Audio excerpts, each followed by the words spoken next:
qualified interior designer from SEPT Ahmedabad, your city. And I am privileged and honored to be hosting this wonderful conclave. I heartily welcome you all to the 15th Realty Plus Conclave and Excellence Awards 2023 Gujarat edition. Ladies and gentlemen, કેમ છો? મને એવો વહેમ છે કે હું મજામાં છું. તમે કેટલું કેમ છો? થોડાક જ લોકો મજામાં છે? I can see beautiful smile. કેમ છો? Ah, wonderful. That's how, I should feel like that I'm back in Gujarat, Ahmedabad. I now reside in Delhi though. Ladies and gentlemen, દરેક સવાર તમને બે વિકલ્પ આપે છે. દરેક સવાર તમને બે વિકલ્પ આપે છે. એક સૂતા રહો અને સપના જોતા રહો. અને બીજું કે તમે જાગો અને તમે તમારા સપના પૂરા કરવા માટે આગળ વધો. અને સપનાની વાત કરું લેડીઝ એન્ડ જેન્ટલમેન, તો સપના અગર આપણે કહીએ કે તમારું સપનું શું છે, એવરીબડી, તો પહેલું સપનું શું હોય કે તમારું પોતાનું ઘર હોય, બીજું સપનું હોય કે સારો વ્યવસાય હોય, સારું કામ ધંધો હોય, અને ત્રીજું પછી હેલ્થ અને ફેમિલી માટે હોય. તો સૌથી પહેલો વ્યવસાય, પહેલું સપનું શેનું હોય? એ સારું ઘર હોય, પોતાનું ઘર હોય. That's what it is.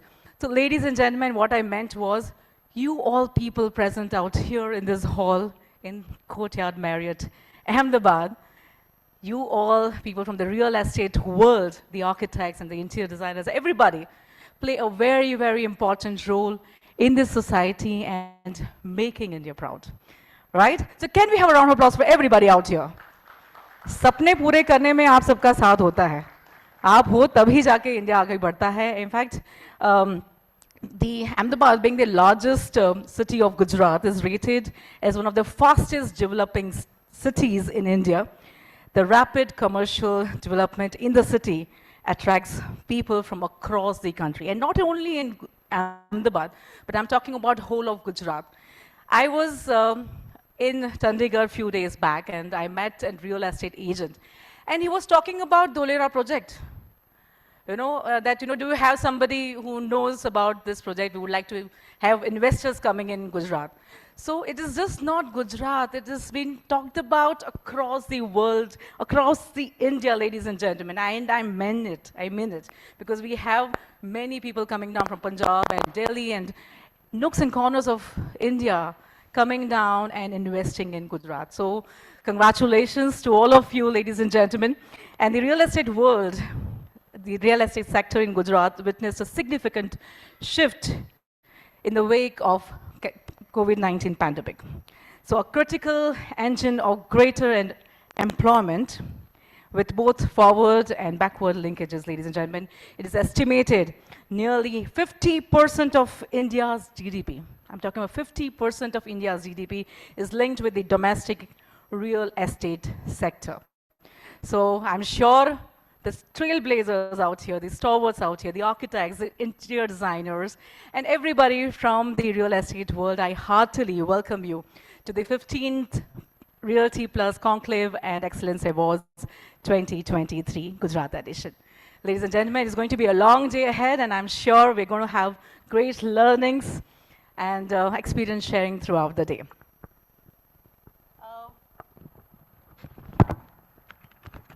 We are all gathered here to break some new ground and explore new ideas and opportunities to take forward the real estate sector. And to do so, we have a fantastic lineup of eminent experts in the industry with us today to discuss some very interesting and relevant topics. The event is being live streamed right now on the Realty Plus website, www.rprealtyplus.com, and on the Realty Plus LinkedIn page and the Realty Plus Facebook page at RP Realty Plus.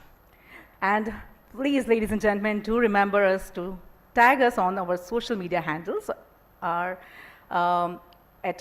RP Realty Plus on Facebook and Twitter and on Instagram we are at RP_Realty. Please do tag us. So without further ado, let's take a look at the brief introduction of Realty Plus. So can we have the AV, please? Some people are born to show the world which path to choose in a crisis. Some brands are born to do the same. And during the times of challenge, The stalwarts of the Indian real estate industry have chosen to do just that, by showing others the way to finding opportunities even amidst a crisis, by showing the world how to go about delivering on promises even amidst adversity. Success doesn't just happen. It happens by design, by pushing the boundaries, by raising the path. It takes days to develop a vision and nights to make it a reality. Knowing that pictures are worth 1,000 words and that every word makes a difference. It's doing the research, trusting your instinct, and finishing what you started. For the past 19 years, Realty Plus has been turning obstacles into opportunities, keeping the industry informed on the latest developments,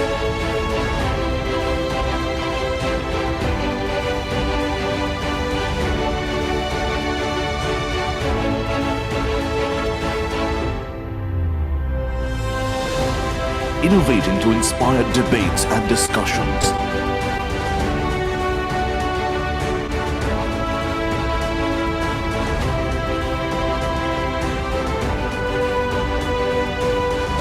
bringing forth the perspectives of the industry leaders,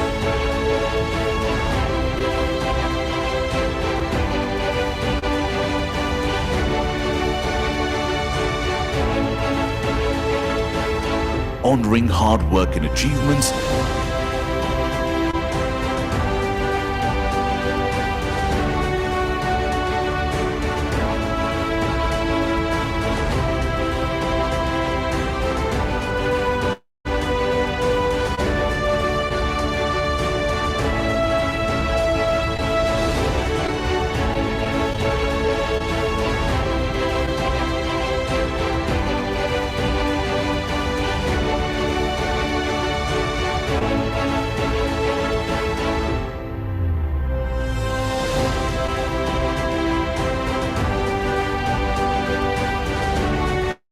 keeping the industry connected.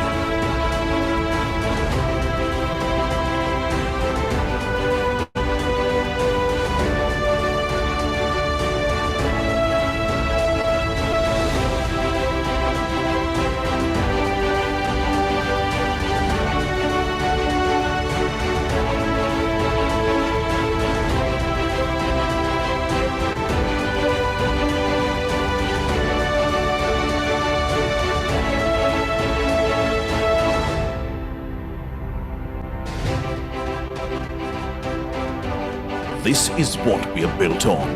This is what we are building.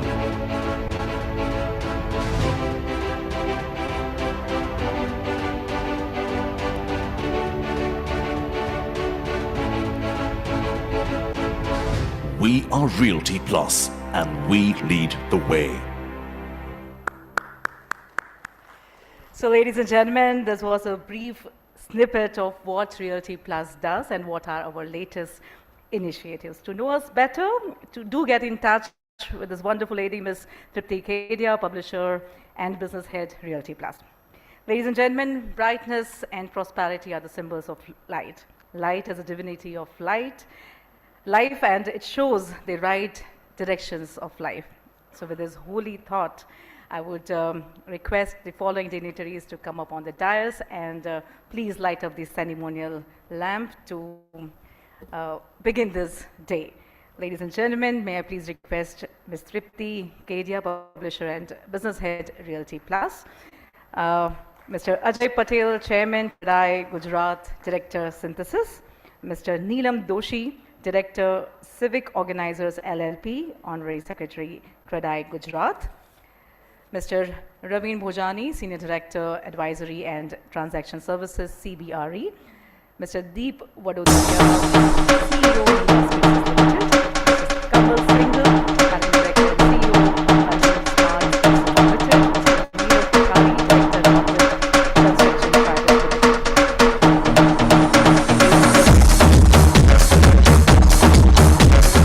Limited. Shubham Karoti Kalyanam Arogyam Dhan Sampada, Shatru Buddhi Vinashaya Deepa Jyotirna Namostute, Deepa Jyotir Parabrahma, Deepa Jyotir Janardanah, Deepa Hartu Me Papam, Deepa Jyotir Namostute. Can we have the Ganesh mantra, please? वक्रतुण्ड महाकाय सूर्यकोटि समप्रभ निर्विघ्नं कुरु मे देव Let's put our hands together. सर्वदा Let's begin this auspicious day. सर्वदा. And can I request everybody to have a photo opportunity, please? Yeah. Thank you so much, ladies and gentlemen, for doing the honors. Ladies and gentlemen, you are the only one who can limit your greatness. And that's what it's very, very true. Before we get started, we would also like to express our sincere appreciation to all of those who helped us to make this event come together. Thank you to our partners, ladies and gentlemen, industry partner, Conclave Gujarat, luxury lifestyle partner, Neela Spaces Limited, housing finance partner, LIC Housing Finance Limited, co-partner Solvo Elevators, Magicrate, Lysis Finance, event associates, The Address, Godwit Construction Private Limited, Totality and Lit, and Rushabh Group. Automobile partner driven by Mercedes-Benz Landmark Cars, CRM partner D-Build CRM, video partner Filmito.io, PR partner Simulations, business media partner BW Business World, online media partner exchangeformedia.com, organized by Realty Plus. And thanks again to all the partners who have come across and come together to make this event together. Ladies and gentlemen, we now move ahead with a welcome address for the day. May I please request Ms. Sapna Srivastava, Editor Realty Plus, to come and give the welcome address.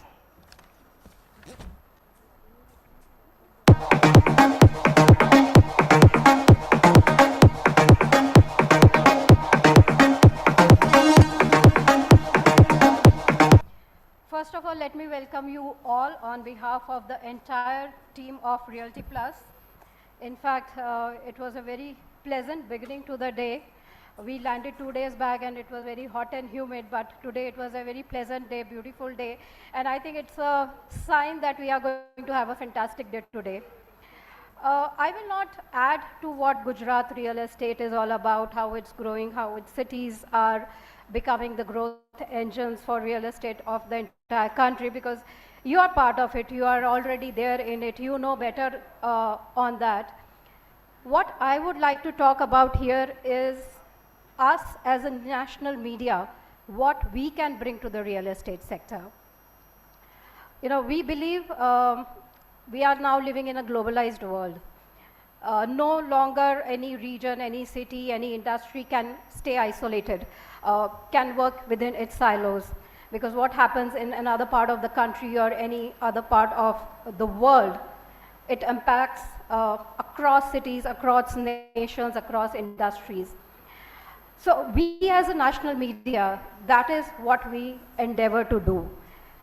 Ahmedabad में क्या हो रहा है, इसके real estate में क्या हो रहा है, I think people who are staying in Pune or Delhi or maybe outside the country, they are equally interested in knowing what's happening in Ahmedabad, what's happening in Surat. Investors, financiers who are looking for newer opportunities, they want to know what's happening here, what's happening in this sector, in this real estate of this region. And that is what the discussions today here that we will have. We will be featuring them in our magazine. We will be putting them on our entire online platform so that they can reach the larger audience, so that people in the other corners of the country, other corners of the world can know what's happening here in this sector. That is what we endeavor to bring to this sector. Another thing that we are very passionate about is creating new products, bringing those segments that have been till now in shadows, bringing them to limelight, highlighting those people in those segments. For instance, marketing is one segment which has always been underplayed. Especially during COVID, we see Sales and marketing was something which got affected the most, but expectations were the most from that segment. And that is why we, highlighted the top marketing minds, the marketeers of this sector. Women of real estate. Why only developers, why only architects and designers? Women in HR, women in legal, women in FM, women in marketing. So we highlighted women leaders in this sector, which we also didn't know they were there and doing such good work. We had legal conclave, because when we spoke to the people, they said legal is something that we need to talk about, the challenges, the issues, the new compliances that are coming up. We brought together the top of the legal minds of the country together to talk about legal issues and legal challenges and legal opportunities that are there in the real estate sector. 40 under 40, our upcoming next edition of 40 under 40. We plan to again bring to limelight or highlight the work of the younger generation of this sector, whether it is marketing, whether it is entrepreneurs, whether it is professionals, the younger talent of this sector. That is what we are going to be highlighting in this next 40 under 40 event which we are going to have. We also believe in interconnectedness of things. Everything is interconnected. For instance, our next event which we are going to do in Mumbai next month is Art, Architecture and Design Festival, because we believe art, architecture and design, they are all interrelated, they all impact each other. So what we plan to do is to bring leaders of all these three segments together on one platform and talk about how we can add value to each other. Another very important initiative that I would like to talk about is the Harit Bharat Leadership Summit that we are planning very soon. Because, friends, I'm sure you all believe climate change is here. It's not fake, it's not imaginary, it's real. And I think we are the last generation that can do something about making this world a better place for our children. So that is what we are planning to talk about in this Harit Bharat Leadership Summit. Not only about projects and developments, recycling, waste management, transportation, green products, green awareness, green program initiatives that are being done by a lot of people. Everything we want to talk about, and we want to bring the leaders from all these segments. So I urge every one of you who are here and are doing good work in creating a Harit Bharat to please be part of this initiative. You know anyone who's doing a great work, we will be happy to highlight those works through this event that we are planning very soon. Lastly, I think, I would not take much of our time. Our first panel is right here, and we want to get into the discussion very soon. I am looking forward to these discussions that we are having here. As a continuation of this event, we will be covering all these discussions, as I said, in our national magazine. We plan to do an entire issue on Gujarat. The next issue will not only be covering this event, these discussions, but also we spoke to a lot of people here, because what we believe in whenever we go in any city, any state, we try to partner with the local industry bodies, regional industry fraternities, governing bodies, so that we can know about the issues and the challenges and what's happening there, what are the accomplishments, what are the achievements happening there in that regional segment, and then bring it to the national platform so that others get an opportunity to learn from that. That is our endeavor. Our next issue is going to be a Gujarat special, where we will be talking about a lot of discussions that we are going to have here. We had backstage, we had, with a lot of other people. So that is what we are going to be highlighting in our next issue. So that's one issue that you need to watch out for. Lastly, we pride ourselves calling ourselves as the voice of Indian real estate. So that is why we have Credai Gujarat here, with whom we have partnered here in other cities. Again, we partner with the regional bodies. We want you to tell us what more we can do for the sector. We will be happy to have your thoughts, your views on what more can be done, what more can be created, what more platforms we can bring to have an exchange of ideas, not only within the cities but on the national platform. Again, as I said, our strength lies in being a national media, and that is what we plan to bring to the real estate sector, our value addition as to this sector. So on that note, I am looking forward to a lot of valuable takeaways from this discussion, and I'm sure you would also enjoy these sessions as much as I will.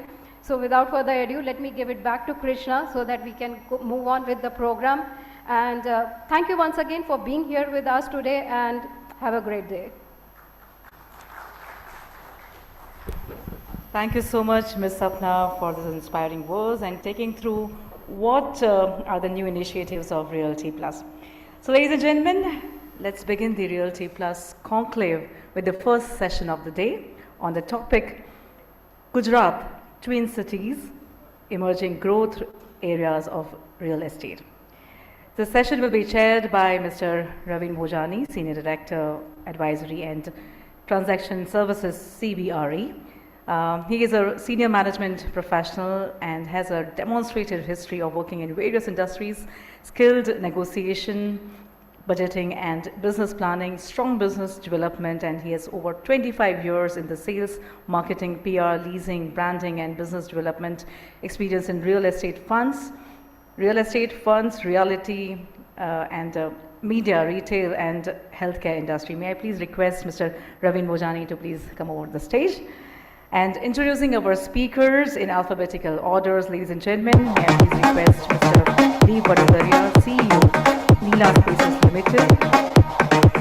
Mr. Deep, with a problem-solving attitude, addresses complex issues in his own distinctive manner with his excellent operational and project execution skills. He is driving the company to new horizons. May I please request our next speaker, Mr. Kamal Singhal, Managing Director and CEO of Urban Smart Spaces Limited, who has been associated with the Lal Bhai Group since 2001.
Real estate veteran with 20 years of experience who looks after the execution of projects and has seen since Godwit's inception developed close to 1.1 million square feet of industrial spaces, and he has previously worked with JLL in strategic consulting department and went on to head the industrial warehousing department. So can we have a huge round of applause for all the panelists on the stage? And now I request our moderator to please take over the proceedings. Thank you. Mike? So, yeah, please.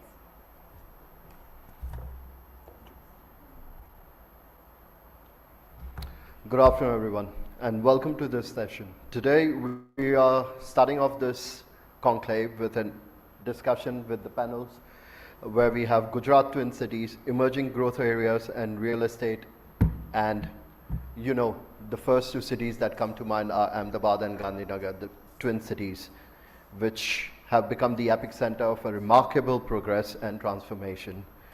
The real estate industry in these cities present and of lucrative prospects for investors, developers, stakeholders alike. With the rapid expansion of urban areas and unparalleled development unfolding, Ahmedabad and Gandhinagar are poised to set the benchmark for thriving India for the forthcoming 25 years and so on. Talk points, I would open it up, the economic drivers that are majorly for Gujarat has been over the last few decades has been pharmaceutical and drugs, bulk drugs. We have auto and auto components. We have the textile, which was the initial industry when Gujarat started, and Ahmedabad was known as Manchester of India. Global banks in Gift City, which is the first smart city of India, and it is now thriving in a way that nobody had imagined post the pandemic. So these are the talk points. I would start off with a few points that are about the Ahmedabad per se, the market, the CBD, the old CBD, how Ahmedabad started merging the two sides of this city by the river Sabarmati, dividing it, and how the initial CBD started up and how it extended to the SBD over the mid-20s, 2020s and all. And today, even the PBD, including Gift City, is now becoming a landmark among all the new investments that are coming in. Gift City is seeing attraction in a lot of industries like BFSI and NBFCs that are looking into and cashing on the setup that is available. The infrastructure initiatives that have been taken up by the government is quite good. The MHASR is coming in. That's Mumbai-Ahmedabad high-speed rail. Pioneering the project is set to revolutionize the transportation in India. We have the Ahmedabad metro rail that connects from the west to the east part, and it is already seeing that kind of, people are now getting used to using metro, and they are getting comfortable by, using this than using their own personal travel mode. Gift City, Phase 2 and Phase 3, these upcoming projects hold tremendous potential in creating a vibrant, self-contained community, fostering a walk-to-work culture, and emerging as a private real estate hub within the city. Deep, I was just discussing earlier how he is coming up with his residential and how the kind of movement that he has seen in the last few months. Dholera, just like shared by Ms. Verma, is already a talk of the town. The Dholera International City that's coming in, which is expected to handle around 50 million passengers per annum. So said and done, I would start off with a few questions.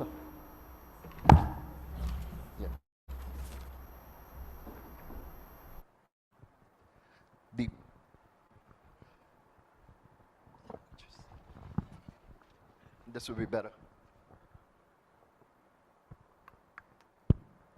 So Deep, taking the cue from what we were discussing earlier before we got onto the panel, and how you said that there are certain, things that are happening within the city, and these twin cities are a thing that everyone is looking forward to. What specific factors have contributed in the remarkable growth and transformation of Gujarat, Ahmedabad and Gandhinagar in the recent years? Good afternoon, ladies and gentlemen. So I believe infrastructure is one of the prime concerns that any individual, may it be commercial or may it be on the residential side, they all have. Historically, if you will look at it in the last decade and a half, Ahmedabad's done much, much better than what we're seeing across the country. So that is one big factor of it. When you talk about special areas like Gift, where we're functional, it's completely different, because that's where infrastructure is already done up and development is now catching up. So that's a unique proposition, of course, and it has its advantages. And we're seeing the sort of traction in terms of sales, because there's demand. It's in the news, it's the current hype. And I was talking to you earlier that all of the sales that is coming into us is very, very robust, because as strategy, we don't sell units to anybody who's not backed by a home loan. So this is not speculative investment that we're talking about. We're talking about real investors with small fractions coming in to buy into the future of the city. And that's always very good to see.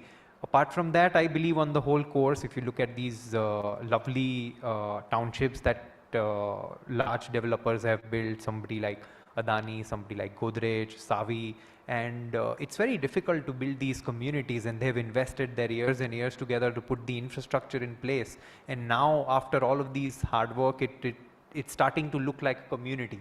And I believe that whenever you started looking like a community, and that's when I think the real traction comes in.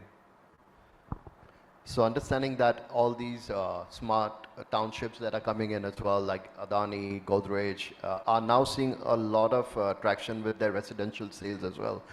My question to you, Kamal sir, would be like, are there any specific areas or neighborhood within the Twin Cities that are experiencing kind of an exceptional growth and demand in the real estate market? Well, Arvind, you know, Ahmedabad has been a little fortunate in many senses when it comes to real estate. I mean, I think it's going through its golden period in the last 20 years, and we haven't seen cities changing as much as Ahmedabad has done in the last 2 decades. As he said, Deep said, infrastructure of course is one thing, but I think there is a twin engine here working as well. One is the infrastructure side, which obviously created better spaces and that urge to buy better homes, etc., etc. But more than that, successive administrations have tried to bring in businesses into the city which were otherwise not there. And automobiles, for example. We know traditionally textiles was there, drugs and pharmaceuticals was there, but then autos coming here. Gift is now getting into or chartering into territories which we never thought a decade back. And that is obviously going to be creating a all new ground up kind of demand and the client mix that we always talk about. In that sense, Ahmedabad has been getting very, very consistent kicks from time to time from real estate development point of view. And that way, the north is doing great, south is doing great, west obviously is always the hero when it comes to Ahmedabad, as we know. But a lot of things are actually happening in the other parts as well. For example, we just heard a couple of days back one big deal happening on one of the old factory lands in East, and one of the major player has invested very significant amount there. That means even East is looking at that kind of attraction now, which earlier was a little less visible. But of course, at this point, all these townships as standalone demand hotspots, destination hotspots that they have created, along with southwest and northwest of the city obviously are doing the best. Of course, there are segments like weekend homes, etc., etc., and they are spread broadly in the western side only. Affordable is more towards east, etc. But the premium segment of the market between SG and SP Highway, I think the amount of units which are being sold and the unit prices that we've seen in the last 3 to 6 months' time were not expected maybe a couple of years back. So great traction on premium in Ahmedabad, which everybody would have felt by this time.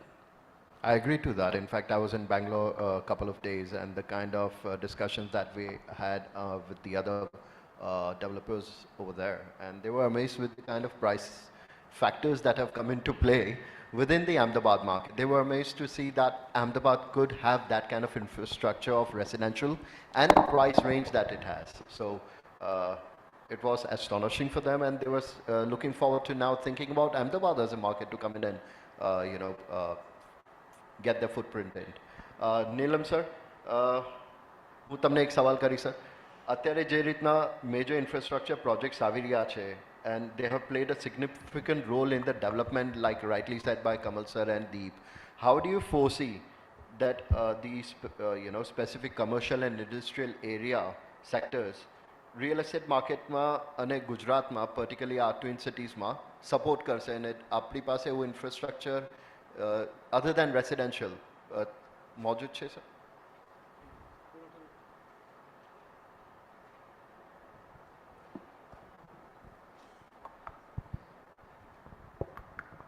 Good afternoon everyone. Twin city Gujarat જે subject છે એની વાત કરીએ તો ગુજરાતમાં ઘણા બધા city twin city તરીકે develop થઈ શકે એવો છે અને થઈ રહ્યા છે. અમદાવાદ ગાંધીનગર એનું એક ઉત્તમ ઉદાહરણ પૂરું પાડે છે. આપણે ગુજરાતના ટ્વિન સિટી જોઈએ તો અમદાવાદ ગાંધીનગર ઉપરાંત ભરૂચ અંકલેશ્વર નડિયાદ આણંદ, વડોદરા હાલોલ કાલોલ, મહેસાણા કડી, મોરબી વાંકાનેર, સુરત નવસારી જેવા ટ્વિન સિટી છે. આપણે અમદાવાદ ગાંધીનગરની વાત કરીએ તો ઇન્ફ્રાસ્ટ્રક્ચર ડેવલપમેન્ટના છેલ્લા 10 વર્ષમાં ઘણા બધા ડેવલપમેન્ટ સિટી કનેક્શનના માટેના થયેલા છે. અગાઉ આપણે ખાલી એસજી હાઈવે પર એક ઇન્ટરસિટી બસ અમદાવાદ ગાંધીનગરને જોડતી ઇન્ટરસિટી બસ હતી. હાલમાં આપણે જોઈએ તો અમદાવાદ ગાંધીનગરમાં એક એલિવેટેડ કોરિડોર થઈ ગયો છે, જે આપણે સરખેજથી ગાંધીનગર જુઓ તો 20 થી 25 મિનિટમાં પહોંચી શકીએ છીએ, જ્યારે પૂર્વના વિસ્તારમાં જતાં આપણને 45 મિનિટ થાય છે. So intercity connection by elevated corridor, metro rail project જે વાસણા, જે south side of the Ahmedabad છે, વાસણાથી તો છેક ગિફ્ટ સિટી સુધી, મહાત્મા મંદિર સુધી એને લઈ જવાનો પ્રોજેક્ટ છે, ફેઝ વાઇઝ સ્ટાર્ટ થઈ ગયા છે, which is also good mobility માટેનો એક ઇન્સ્ટ્રુમેન્ટ ડેવલપ થઈ રહ્યું ઇન્ફ્રાસ્ટ્રક્ચર, જેમાંથી પબ્લિક એટ લાર્જને ટ્રાન્સપોર્ટ ઝડપી અને સસ્તું પડી રહ્યું છે, જે મોટાભાગના અમદાવાદ અને ગાંધીનગરના ઇન્ટરસિટી માટેના જે ટ્રાવેલ ટાઈમ ઘટી જાય છે એનાથી. ત્રીજું ઇન્ફ્રાસ્ટ્રક્ચર છે riverfront, Sabarmati riverfront development. Again એ વાસણાથી માંડી અને ગિફ્ટ સિટી સુધી એનો રિવરફ્રન્ટ ડેવલપ કર્યો છે, જે સિટીના real infrastructure development, betterment, garden વગેરે ડેવલપ થયું છે. અને એને બે સાઈડ, રિવરની બંને સાઈડ કનેક્ટિંગ રોડ પણ છે, જે કોમ્યુનિકેટ થઈ શકે એવું છે, જે વાયા આપણા નજીક જ એરપોર્ટની નજીકથી થઈ જઈ રહ્યું છે. તો ઇન્ફ્રાસ્ટ્રક્ચર એટલું બધું ડેવલપ થઈ ગયું છે કે જે આપણે કનેક્ટિવિટીને લીધે બંને સિટી ઘણી સારી રીતે ડેવલપ થયેલા છે. Thank you, sir. Taking from that, Neerabhai, you have been into this city for years, and you have seen how city has grown, and you have played a pivot role in that as well during your tenure. What are the prospects in terms of future growth and investment potential that lies? Because understanding from Kamal sir and Deep, there is certain sectors of the city which are definitely seeing that boost, from the weekend homes to gift city. But overall, how do you foresee for the next 5 years the investment growth prospect for the city? Good afternoon, everybody. So, just to pick up on that point that your opening remark was, the biggest change which has come to this city over the years, let's say 20 years ago, this place was known only for manufacturing, which is pharmaceuticals, engineering, and things like that. What has happened in the last 10 to 15 years is that services have started coming in, whether it is BFSI or IT or anything of that sort. Now any city, for it to thrive, you need both services and manufacturing. Now is the time when we are kind of excelling in both of them. So you look at Pune. Pune has services, Pune has manufacturing. You look at Bangalore, it has services, manufacturing. You look at Chennai, services, manufacturing. So we are now going to compete with the Punes, Bangalores, and Chennais of the world. So that's where we are headed to. Yeah? We're no longer going to be a predominantly manufacturing-centered city. And this will bring in a lot of people from outside the city to these places. I know a lot of people who over the years have come to Ahmedabad from other places and never left. People will keep talking, saying that, alcohol is not there, there's prohibition. But none of these people have gone back. They're saying that life is so great here that I just don't want to go back to my hometown. I know at least 20 people who came here and have done it. I'm one of them. So to pick up on that, essentially wherever there is manufacturing happening in the city and wherever there is services which are centered in, these are going to be the investment destinations in the city. So like everybody knows, it's a no-brainer. Gandhinagar and GIFT is where services are being habitated, and this is where essentially service-oriented people would continue to be based at. So you will need residential, commercial, retail, all and hospitality, of course, as essential support infrastructure for the service industry. Whereas manufacturing, over the years, what has happened is corridors have developed. So, you know, Changodar has essentially been a corridor where pharma industry and some of the engineering industry went. Sanand is predominantly auto, and nowadays a lot more industries are coming in. So these two corridors will now see a lot more growth. So, and essentially the kind of people that are going to buy real estate or invest in real estate there are going to be very, very different from the ones which are going to buy real estate in Gandhinagar or surrounding GIFT. So you'll need affordable housing in Sanand, you'll need affordable housing in, let's say, Godavi and areas like that. That will support the manufacturing activity which is going to happen in Sanand, Changodar, etc. Another thing which is going to happen in a big way, and essentially if you look at all cities in India, there was a core in the city where the city started developing, and then it is always outward. For the first time in our history, we have forced people to look inward with the riverfront development. So now people are willing to look at, you know, not just going out, but coming back to the center of the city to come and invest. So everything which is going to be along the riverfront will have a lot more investment value going forward because of the project that has, just one project which has transformed the center of the city, and it has forced people to look inwards rather than outwards. So I think these are the areas where investment potential exists for this city. Thank you, Nirubhai. So I would say it's time for you guys who have not invested, let's look for investment. I'm looking forward to Deep's project, let's see, because he says it's funded by the bank. I mean, nobody can get an apartment until it's been kind of funded by the bank. So I'll connect with you, Deep, for that. Neelam bhai, coming to the point from Nirubhai's take on investment and the inward movement where, you know, Sabarmati Riverfront is now excelling and supporting the infrastructure that is already in place. How has your experience been credit tarike with the support from all the authorities, and how do you foresee that could be a way forward for, you know, quick turnaround time for developers such as Deep, Kamal sir and everyone? Yeah, good question. Ahmedabad અને ગાંધીનગરના twin સિટીના ડેવલપમેન્ટની વાત કરીએ તો CREDAI point of view જે Gujarat actually દરેક city માટેની એ જરૂરિયાત છે.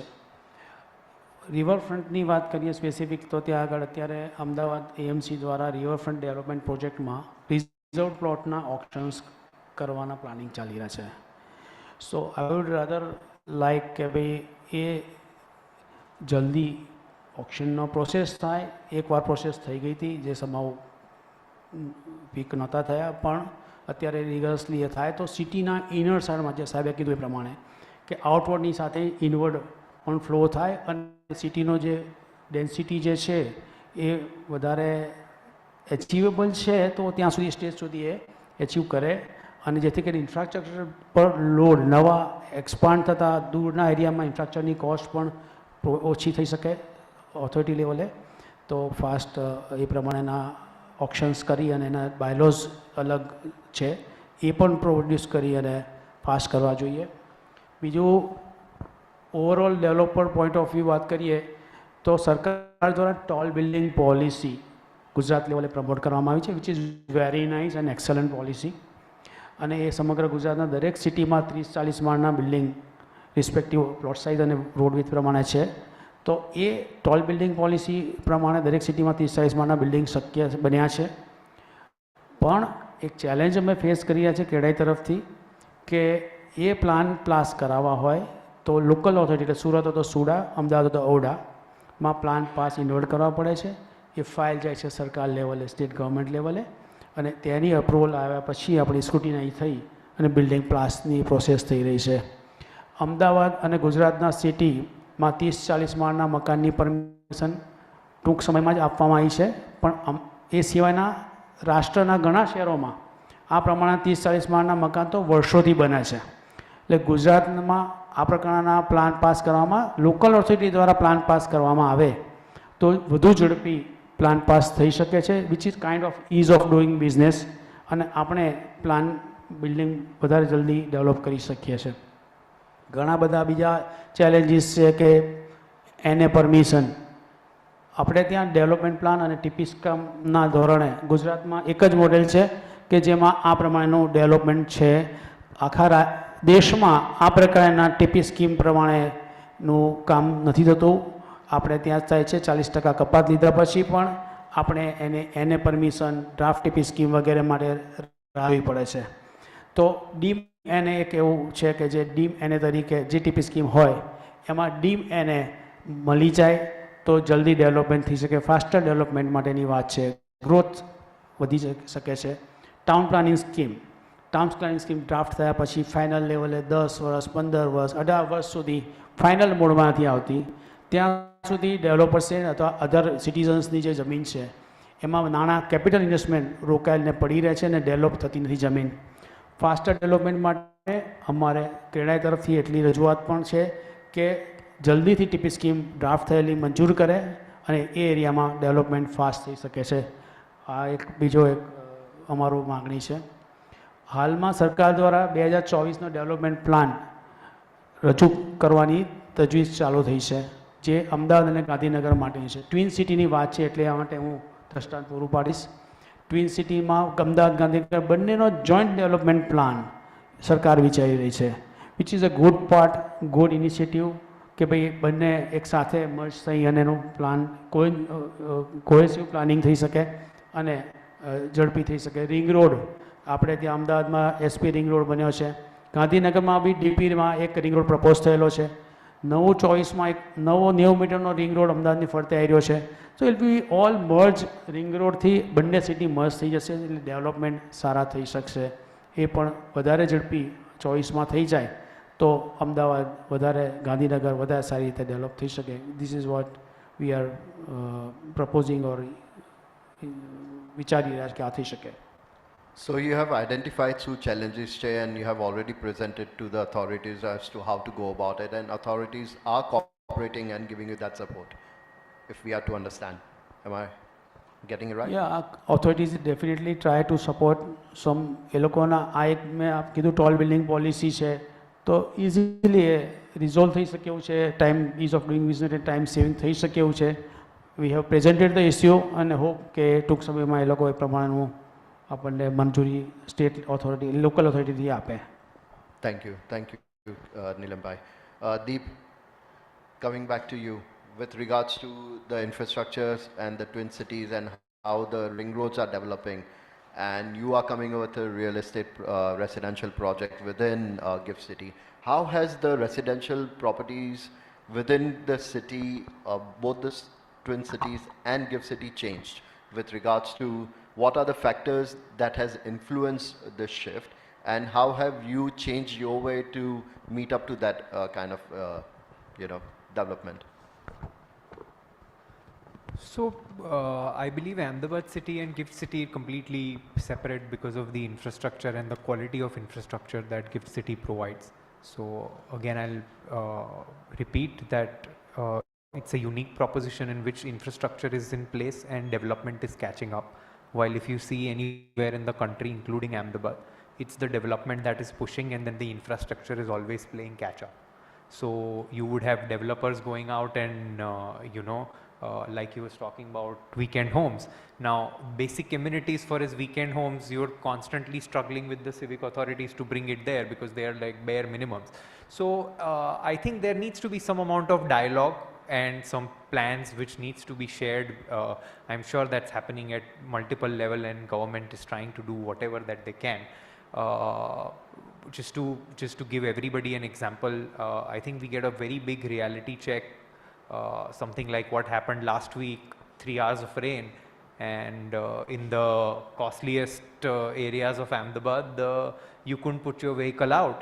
Now, whose fault is it? Nobody is blaming anybody. It's the thing is that there needs to be some amount of dialogue. There needs to be some common ground. Unfortunately, the civic body is not checking the finished floor levels of the developers and the new developments. I am not saying it's developers' fault. Against that, the government is non-committal about how many times they are going to resurface the road. as a developer, I want to protect my building. So my finished floor level, I am always going to target much higher. What is the result of that? You are seeing the same problem that we've seen for 2 decades, where there's waterlogging because everything's coming to the road. The road has network, the road has infrastructure, but definitely not enough to take care of all of these. Unless these are areas that they work closely with the developers to scale it up. I don't think this can match the speed of growth that we really need in Ahmedabad sort of city. You definitely don't want to end up becoming a dysfunctional city like Bangalore, sorry to say this, but where infrastructures potentially never lived up to the sort of development that is happening. Yeah, I agree to that. I had a worse experience yesterday in Bangalore where I was stuck for 45 minutes just at the same point and with no movement. So the infrastructure is playing a key role. That's one of the reasons you decided to put in your residential in Gift City. Yes, that is also there. Again, the community is there. I mean, currently in Gift City, there is no community, but eventually, as he said, it's push bike services. You're going to have more number of people coming in. We are seeing this influx of people coming in from various parts of the country. And it's not because Gujarat does not really have talent. Unfortunately, most of the Gujaratis don't want to work. So that is another problem that recruitment agencies here deal with. And so we get a lot of diversity. There are a lot of diverse areas that we are interested in. So any of the townships which has a lot of diversity, a community built. So all infrastructure that is getting built in Ahmedabad sort of places are going to now be diverse. You look at Shela sort of areas which have now developed into a very, very diverse locality. And I believe that's the sort of localities that will attract buyers, not just your old ways of selecting which house to buy. Sure, I agree. Kamal sir, in continuation to what Deep just said and how the situation has unfolded over the last week with regards to the infrastructure or the setup that it was creating a problem of waterlogging and the developers had to come in. What are the measures been taken to assure that kind of a sustainable and eco-friendly development that is being taken care by the developers as well? See, we do agree that authorities have to come in and do their thing, and they are. So like Deep said, Bangalore did not expect that kind of a euphoria of, influx of, projects coming in. So as being the twin cities and you have been in the industry as well, what are the kind of, again, sustainable and eco-friendly measures have been taken by you as a developer? Sure. So yeah, we'll come to sustainability, but one thought comes to my mind, and Rishabh bhai thoda sunne jaisa hai, and this idea comes to me while sitting here and talking with all of you, especially in the context of twin city, we said.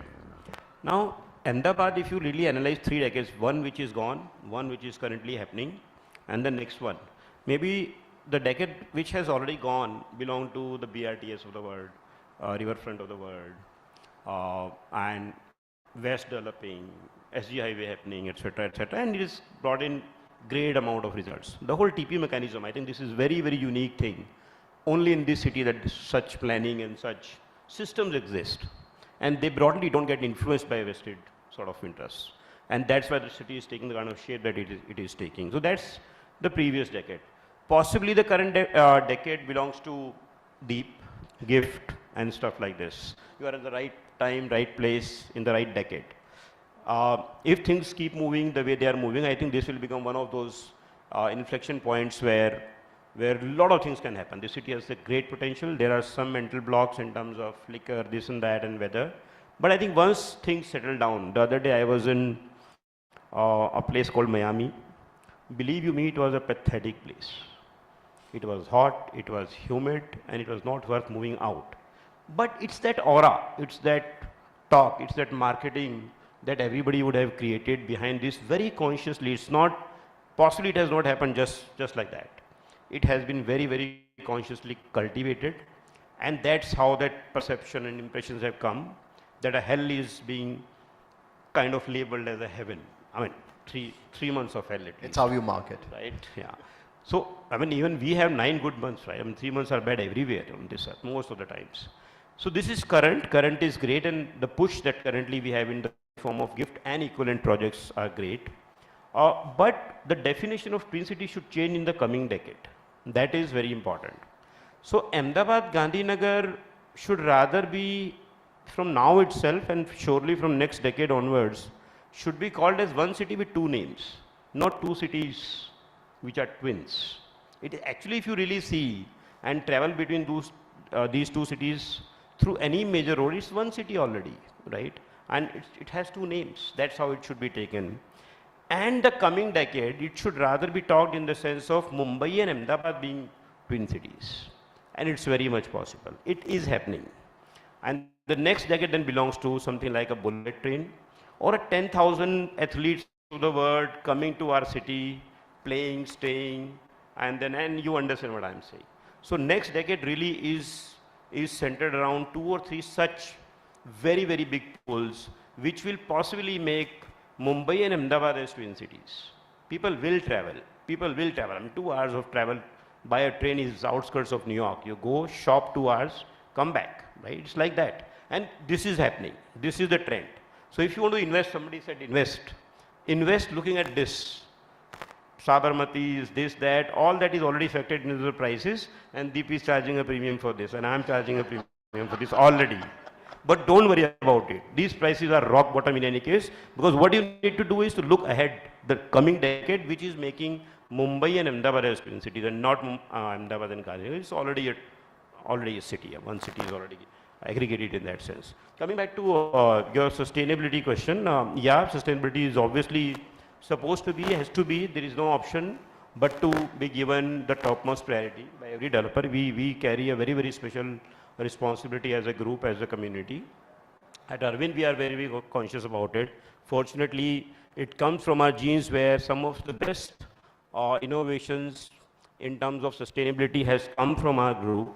In other businesses, of course, which is textiles and brands and apparel, etc. Some very innovative things have come out. In real estate, we are doing quite a few things. In fact, I heard quite a few townships, but you might not be aware that Arvind is doing the maximum number of townships in the city under the township framework, and we have 3 of them. But they are broadly horizontal.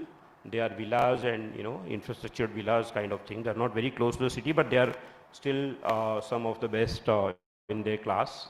And there we've taken a lot of care about sustainability. For example, we are just coming out with common charging points in a township, and with the kind of population, I mean, our 150 odd acres will have some 300, 400 villas. That's about it. That's the township. Water conservation, affluent treatment, and we know what is required out of us. It's about transparently and honestly implementing and executing those kind of things which are already existing in the framework. And once those are done, they really make a great kind of sense. We've seen the problems being faced. I know the traffic congestion that we've talked about, the waterlogging that we talked about in the context of Bangalore and cities like that. But water scarcity, it is not something which is a short-term issue. It has not cropped up in last few years. It is spanning decades and decades together.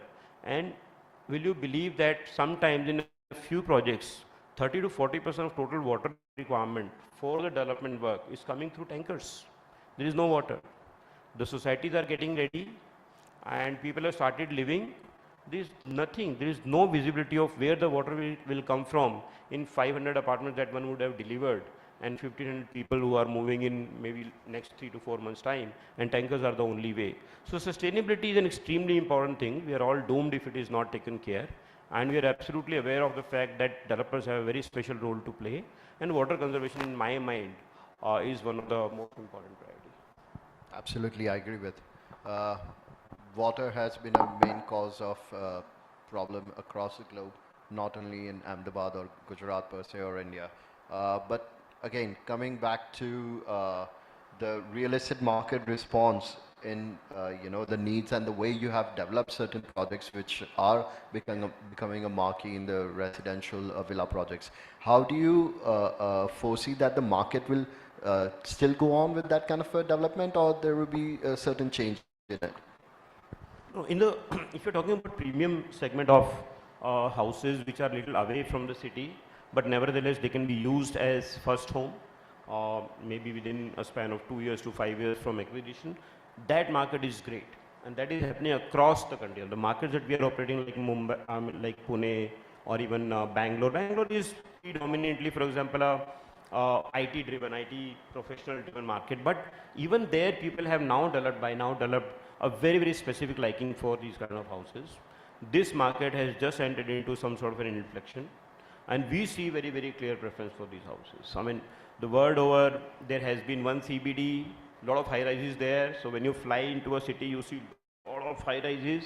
But then beyond that, you know, those 3, 4, 5, 10 kilometers apart in terms of diameter, then you see a lot of townhouses, a lot of villas, a lot of golf courses and stuff like that. I think India is following that trend. People have now realized that there are two different lifestyles. One is the high rise, the other is a villa. Both have their own pros and cons. And this one is now picking up fast and really, really rapidly. Agree. The suburbs are the new parts of residential. And coming back to the CBD, Nirav sir, my question to you is, how do you foresee, because that's one of my key interests as well, the commercial business or the commercial development that is coming across the Twin Cities, and GIFT City per se has already seen that kind of attraction within the IFSC. How do you foresee that the, are there any emerging established commercial hubs within the Twin Cities other than GIFT? And has that been a point of investment or a point of diversion of these investors to go into that hubs? And which are these hubs?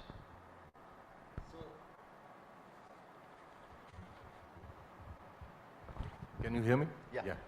So you took away my first point, saying that GIFT is going to be the investment hub as far as commercial real estate is concerned. But if we keep GIFT apart, I think if you look at the way the city has grown, in the 80s, the commercial hub of the city was on Ashram Road. Then it moved to CG Road in 90s, and then it was SG Highway. So I think the city is moving that side, that direction every decade. So, so I think today the way the infrastructure is coming up in the city and the way the growth is aligned, my take, and this is completely my take, is anywhere on the ring road is a good bet. Today, I know the ring road has its own challenges, but eventually these will have to be resolved in terms of traffic coming on directly to it. It will become an access controlled ring road. And the moment you do that, any commercial real estate anywhere on the ring road is going to be a winner.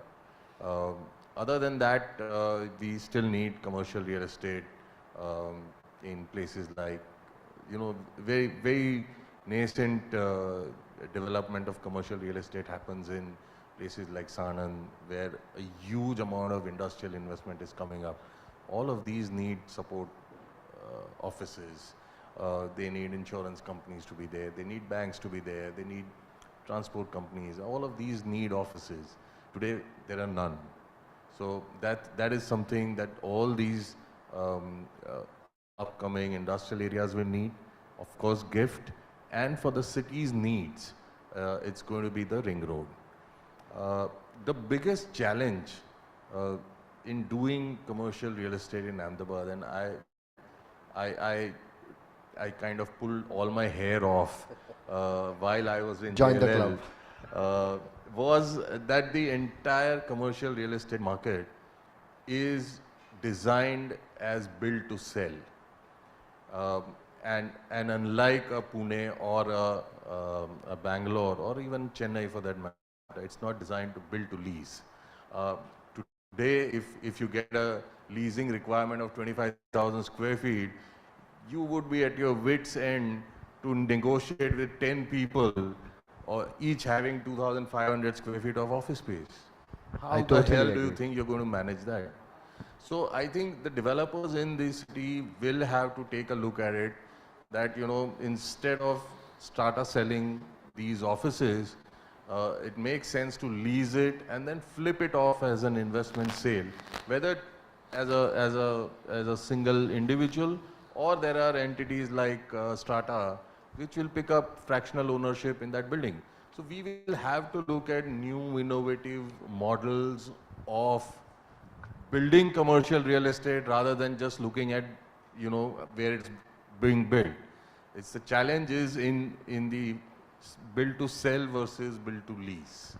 I agree with you on that, and we have experienced it over the due course of time as well, that how commercial business has picked up in the last 18 months, and how many IT companies and service industry companies have come into the city. The infrastructure is supporting, but yes, the straighter sell is one of the concern that has been going on for quite some time within the Ahmedabad market per se, and how couple of developers that I personally know have changed their mindset of not doing the strata sale, and they are creating that kind of a benchmark for others to also replicate that. So looking into the way Twin Cities are growing out, my take from this would be Ahmedabad and Gandhinagar are a city, what Kamal sir said, one city with two names, and it has a potential to grow all across and all the four directions. We are seeing from outward to inward coming in, and development happening within the city as well. And Deep is gung-ho about Gift City, so am I, and the way Neelam sir said that the government authorities are in course with CREDAI, and they are working hand in hand to get that kind of support being given to the developers like Kamal sir and all the other developers coming in. So putting that aside, I would like open up the floor, and I would like anyone from the audience, he or she would have any questions to to our panelists. We're just a minute left. If we have any of the questions, they'll be more than happy to answer. Do we?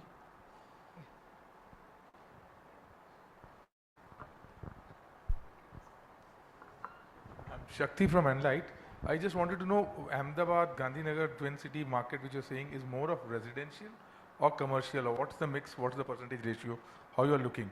Is there a shift happening that commercial is taking off, or we are still facing the challenge which you rightly said, 2,500 square feet and somebody asking for 20? So what's the state we are in? Is that inflection point come in, or still a while for that point to come in? So, Neeraj, would you want to answer that? I think it's not predominantly residential. I would say two key drivers are commercial and industrial real estate, and then residential, commercial, retail, hospitality. All of these comes as support to the economic activity. So the core to developing any city is the economic activity in that city. We are not a retirement city. We are a thriving city where economic activity is the core to the city. And the focus has to be that. That is when the city will grow. And the residential, retail, commercial, hospitality is all support infra. So predominantly commercial for services and industrial real estate. These are the two key drivers. Rest is all support.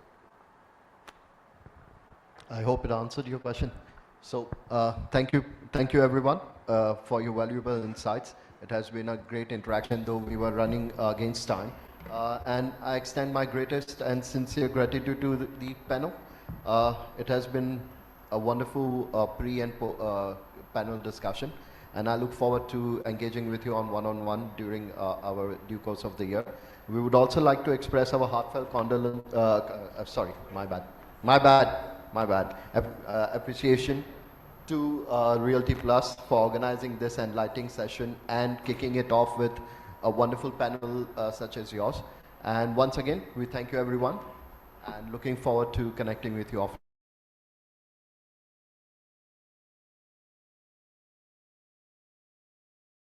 Well, thank you. Appreciation from our side, from Realty Plus. I request Mr. N. Mahesh, Joint General Manager from or LIC Housing Finances Limited, to please step up and give a token of appreciation, memento, to all of our speakers. Can we have the mementos, please, on the stage? Mr.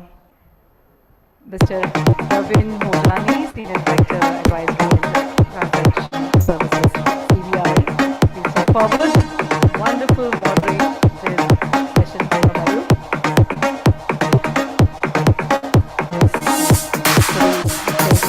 Ahead, Mr. Deep Parvandrea, CEO Limited. We thank all of our speakers, Mr. Kanwar Singhal, Managing Director and CEO, Urban Smart Limited, Mr. Neelam Doshi, Director of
Vibrant Gujarat, sales and marketing trends of Gujarat Realty.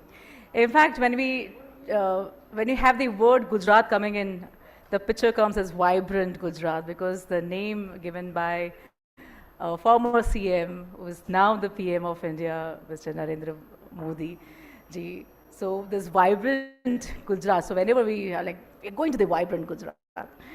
So that makes me also very proud being a Gujarati. All right, me first invite the session moderator for the session Vibrant Gujarat Sales and Marketing Trends of Gujarat Realty, Mr. Jigar Mota, Director and Head of Transactions Gujarat, Cushman and Wakefield. I request you to please step up the stage. Mr. Jigar Mota has experience of more than 18 years in the real estate and has been instrumental in assisting many multinational and large Indian corporate clientels in setting up their office, showrooms, industries, warehouses, and in acquiring land across Gujarat region. Introducing our speakers in the alphabetical order, ladies and gentlemen, I welcome Mr. Anup Shah, real estate specialist. He has more than 18 years of experience in real estate transactions, land acquisition, marketing, legal matters, research and analysis, and client relationship management, design and development, private equity spread across various cities in India and UK. Currently, he works closely with investors and developers across the various asset types. The next speaker, ladies and gentlemen, we have with us Mr. Govind Rai, co-founder and CEO, Insomniacs Digital Private Limited, with over 10 years of experience in real estate consulting to the leading real estate brands across India. Mr. Govind Rai has specifically focused on helping realtors focus on efficiency and drive better ROI. He has handled more than 280 project launches and has helped brands optimize their media cost by focusing on digital media. The next speaker, ladies and gentlemen, Mr. Neil Thakkar, Managing Director, Dharmdev Infrastructure Private Limited. As a young and dynamic individual, brings a fresh perspective to the table. His innovative ideas and thoughtfulness set him apart. Also, his passion for corporate social responsibility is evident through his active involvement in numerous activities that positively impact the society. With upcoming projects in Bombay, that is Mumbai, he is poised to expand the company's reach and make a significant impact in the real estate industry. The next speaker, ladies and gentlemen, may I please request Mr. Vipul Lodha, COO, the address.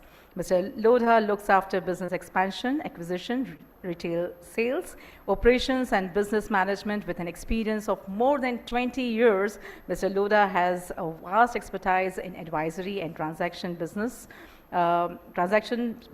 lease structuring and investment sales in commercial properties. So giving up the stage to the moderator, sir, Mr. Jigar Mota.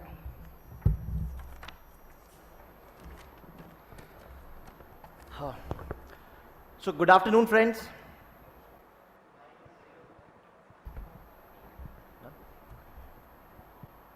Hello. Yeah. So today we are just going to conduct a session on sales and marketing trends of real estate in Gujarat.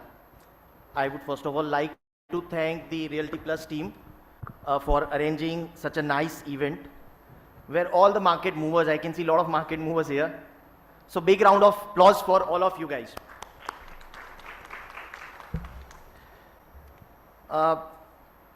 So sales and marketing are not a new word. In fact, for any business to thrive the growth, these are the most important aspects, without which growth cannot be propelled. In short, without sales and marketing, any business would be like missile without fuse conductor. It cannot take off, right?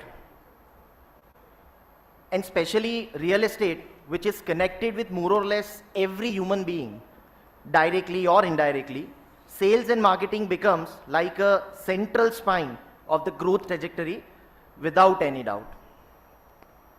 With this, I'll just keep this session more of the interactive and just start throwing a couple of questions to our esteemed panelists.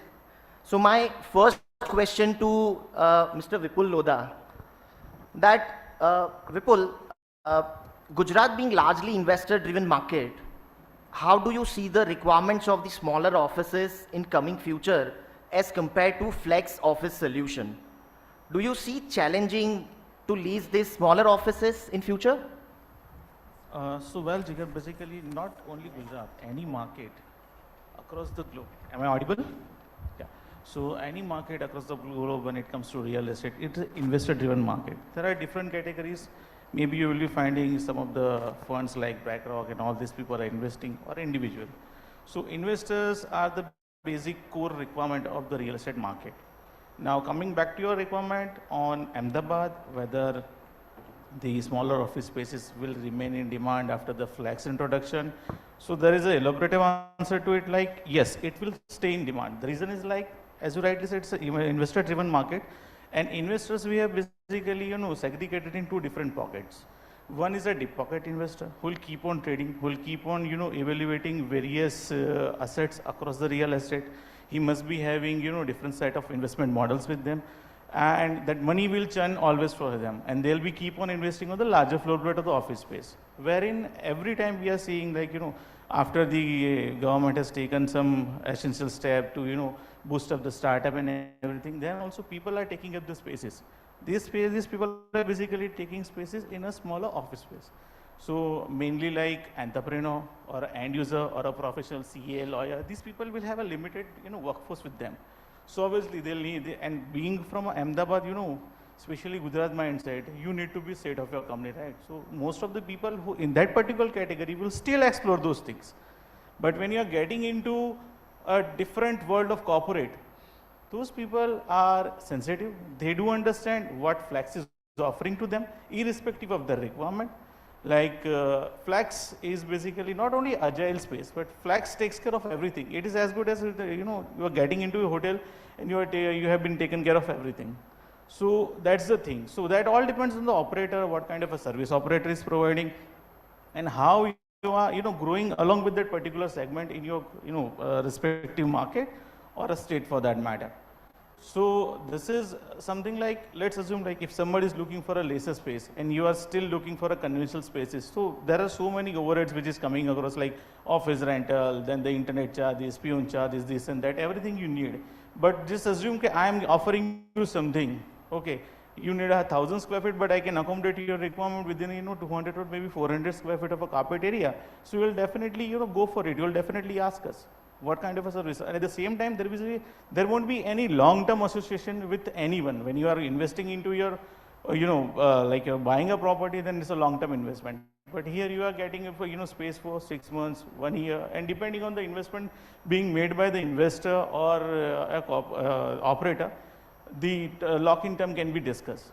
So that flexibility being given, and I have been, leasing a lot with corporate people in the recent past.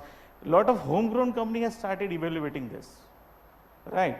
So one company I was chasing when I was in CBRE, and after 4 years time, the destiny calls, I had given them almost, numerous proposal to get into a flex space.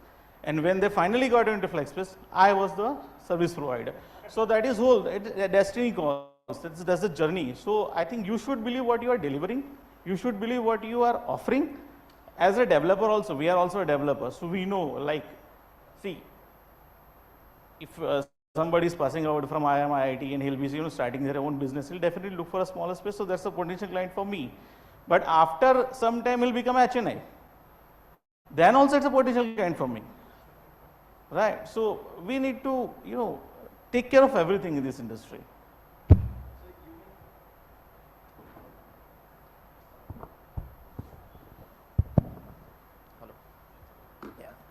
So you mean to say that entire pie of this real estate actually lies in your pocket? That's great. Then if you're giving that credit to me, I'll grab it. No, that's good. So Anubhai, another question, being a seasoned real estate player, what is the changeover you have seen in past few years for sales and marketing trends in Gujarat? And which one is your favorite one? Favorite? Audible? So, first of all, when it comes to sales and marketing, I in fact started my career as a marketing guy in real estate with the Bakeri Group. So, in last 12, 13 years, just talking to Govind, he kind of started his career here, and he would also have seen the change, and I have also seen the change where probably sending an SMS to the potential customer was the unique thing, and now we are talking about Instagram Reels. So that's the kind of change we have seen. Obviously technology is taking a lot more forefront, but I think one of the key change in Ahmedabad that I'm seeing from a pattern is that, and this is something that is true for pretty much the whole world, is the need of channel partners or brokers as we know them. And that has become more matured in this city. So while with use of technologies, developers have been able to reach out to the potential customers probably in a much better and effective way and at a much lower cost. But it is still the role of the channel partner that has been driving the actual conversions. And I think what developers have also realized is the basic difference between the marketing and sales. So while they are using a lot of the digital media towards driving the sales conversions, they're also effectively using the other mediums from a marketing standpoint.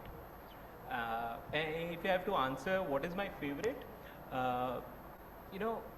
till I started marketing, I never looked at the hoardings. Ye kya hai, ye to hai.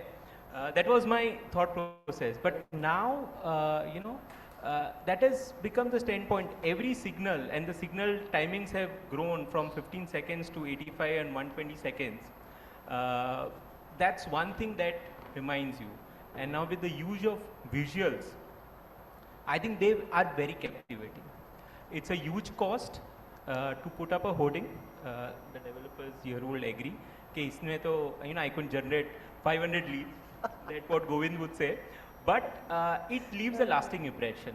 You try to put a visual of any of the celebrities there, and it remains with you. And that kind of is my favorite part. If I can afford it, I'll still do it. Lovely, lovely. So that really leads me to Govind. Sales and marketing strategies are always different for different products. We keep hearing a lot about digital marketing these days. How is the digital marketing is different in case of various asset class of real estate? I mean, when we really talk about digital marketing strategy, does the residential asset class strategy work equally good for commercial? Does retail malls strategy really works good for the industrial asset class as well? Okay, so the one word answer is no, right?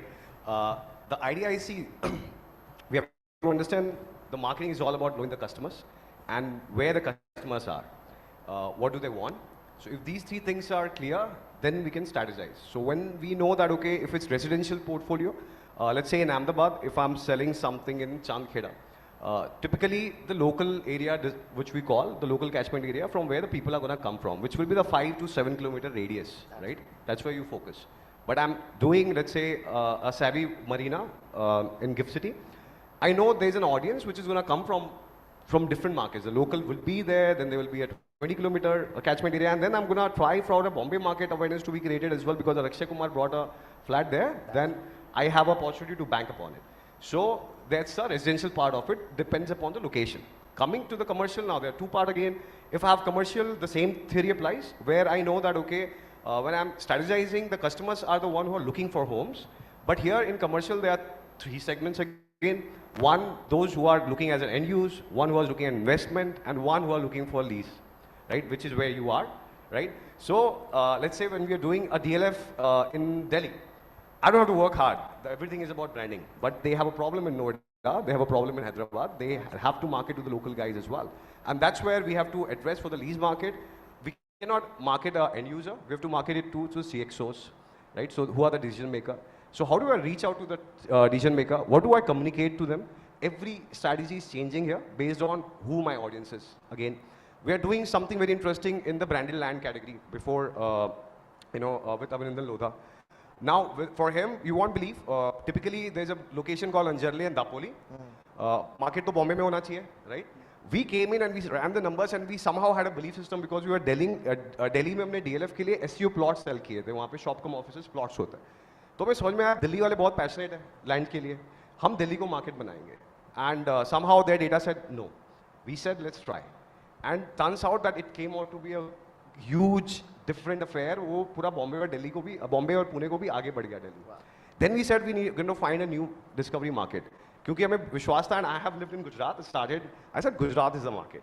So the conflict was that, should we? So you would have seen a lot of print ads also came in. There's a lot of digital ads come from the similar brand here. And you won't believe Gujarat is emerging as one of the largest market for the branded land there. But here again, the idea is the local market was Pune and Bombay for them. All right, but we are discovering the new audience depending upon the use case, depending upon यार गुजरात के लोगों को भी वो sea life चाहिए, right? So exactly customers को समझ के वो कहाँ पर हमें उसको ढूंढना है. A lot of time in residential right now Ahmedabad में it's not available, but for Bombay market, Pune market में हमें residential data, commercial data ये सारा मिलता है. There are companies like Zapkey, the company like CRE Metrics, right? They're giving this data कि कितना transaction हुआ, कितने price पे हुआ, कहाँ से customer आया. So this data becomes a very important point when we are devising our strategies, right? And on that basis, we are able to target the right customers. For Ahmedabad, this location data intelligence is going to be available within a year. And I believe that's where the whole focus on digital versus other debate will start changing. And because हमें मालूम है customer कहाँ से आ रहा है, उसको चाहिए क्या, तो हम लोग उनको और अच्छी तरह से target कर पाएंगे. So yes, the answer is definitely you have to look differently, know where the customers are, what are they leading, and हमारा customer है कौन. Yeah. That's true. No, that's really good to know. With that, I would just like to ask Neil bhai, when we really look at this real estate projects, and you are a developer, you are developing so many projects. So from the cost point of view, what could be that tentative, weightage you normally put approximately, when you really get into that sales and marketing perspective. So what could be that average percentage you would generally put on your different projects, like maybe it is different for residential, maybe different for commercial? So I have a very different perspective when it comes to marketing, right? It starts from buying the land, right? So when you're buying the land, obviously you're going to market that land, right? Then the second part comes where I call it the kitchen, right? Which is the product, right? So for me, my best friend is my architect, right? So you get the product correct, and the third part is obviously the construction and this way of this. Now if you get all these three things correct, right, the cost of marketing, which means any medium, can go low. I'll give you a perspective. So we've just launched a project in Ahmedabad, 1 million square feet, where many developers, many CP networks were telling me that this product wouldn't work, right? Because we were in Vasna, we were creating product from 1.5 crore to 2.5 crore, where the segment was not even at 1 crore. But we found that gap that, people were moving out of the city, right? People were moving out of Vasna because there was not that product. Now we found that gap, and with 1 million square feet, we're not looking at, a smaller development to sell that product. And it was the first launch after COVID in this perspective. and we sold 60% on day one because the product was very convincing, right? So I personally believe that when you get all the three things correct, right, the cost automatically decreases in the way you go to the market. We have a project in Narol, right? So we couldn't do strata sales there.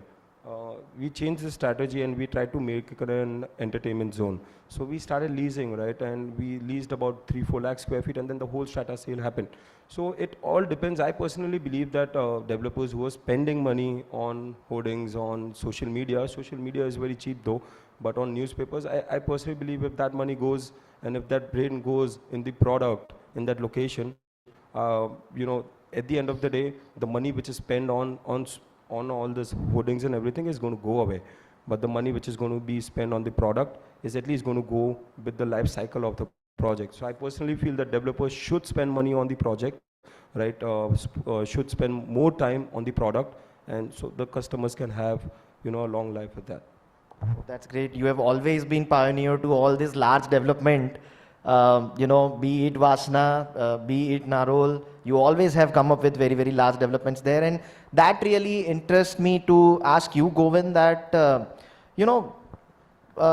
if you can just let us know that most of us so far have worked, in any of sales and marketing strategy through a print media, which is more or less was, more famous, and they used to terminology with all these sales and marketing partners. What is in general would be the cost difference of this print media marketing versus digital media marketing?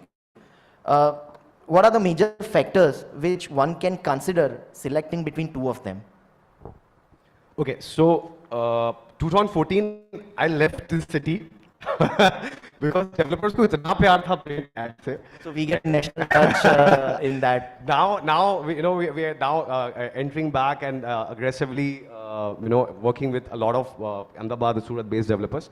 The reason is simple. Somewhere I have a left brain working better, तो वहाँ पे मेरे को numbers बहुत ज़्यादा matter करते हैं, right? तो अपने हमारी booking के उसके अंदर there is a thing called CAC, customer acquisition cost. As a developer, like Neil said that कि product बहुत important है और product important है तो हो गया. As a marketer I say यार product तो आप लोग बना रहे हो अच्छा ही बनाना चाहिए, right? तो वो तो आपका granted आया. So if I have a A and B product which are same, how do you win? It's same quality, because that's the way he's thinking. There will be another guy thinking the same way. Great design, great quality. How do I win? That's where the marketeers are coming, right? So everything comes down to the numbers then. Now let me give you an idea. Bombay may have observed here also, the print ad you typically used to be, yaar, paper mein mera ad aaya, dekha gaya, right? The developers talking this way. That is the only ROI that you actually got, right? Because 1 crore ka ad hai, but I will have 500 calls coming in, okay? The quality of out of the 500 पे quality ढूंढ लेते हैं तो 200 से अच्छे call आए, brilliant. आप calculate कर लो कि एक कॉल की लीड आपको कितने में पड़ी, right?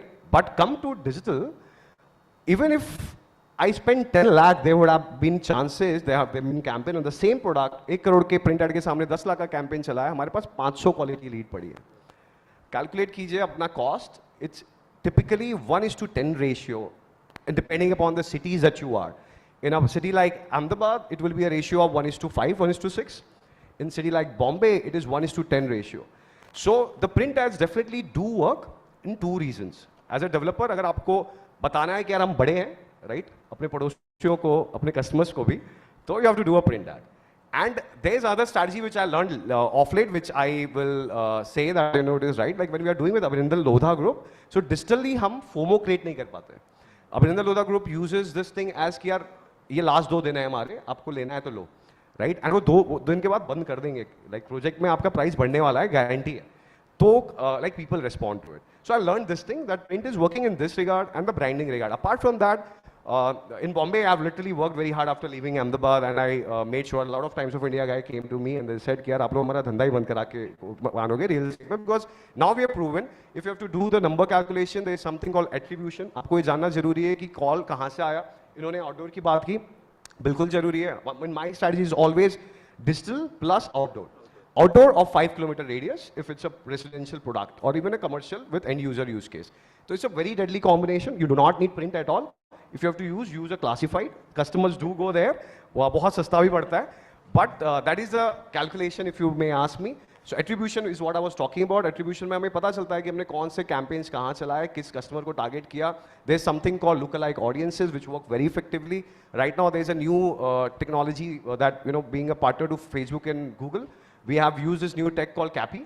जहाँ पे हम लोग कस्टमर्स को अगर बता देते हैं, अगर हम बता पाते हैं कि ये क्वालिफाइड कस्टमर है, and we tell it back to Google and Facebook algorithms, they are able to target the right customers even better. So the qualification का यहाँ पे काफ़ी लोग डिजिटल मार्केटिंग करते होंगे, तो एक जंक का बहुत प्रॉब्लम होता है डिजिटल में. 100 में से 80 रीड जंक होती है. Now we are able to make sure that you know only 20 qualification के बजाय 40% लीड्स अच्छी हो. And this technology is working really well. With Google and Facebook, we have done a pilot with a few products, and now I believe aggressively we are trying to market this product called Cappy, and we have built an AI on the same. So yeah, that's where the answer goes. Just forget about print ads. We know digital is the future with Meta and everything coming out. I don't have to say it anymore. I'm making a comeback, and I'm aware that this is the response you'll get. No, that's really interesting and informative, and that really again puts Neil bhai on the spot. That Neil bhai, while we talk about sales and marketing so much, we cannot forget our channel partners because they are the core of our business. So Neil bhai, you know, being young real estate developer, what could be your ideal strategy while working with these channel partners?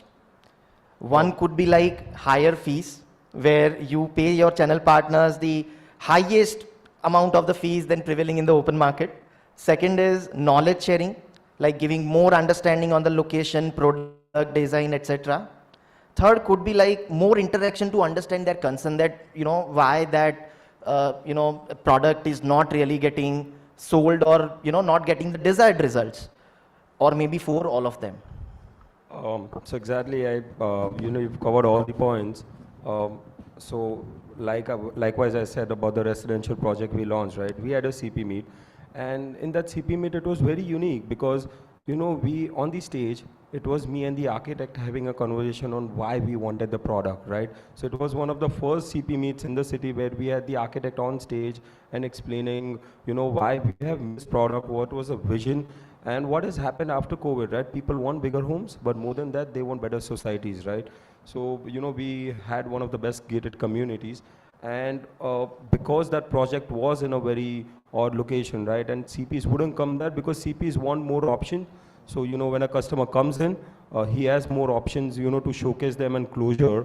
Our project was only one of them. So to attract, we had the highest fees in the town, where the base started from 3% and then the slabs went until 5%, right? Wow. But I am very fortunate that, you know, we are in Ahmedabad. We were just discussing, you know, I've tied up in Bombay, and the base rates for the sole selling agency is 5%. So Ahmedabad still, you know, the CPs are on a very lower side today on what they earn, and you know that professionalism has come, you know, in the CP market today. What I used to see during my dad's times, right, वो jar के नीचे बेचते थे, और आज the offices we have and you know the channel partners and the knowledge this young generation is getting in. I think we are very fortunate. I'm very fortunate that I'm working in this time, and you know Ahmedabad is seeing a very tremendous growth during this time. No, that's really wonderful to know. And obviously higher fees always being much more creates attraction to any of the consultant like us. So just coming back to Vipul bhai, you are actually working for two organizations. One is the development firm and the another is the flex operator.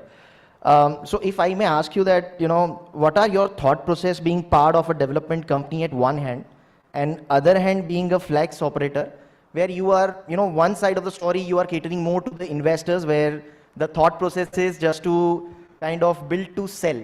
And other side, there is a thought process for doing a leasing to all those large multinational corporations, where the thought process is built to lease. So what are your thought process on both of them, and which one is your favorite? Well, it's not about anything which is favorite to me or not. But one thing I think we need to understand, like as rightly said by Nilbhai, we should understand what we are building first. And prior to that, we should understand what is the need of the market. As you rightly asked me in the beginning, smaller offices, very few, right? So there are people, there is a, your real estate market should have appetite to feed everyone. if I'm a 1,000 square feet requirement or 1 lakh square feet requirement, your market should be there to provide all the whatever I need.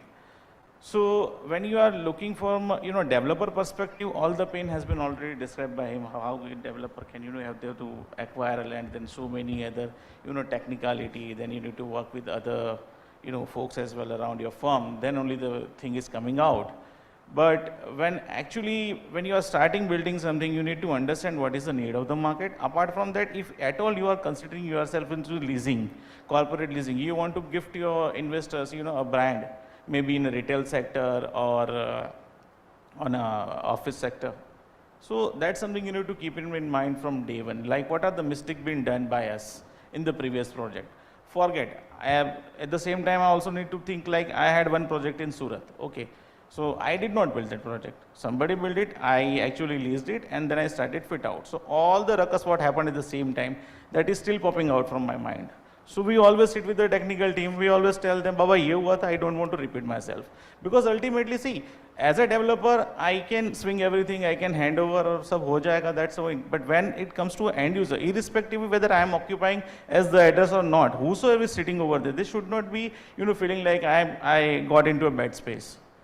Okay, so that's something is very important. So that's a learning process.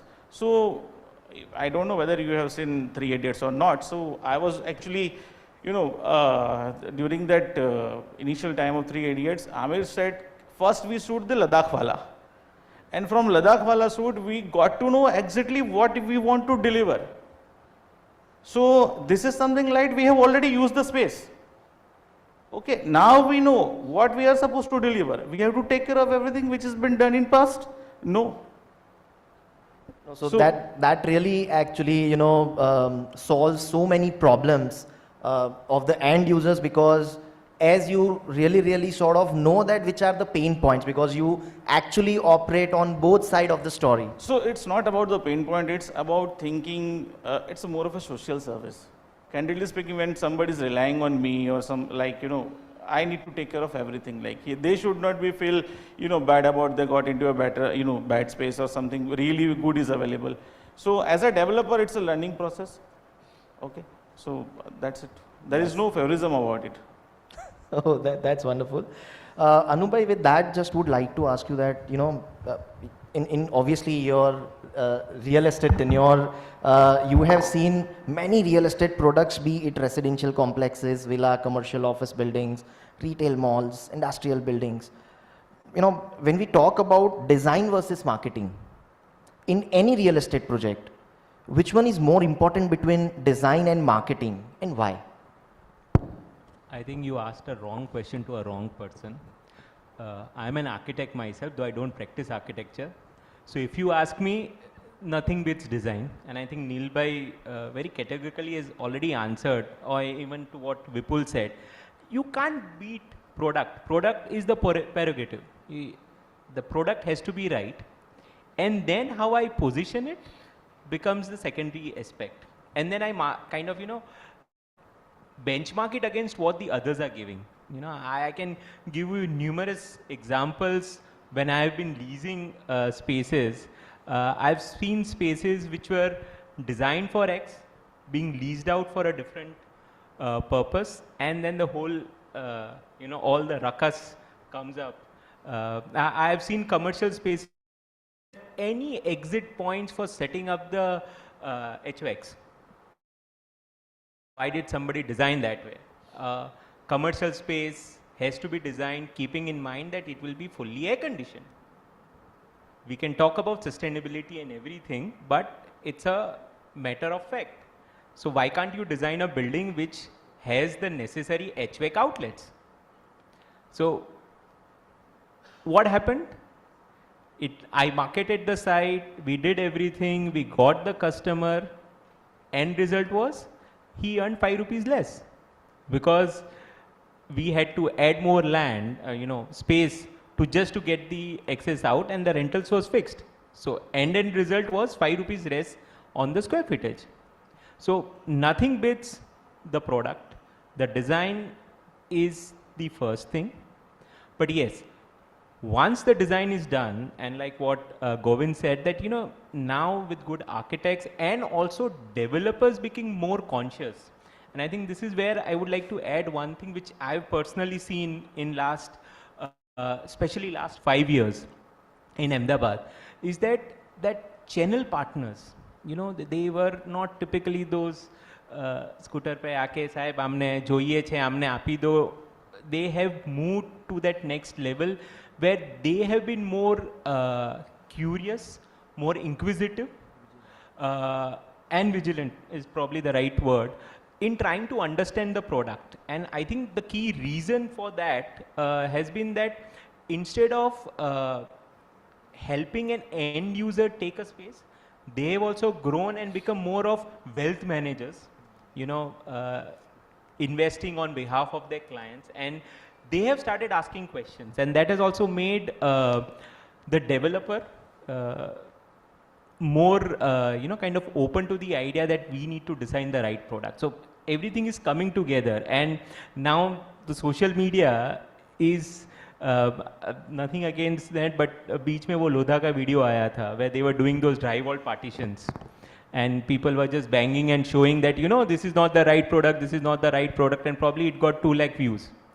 So it is equally important that now I have a right product, because the social media is going to kill me within 5 minutes, right? So I think that kind of answers the question. Yeah, of course. Thank you. Thanks, Anubhai. So I think with that, we'll just open the forum for the questions if any of the people have any questions.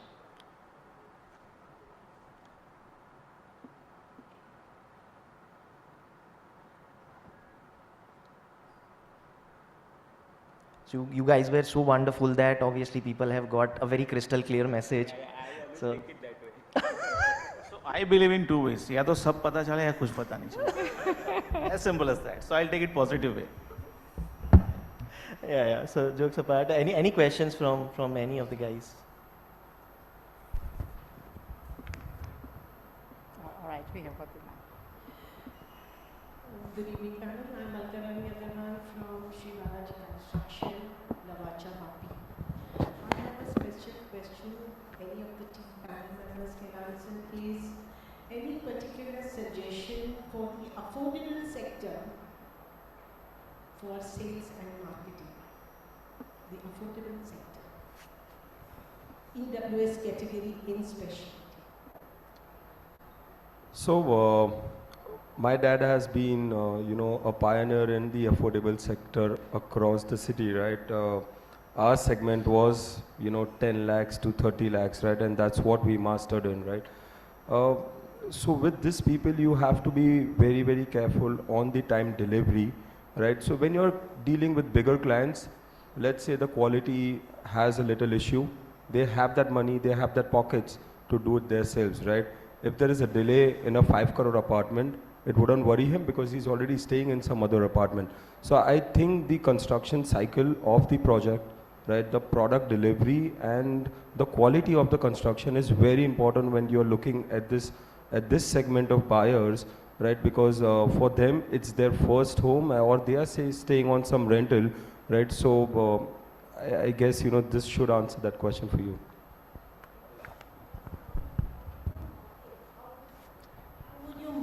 This product? I was coming to that. So I'll address the second part as well, but I'll tell you what not to do to begin with, right? Because I can say that, 100 things can happen, but I'll tell you a personal story of failure. Not too many people talk, of failure story. So one thing that we got to understand with time, I used to always think that customers को पहला घर मिल जाए ना वो बहुत बड़ी चीज़ है. तो वो affordable में हमारी कहानी होती है आपका पहला प्यार पहला घर, right? That's what we used to sell. In doing this, now I have changed. But वो ट्रांजिशन कैसे हुआ मैं उसकी एक स्मॉल स्टोरी बताता हूँ. तो एक बॉम्बे से थोड़ा आगे की जगह है आसन गाँव. वहाँ पे आसन गाँव में हमारा एक प्रोजेक्ट था. एक बड़ा ग्रुप है उन्होंने एक वहाँ पे प्रोजेक्ट डाला था. आसन गाँव था तो नाम हमने रखा आसान.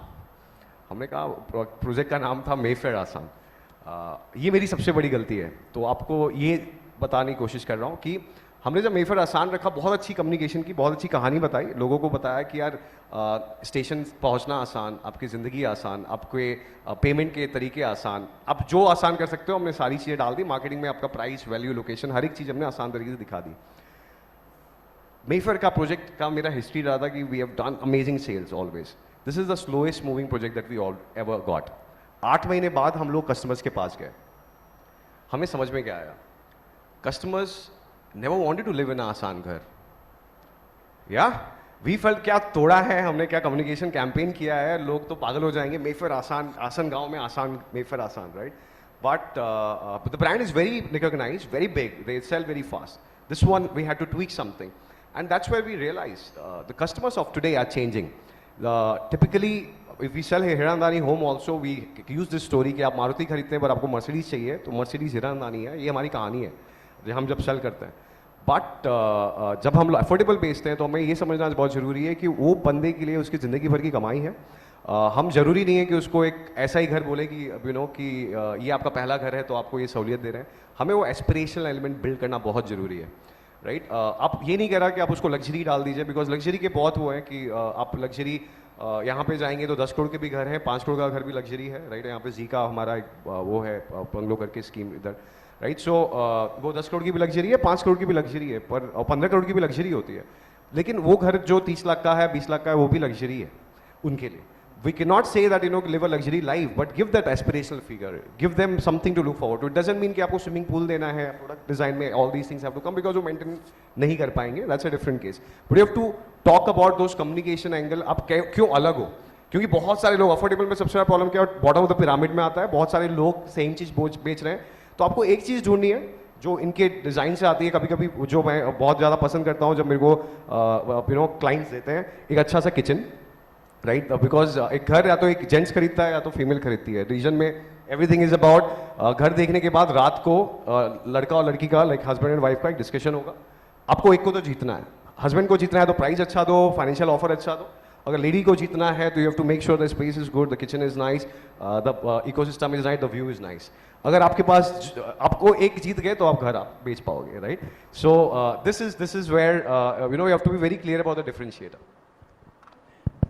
आई वाज जस्ट गोइंग टू, इसने पूरी स्टोरी बता दी, मैं तो सिर्फ एक ही चीज़ बोलने वाला था कि नैनो कार नहीं चली because people looked car as an aspiration, house is a bigger aspiration. So if I don't sell an aspiration, it doesn't work.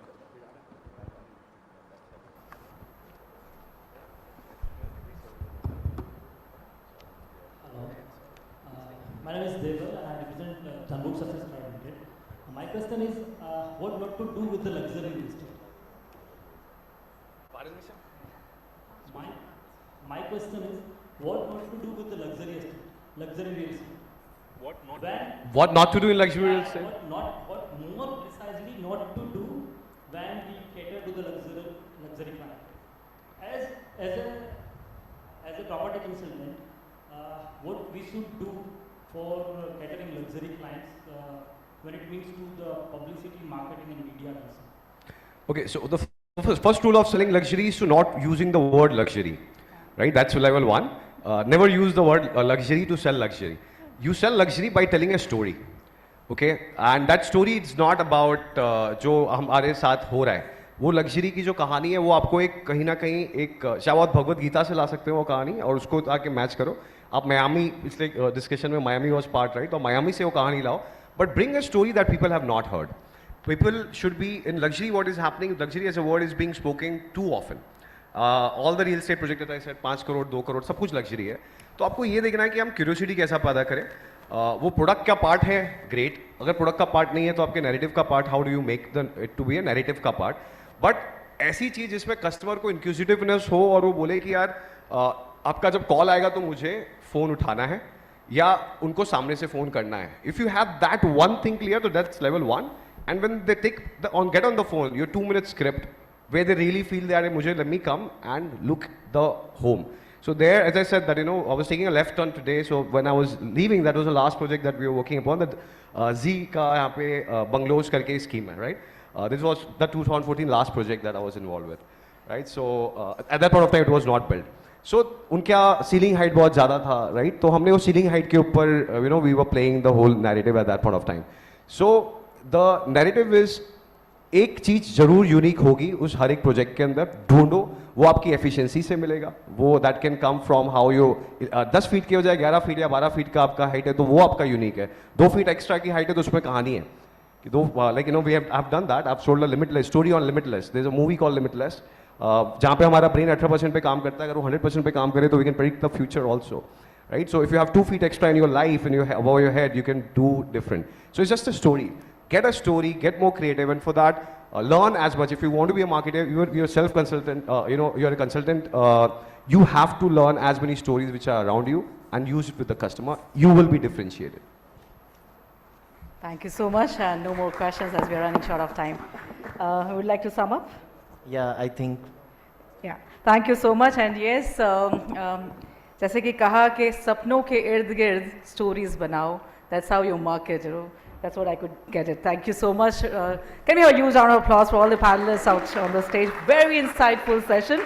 And as a token of appreciation, I would like to call on stage Mr. Shakti Likha, Chief Business Officer, to present a token of appreciation to all the panelists. So please join us on the stage. We are running short of time. I'm so sorry. Maybe you can take it later on offline also. He'll be around. The panelists will be around. So please step up the stage to give the mementos. First to our moderator, please. Mr. Jigar Gupta, Director and Head of Transactions, Gujarat, Cushman and Retail. Thank you so much, wonderfully moderated. Mr. Anup Shah, Real Estate Specialist. Thank you so much, sir, for your insightful views. Mr. Govind Rai, co-founder and CEO, Insomniac Digital Private Limited. Thank you so much for taking us to this work. Mr. Suresh Thakkar, Managing Director, Private Limited. I must give you the best kids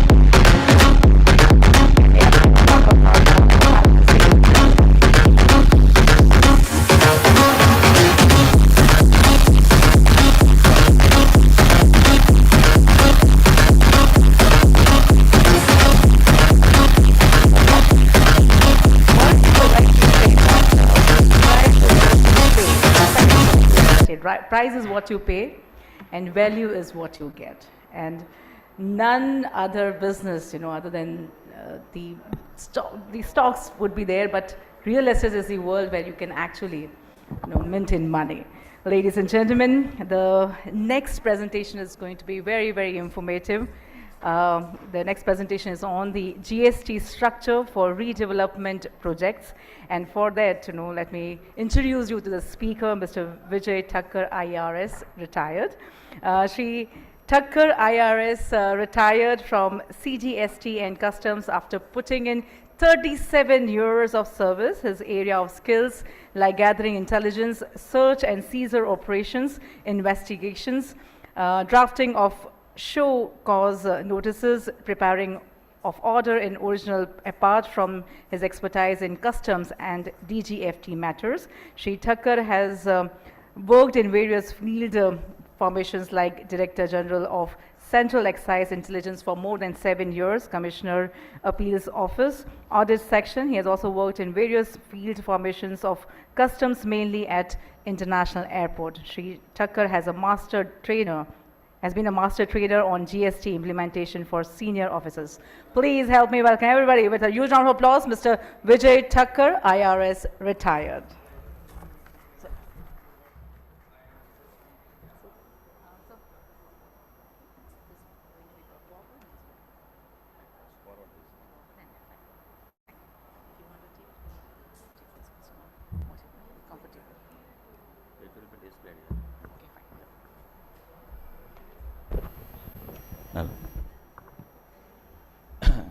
The subject is as a GST structure for the redevelopment. In fact, in GST law, there is no specific mention about redevelopment in the GST law. So its definition is taken from the RERA Act. So development includes redevelopment, right?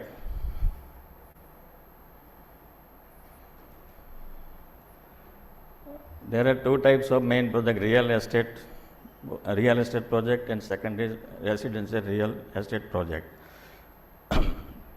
Definition is available in the RERA Act. TDR. Now, any developer want to develop a property, he has to take land. It may be on purchase or it may be on the under the development right. So land is a must requirement for the development of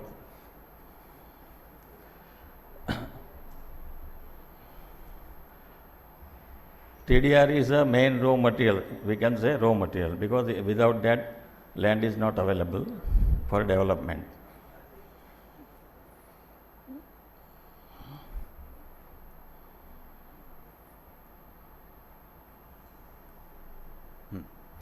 In the GST, after 1419, there are several notifications which governs the GST law related to development and construction industries. So notification 319 having the change in GST rate. Notification 4 is exemption to TDR. TDR is the main headache for the, I think, industry, no? So there is some exemption I will discuss later on. Exemption to TDR, FSI and land premium. Notification 5, reverse charge for TDR, FSI and land premium. Notification 6, time of supply for the JDA. Time of supply will determine the time of liability when to discharge tax. 7. Some of the builder may be knowing that when now this in the new scheme, rate of property, GST rate is 5% or 1% or 5%. But it has so many conditions. One of the conditions is that they have to consume materials and service from the received from the registered person. Up to 80% limit is prescribed. Beyond that, you can purchase from the unregistered dealer. In any shortfall in the 80%, it will attract reverse charge on the goods and service received from the unregistered supplier. That is governed under Notification 7. Sorry. Notification 8 prescribes the rate of tax, 18% of the material received from the unregistered person. Any shortfall requirement from the unregistered person will attract 18% GST. For that, there is specific notification.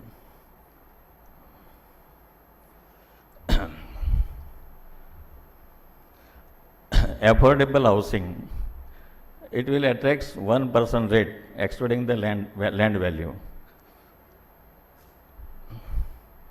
Non-affordable or other than affordable, that it will attract 5% GST. Commercial property attracts 18%. However, the developer who were prior, whose project were ongoing as on 1/4/19, and they have exercised option to remain in the old rate 12% or 18%, they can continue. For that, they must have exercised option with ITC. For this concession rate of tax, there are various conditions.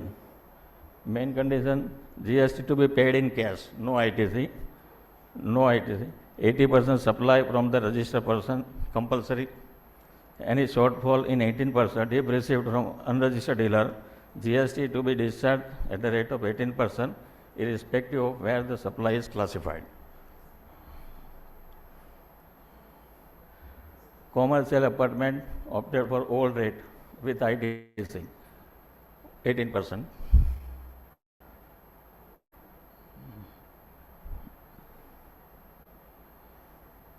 and residential apartment will attract 12%, right?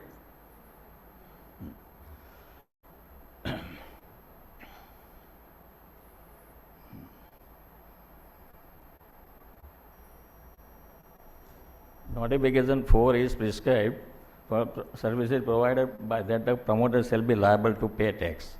यानी notification 4 is the authority to charge tax from the promoter.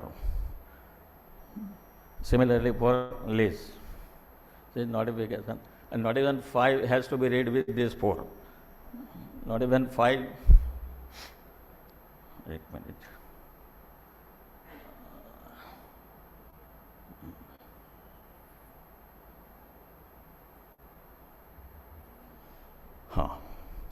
Now, how to compute tax payable on TDR? Generally, when the developer acquires the land on TDR basis, certain conditions are there. One of the conditions, the member, existing member, for the redevelopment I am talking, redevelopment के लिए जो land लेते हैं, तो उसके अंदर जो existing member है उसको flat देना होता है, free of cost.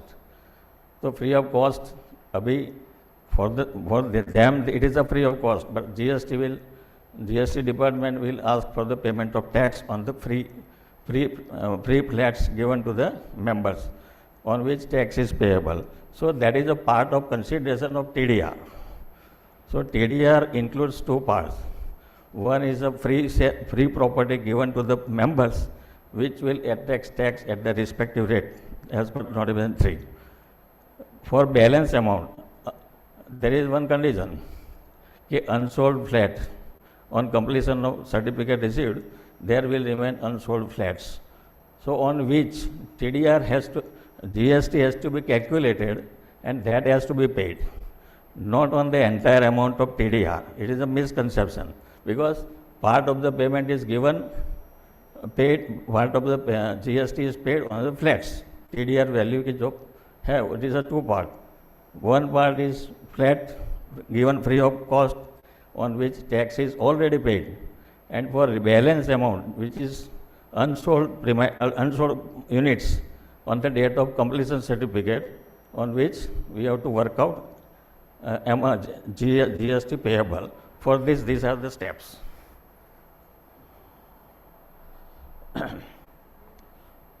First residential जो अपना अपार्टमेंट होता है, जो कंस्ट्रक्ट करना है, उसका जीएसटी पेएबल गिनने का है. उसके बाद अनसोल्ड का गिनने का है, और देयर इज वन और अदर कंडीशन कि GST payable on unsold units shall not be more than 1% or 5% value of the unsold flat. So whichever is lower has to be paid. So these are the three steps.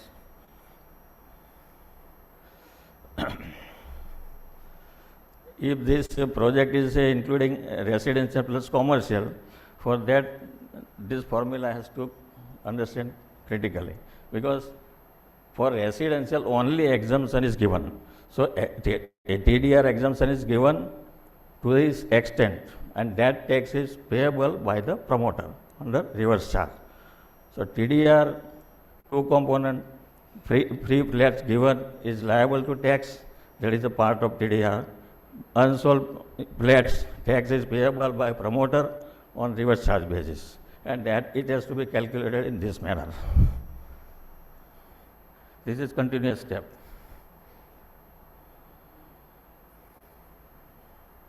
And by this condition, minimum out of these two steps, which comes minimum, has to be paid.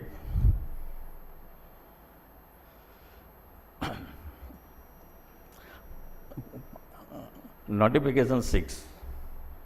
It defines two classes of the registered person. One is developer, promoter developer, and one is giving land on the lease. These are two persons liable for tax. You can see here, landowner is not liable to tax, only promoter in two cases.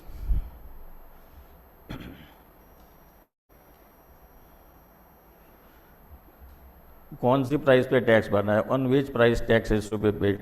This is the value of how to be computed. It is generally in the form of construction service.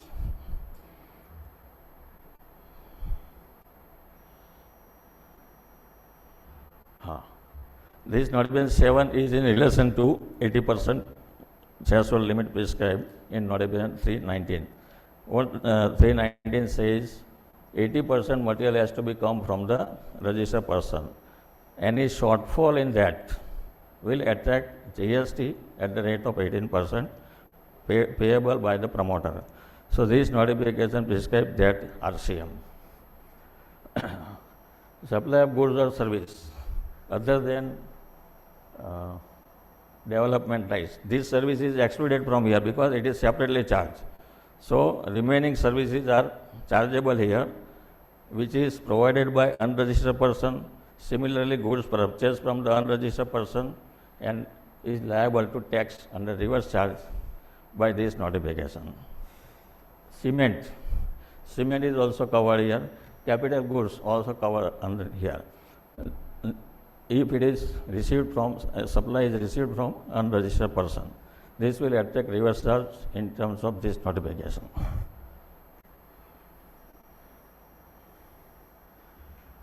While notification 8, one entry is introduced in the notification 1 by 2017.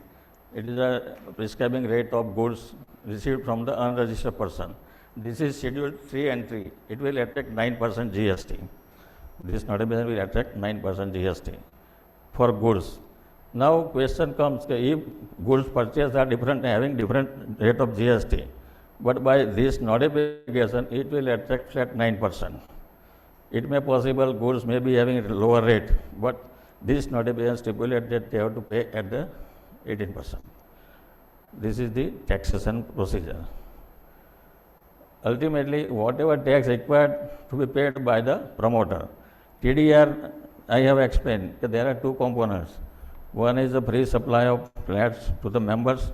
Second portion is unsold premises on which tax has to be paid by the promoter. So TDR is entirely, अगर देखें तो entire TDR is not taxable. Only unsold premises portion is taxable. That they have to pay because promoter is paying tax on the pre-sold flats. So that is also part of TDR. This is the main ingredient of the TDR. This dispute is pending in the Supreme Court, whether TDR is liable to tax or not. It is presently under dispute. Tribunal has given decision in the favor of trade, but it is appealed by the department and pending in the Supreme Court. In GST regime, these 3 rulings are there, but it is also against the SSE. It is in favor of the department. So presently nobody can say that TDR will not attract GST. It will attract GST. That is sure. Any question?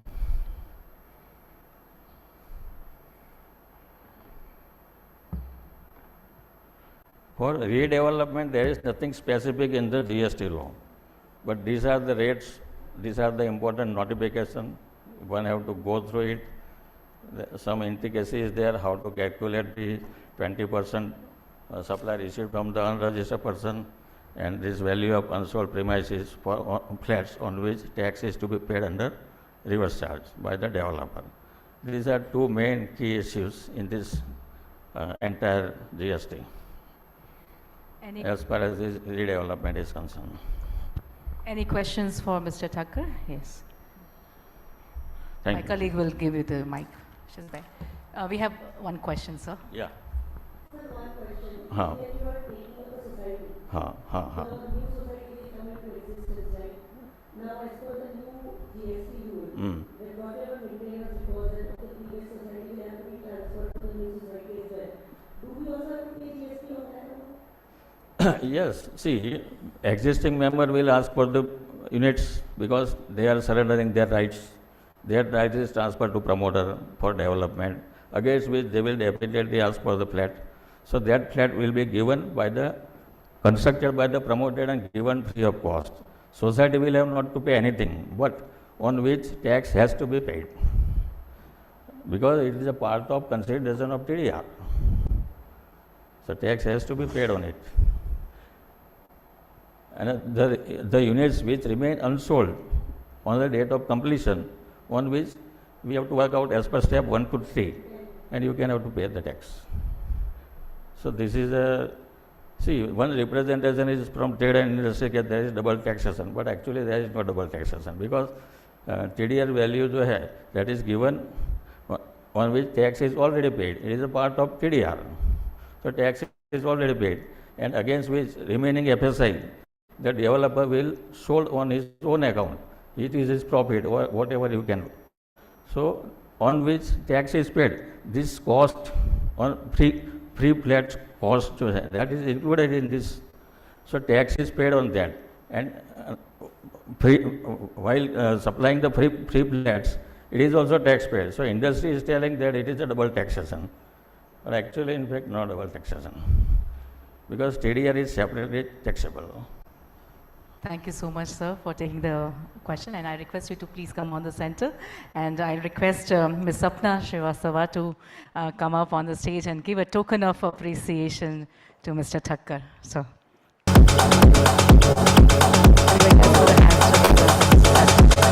Very knowledgeable session on GST.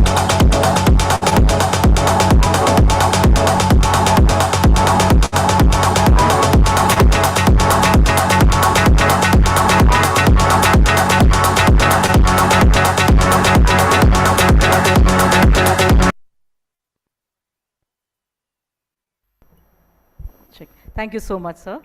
Thank you, ma'am, for doing the honors. Ladies and gentlemen, एक छोटी सी कविता पेश कर रही हूँ till the time our stage is set. I hope you will like it. उलझनों और कश्मकश में उम्मीद की ढाल लिए बैठी हूँ. उलझनों और कश्मकश में उम्मीद की ढाल लिए बैठी हूँ. ऐ ज़िंदगी तेरी हर चाल के लिए मैं 2 चाल लिए बैठी हूँ. लुफ्त उठा रही हूँ मैं भी आँख मिचोली का. लुफ्त उठा रही हूँ मैं भी आँख मिचोली का. मिलेगी कामयाबी हौसला कमाल का लिए बैठी हूँ. चल मान लिया 2-4 दिन नहीं मेरे मुताबिक. चल मान लिया कि 2-4 दिन नहीं है मेरे मुताबिक. Every day is not the same, ladies and gentlemen. गिरेबां में अपने ये सुनहरा साल लिए बैठी हूँ. And this year, ladies and gentlemen, I mean it. This is for the real estate industry. ये गहराइयाँ, ये लहरें, ये तूफ़ान तुम्हें मुबारक, मुझे क्या फ़िक्र. ये गहराइयाँ, ये लहरें, ये तूफ़ान तुम्हें मुबारक, मुझे क्या फ़िक्र.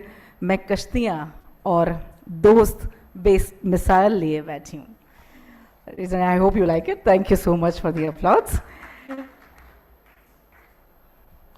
It's rightly said in the real estate world, ladies and gentlemen, you know, real estate is imperishable asset, ever increasing in value. It is the most solid security and about the only indestructible security. This has been rightly said by Russell Sage, the former US representative, American financer too. So ladies and gentlemen, everybody wants to own a piece of earth in this world, and as we have a limited space, so please, you know, that's what, you know, we tell to their buyers and investors, keep buying a piece of it, because we don't have much more earth, more there, you know, in the world to buy for. Ladies and gentlemen, taking forward the topic of the next panel deliberating on thinking ahead, role of legal and regulatory compliances. The session will be chaired by Mr. Deval Walia, Senior Director and Head, West India Capital Markets and Investment Services, Colliers, India. Mr. Deval has over 15 years of work experience, having worked with financial institutions like Piramal, SBI and Axis Bank. As a seasoned investment and capital market professional, he has a proven track record of origination, evaluation, underwriting, structuring, leveraging, asset monitoring, and exits in real estate. Can we have you, sir, on the stage? Mr. Deval Walia. Can we have a round of applause, everybody? Introducing our speakers in the alphabetical order, I welcome Mr. Amit Goenka, Managing Director and CEO of Nexus Finance. With over 25 years of experience in the industry, Mr. Amit is a visionary leader and professional responsible for over $7 billion USD of investment globally with a focus on Middle East and Asia, and creating one of the foremost institutions in the financial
home buyers, whether it is vendors, whether it is capital providers. So the number of stakeholders getting impacted is far too many for a very significant portion of their balance sheet or net worth.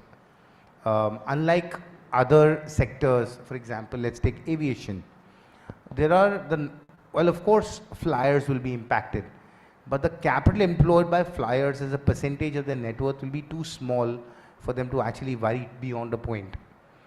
But that is obviously not the case for real estate. So I think that is inevitable. That I think 2 years is, I mean, in good case scenarios, I've seen 18 to 24 months, but I think it's dragged on and on and on, especially post-COVID with the caseload and what have you. And I think it's one of the worrying factors also for global investors as to how do you resolve an asset? How do you make it bankruptcy proof to start with?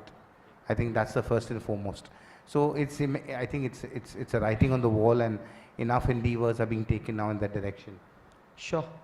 Mudit, if you, I mean, I'm sure you will have a legal perspective to this. What can be done to reduce this timeline? Amit spoke about, reducing the timeline from 2 years to probably weeks. Is it possible first? And what do you think legally, what should be done to do it?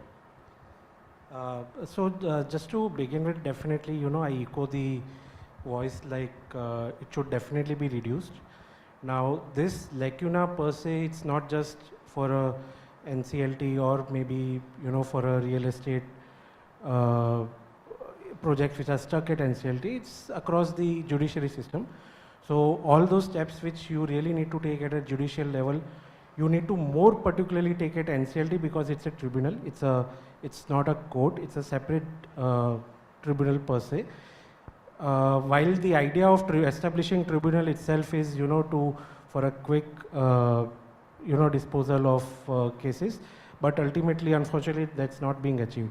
So maybe, there are a couple of things what can be done at a very high level is, at maybe some sort of major projects or major insolvency issues can be bifurcated, and you create a special bench for it and try and treat it in an expedited manner. Because ultimately what happens is if timeline increases, your asset value erodes, which ultimately affects everyone and defeats the purpose of IBC per se. So one is, of course, you create special benches for special type of matters. You can, of course, streamline your process filings. More importantly, you need to curb the frivolous litigation, which is very relevant in IBC, because what happens is, even if, say, for example, if COC has passed a resolution, what we see is there is some of the other frivolous litigation being filed by non-successful RAs or whatever the issue may be. So maybe, NCLT should start looking at maybe passing some strictures or penalties or something, and you have a very crisp timeline even for those litigations. Right now, what 330 days we have is only for the resolution process, but no one really thinks about how to handle those frivolous litigations, which goes on way to the Supreme Court stage.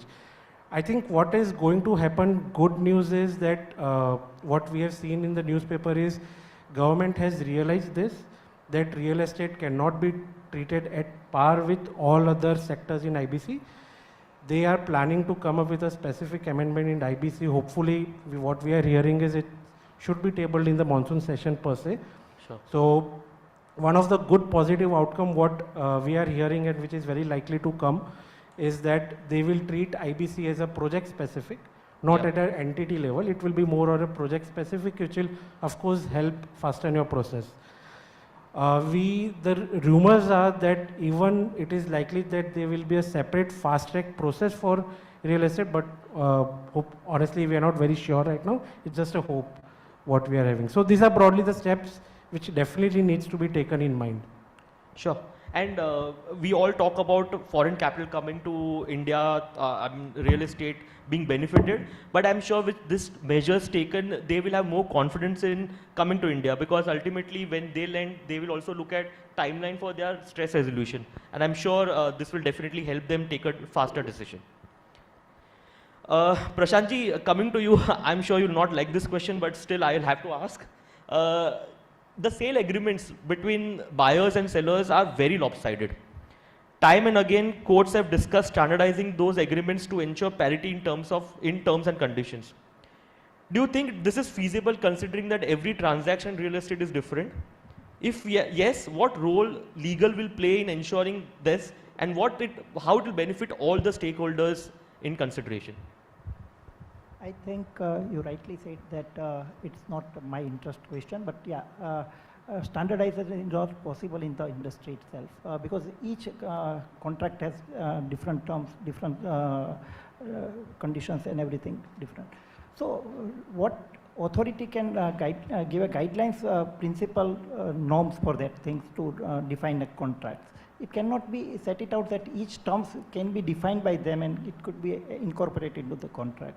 So my say is that principal authority should set up principal guidelines for that thing, which can be updated from time to time how the complaints are coming in and with the resolution of that things. Sure.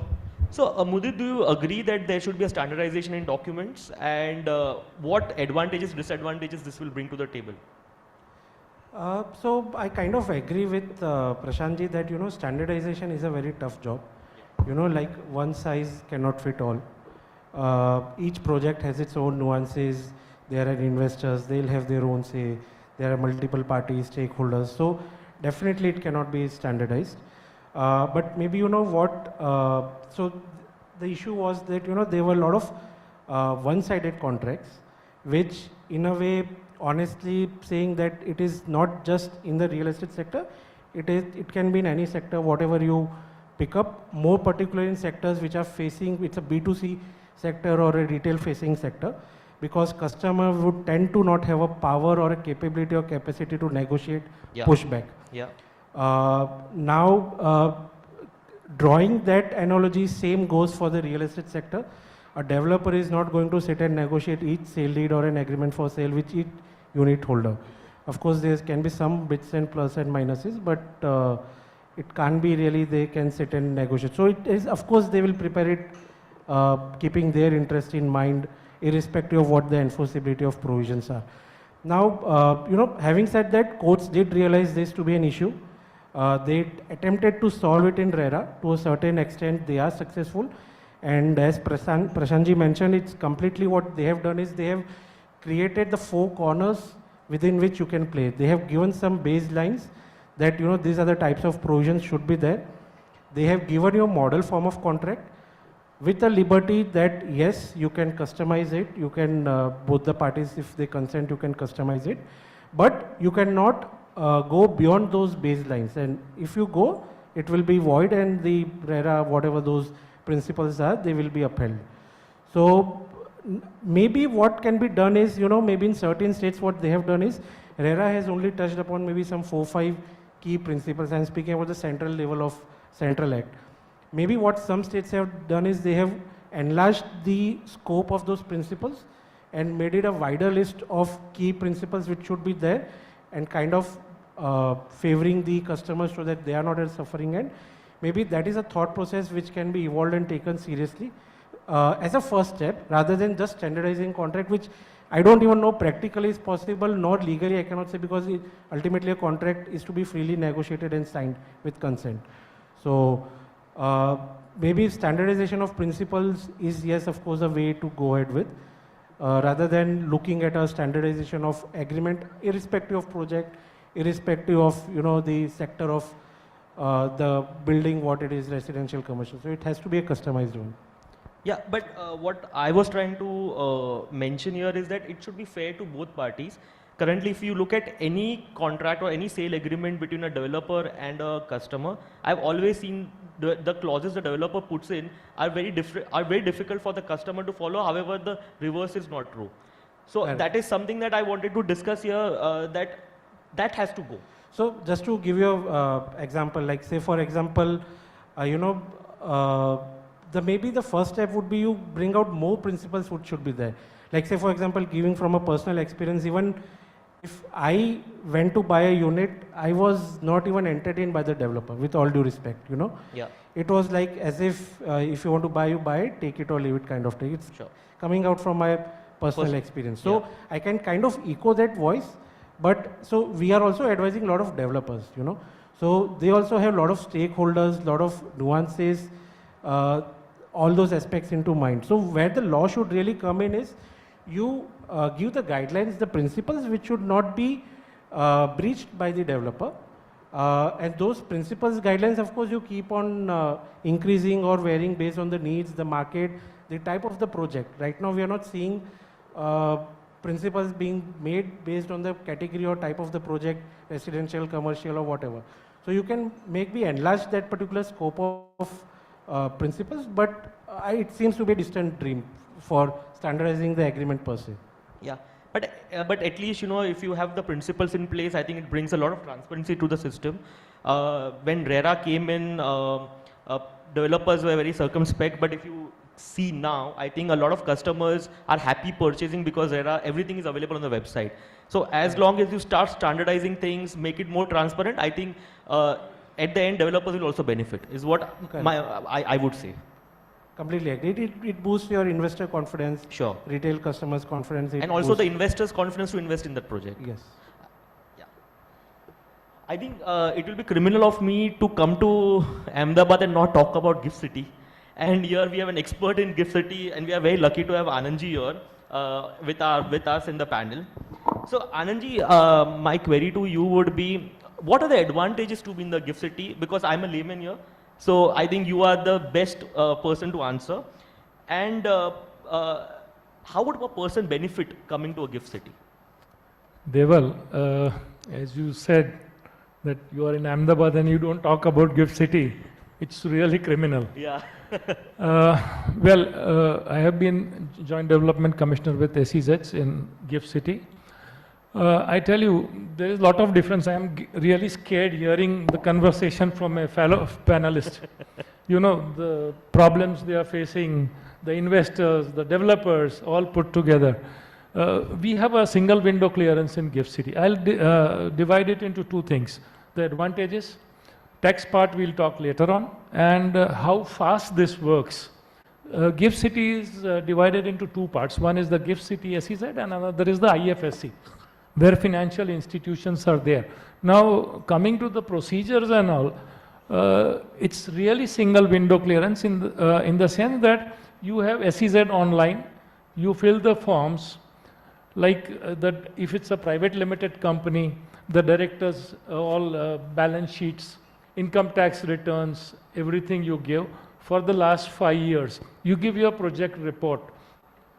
Within 7 to 8 days, you will be getting a call to appear before the Unit Approval Committee.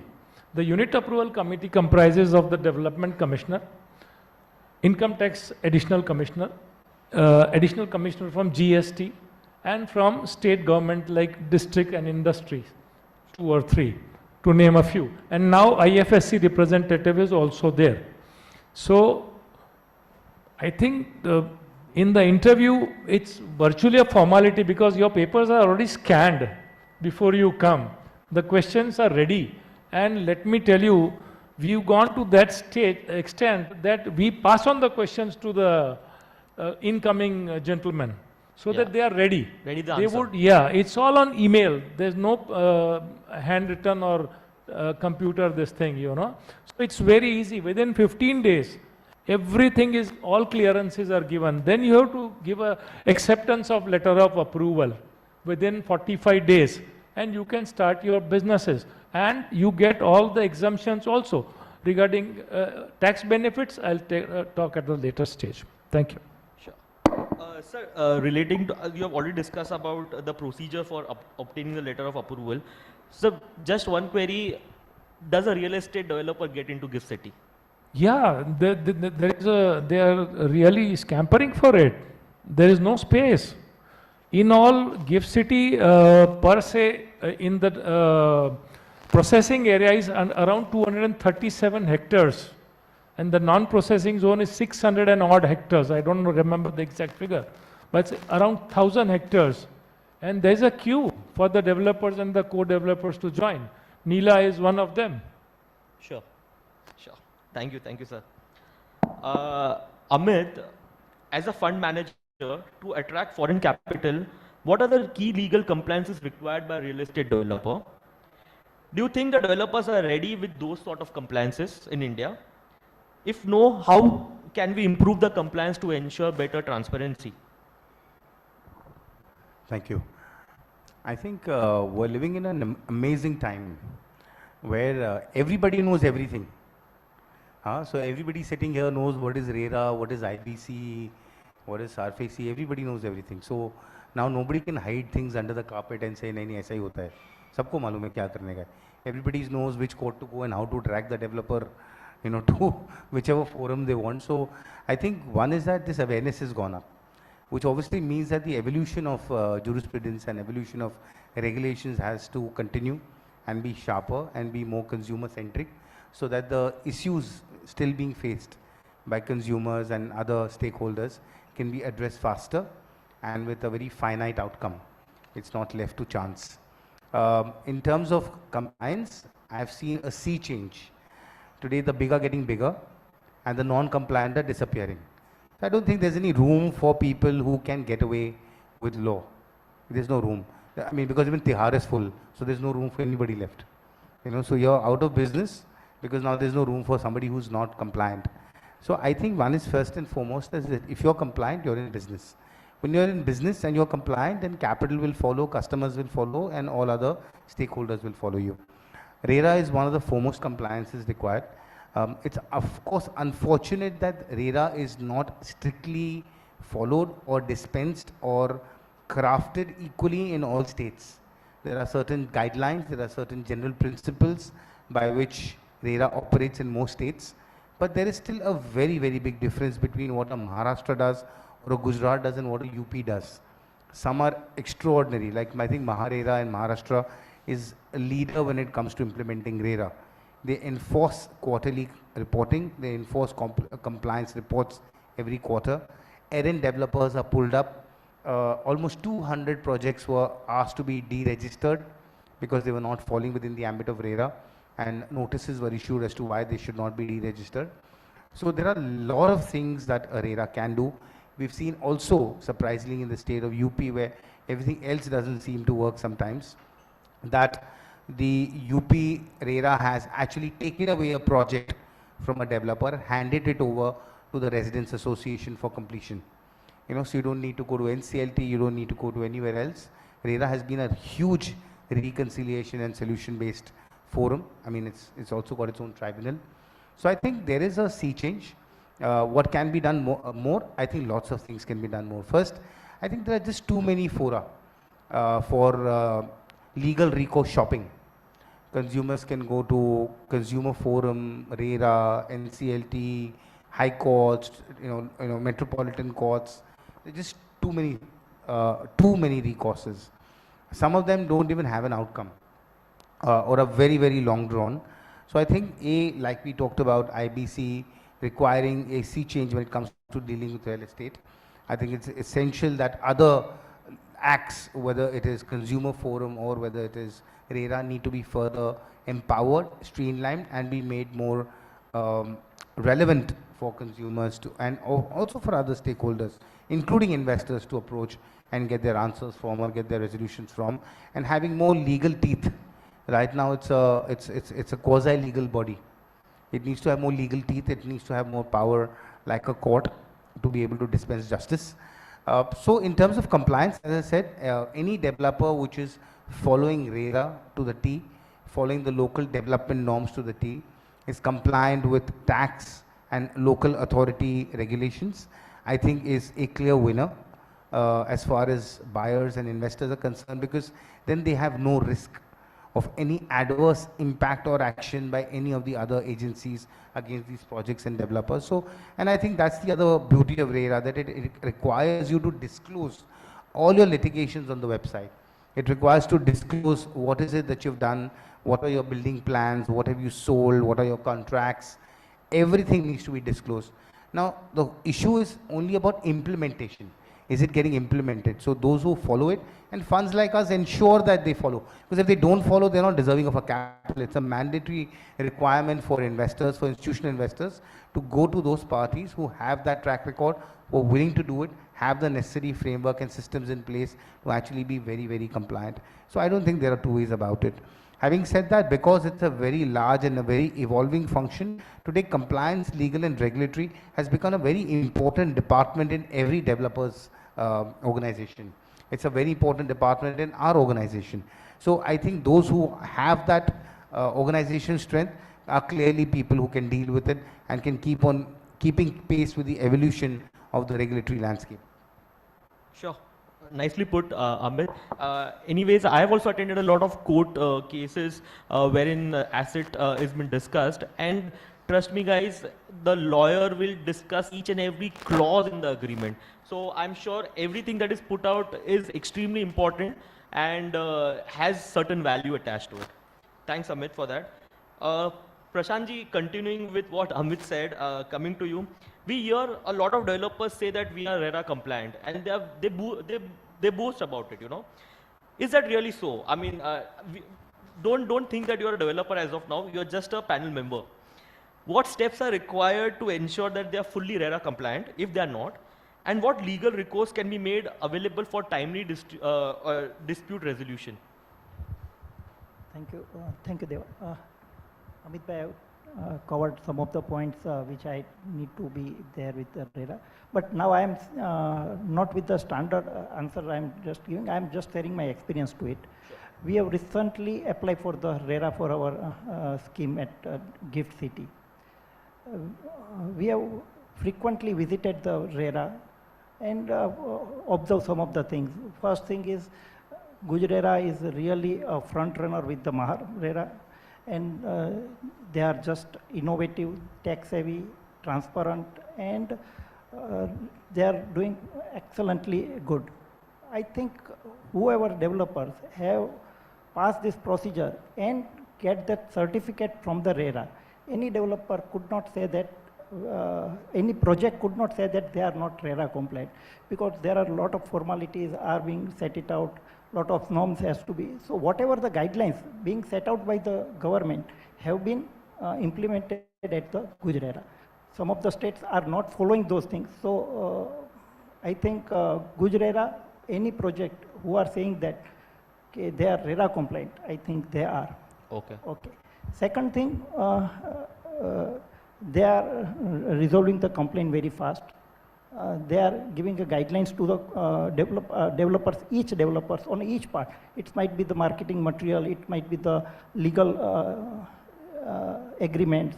So whatever things you have talked about the standardized agreement, I think all the agreements have been uploaded to the RERA website. They have each clause, they have validated, and if they feel that these are on the part of the developer one-sided, they are compulsorily force us to change those clauses. So any contract at with the RERA registered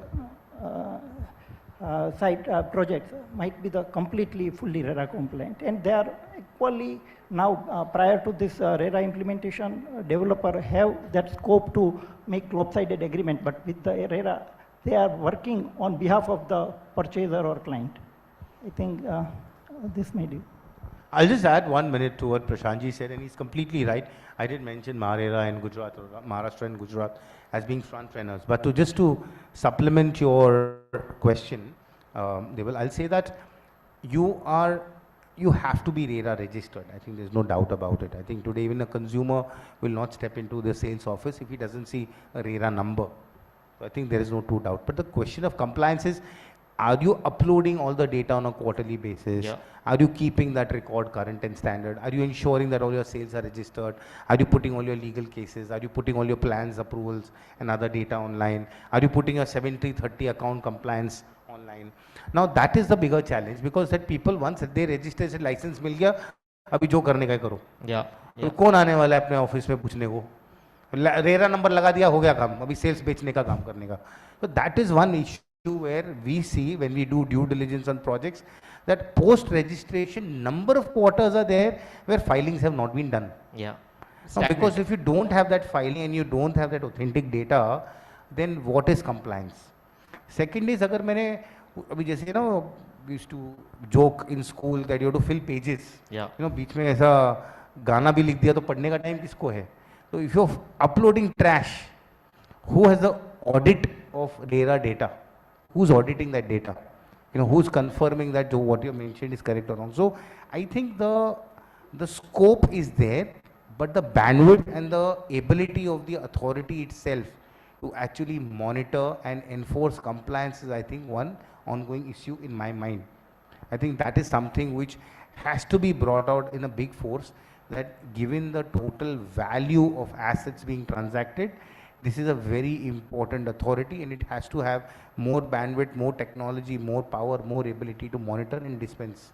I think that is one challenge I'm seeing, Prashantji, because I've studied RERA files of several hundreds of projects each year, and I find this as a big issue. So we are the first developer who have registered our RERA registration in 2.0 with the fastest registration within the 12 hours from the plan pass.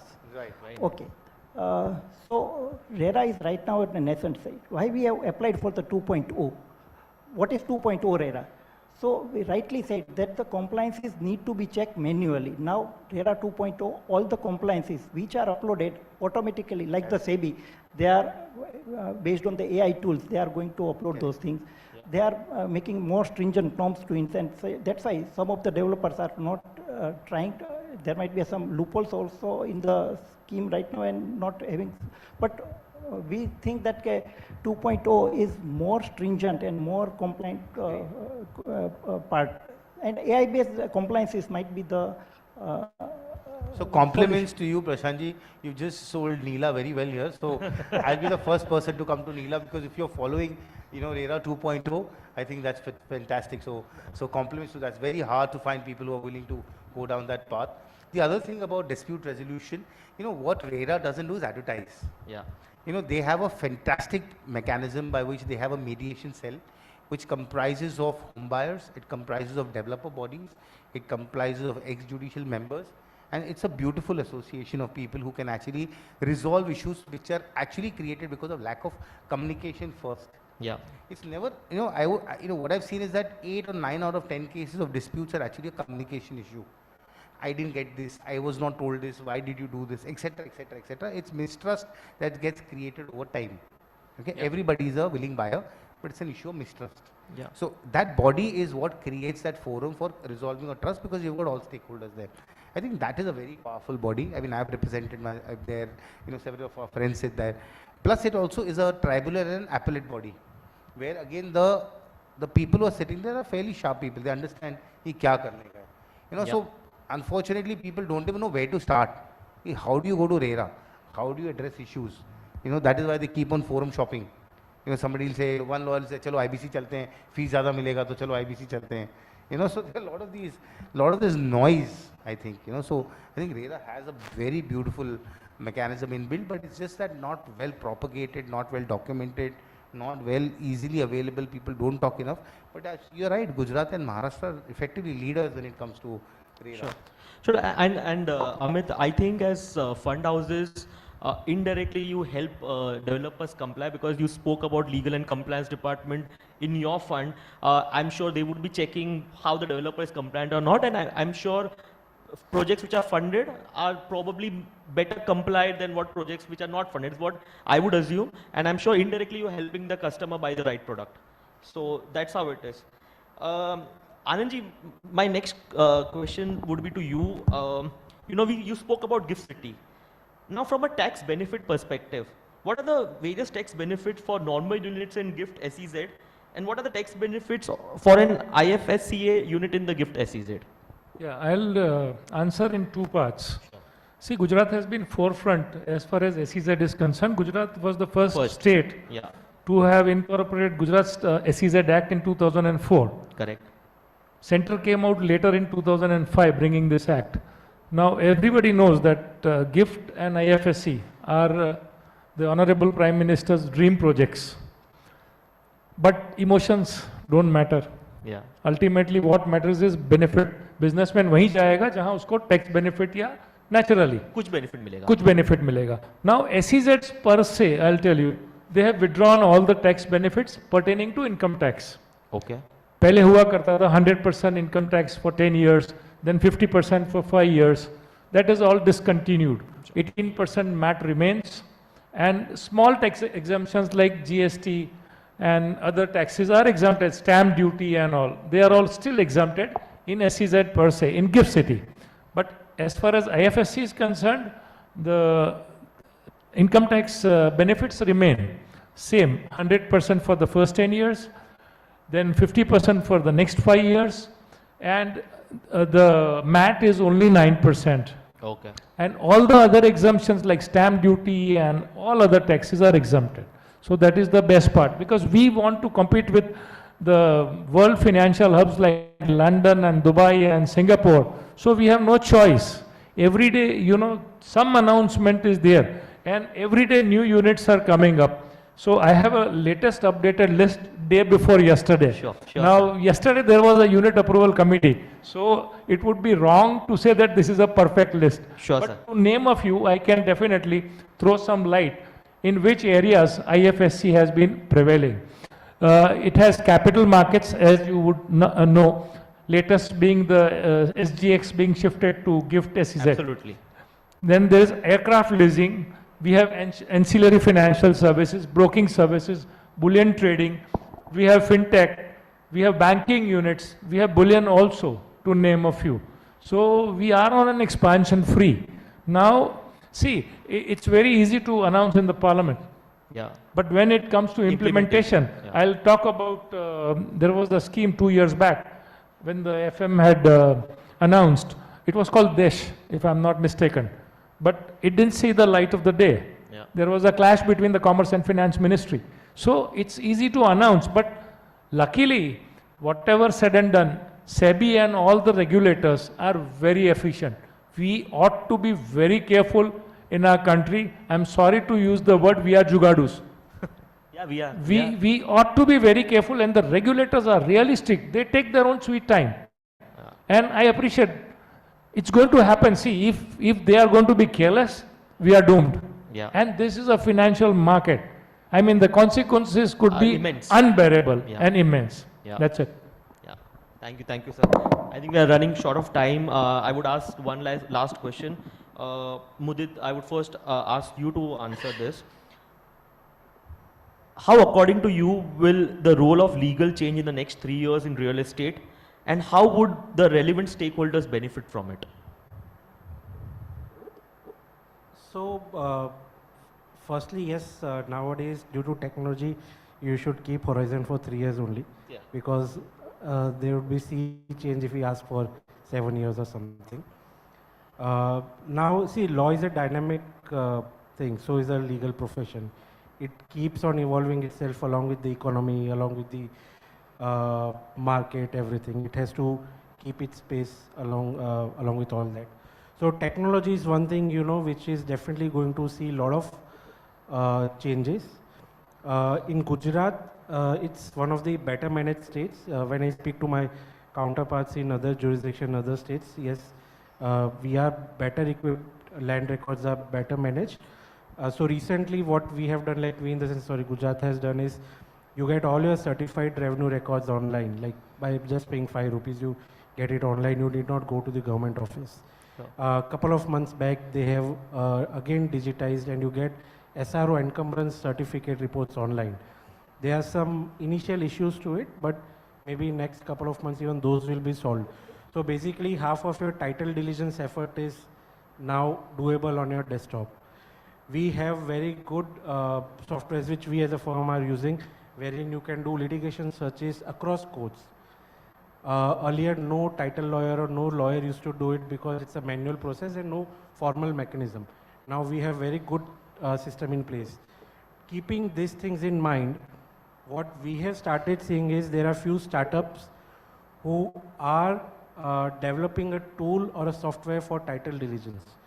Now we as a firm have incubated them. We worked with couple of them, incubated couple of them. It's still a distant dream, but I would say maybe 3 years, yes, we can see. In couple of states, it's working very fantastically, those tools. It will, of course, have to be customized based on states, but that is one area where I think there will be some movement to it. Now, saying about Gujarat market, what I expect is, you know, there will be a lot of, it's still, with all due respect, it's still an unconventional, typical old school real estate market, funding, financing. What we are hearing from the ground is like, there is a lot of capital waiting to be infused in the state. So what we are seeing or like expecting is that the way you finance your projects, the way you monetize your assets, we are hearing that people in Gujarat are now keen to have started to think of REITs. I'm not saying that they have planned for it, but they have started to think for REITs, which is actually a very good step per se. We are hearing few developers who are now thinking for AIFs, for pooling of investment. Now, 5 years and few years down the line, no one was even thinking. So maybe in next 3 years, all these modes of financing, the ways of transaction, we'll see a lot of modernization. We'll see a lot of professionalism and sophistication. That's what my expectation is. Now, drawing from this, yes, your legal profession will also have to change. Your lawyers will also have to be equipped. Now, nationally, yes, we have very good, capable lawyers dealing with all this. As a state, yes, your lawyers will also have to be start advising, start structuring, documenting, working in that fashion for those structures and models in place. Sure. And for which, of course, your real estate knowledge is a base knowledge. So you particularly need that. So yes, there will be a lot of scope for improvisation, and there is a lot of scope of innovation I can see in next 3 years. Yeah. So I genuinely feel that a lot of us felt before the topic that we discussed is legal is actually a barrier to business, but I'm sure this is going to change as legal being an enabler to business. I think that is what we are hinting at. Correct. That's what we as a law firm, till now, lawyers always think them to be a conventional law office, chambers or setup. But law firms, especially nationalized law firms and tier 1 law firms, we ourselves think as a business enablers. Sure. Definitely, we do that. Yeah. Thank you. Anandji, you have something The to say? silver lining after hearing all this is that we have Singapore Arbitrage Center in IFSC. So Yeah. we will be free of all these hassles. Thank you. Sure, sure. So I think we have only few minutes left. Would like to take any queries or any questions from someone. Yeah. And please let us know who you want to ask this question to. It becomes my job becomes easier. So, sir, the very reason that I want to ask the question is because we have legal, finance, and development veterans under the same roof. Sure. Otherwise, I wouldn't have asked. So, anybody who can answer would be a great pleasure. So, my question is, with the exception of Gift City, I've seen that developers in Gujarat are reluctant to take debt. In general, wherever I've seen, debt is always cheaper than equity. That's what limited understanding I have of finance. So why is it? Are developers in Gujarat so cash rich that they don't want money at all? Or is there any other thing? We all have our guesses. But I want to hear from those who are in it for long haul. Can I take the privilege to ask someone from the panel? Can I do that? I think Amit would be the perfect guy to answer this, Amit. It's funny you have to ask you ask this question because yesterday I was talking to a developer and he was saying कि one of the income tax commissioners told him कि debt ले ले तो दिखेगा कि तो project कैसा खत्म कर रहा है नहीं तो पता ही नहीं किधर से पैसा आ रहा है और किधर जा रहा है. So developers are taking debt now because they want to show that they are more compliant and more corporate than they were ever before. But you're right, the first answer is correct. There's too much money available locally, and it's easy money maybe, so maybe easy money, I don't know. See, again, let's understand that, Gujarat's scale of development has also been limited. Now, when you're doing 200,000 square feet, 300,000 square feet, the amount of capital required is not too much, and most of the land is bought any which ways, it's not a JVJD model anymore in Gujarat, people buy their land, or they're land bankers, so now you need only approval in construction finance. Because you're specialized, you know exactly what product to build, and the sales are very good, the need for debt becomes very low. You need debt when your cycle time is longer, the sales are slower, you need to do more ready inventory sales, then the need for debt becomes more relevant. Ahmedabad, the sales velocity has generally been very healthy, and therefore the need to actually take debt has been very low. Second of all, again, and of course, minded that this is now going to change also with this whole Gift City scenario, because when you have to build the whole IT park or SEZ and you have to make it ready and have large corporate occupiers come and take that space, that's when debt will become mandatory. So today I'm seeing anybody who's now in the Gift City or in the SEZ is actually going and taking bank borrowings, and they're getting that capital also because they know they have to build a good product. they have to give it to a corporate guy, they have to give it to somebody who's coming from an offshore jurisdiction or coming from Mumbai or any other, you know, sort of sophisticated landscape, and not necessarily a local occupier or consumer. So I think that is a very important factor, which is why I think this mindset that I should not take debt.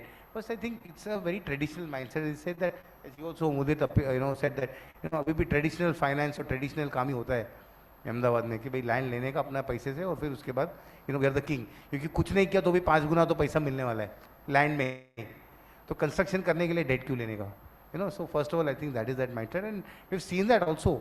People who bought land just 3-4 years ago are sitting on a very large multiple on their money. So I think there is, when the land appreciation itself is so high, then where is the need for further, you know, leverage? Unlike in other states where land doesn't appreciate so fast, you know, it's 5%, 6%, 10%. So then you need to obviously take on debt, because then your real money comes from construction. Here people are making money on land, so construction का तो पैसा तो it's just a, you know, cream on the cake. Cake तो already मिल गया है land से. So I think that is my understanding, to be honest. Just extending what he said is, I used to work in a fund before I joined Colliers. You mentioned one very interesting point, that the cost of debt is less than the cost of equity.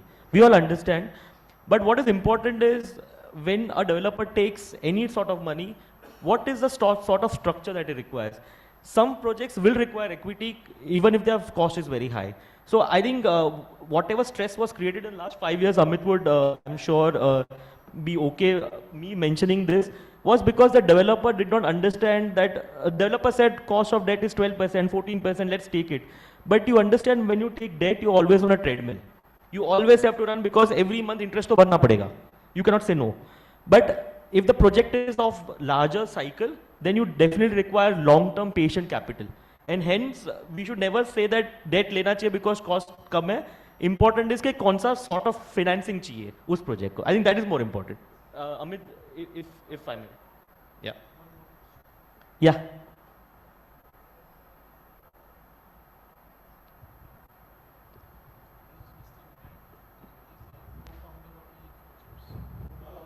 Yeah, sure, sir.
The first question regarding the occupation certificate. One thing I am sure, AMC doesn't have the jurisdiction to give you occupation certificate. That I can tell you for sure. So Development Commissioner is the ultimate authority, let me tell you, because as I told in the earlier this thing, that the state government authorities are also a part of unit approval committee. So all the plans, you would have got the plans passed from whom? Not from AMC. It is from that committee, I am sure. Sudhir bhai? Committee is not meeting. Hi. I think I'm sorry. The challenge is that committee is not meeting.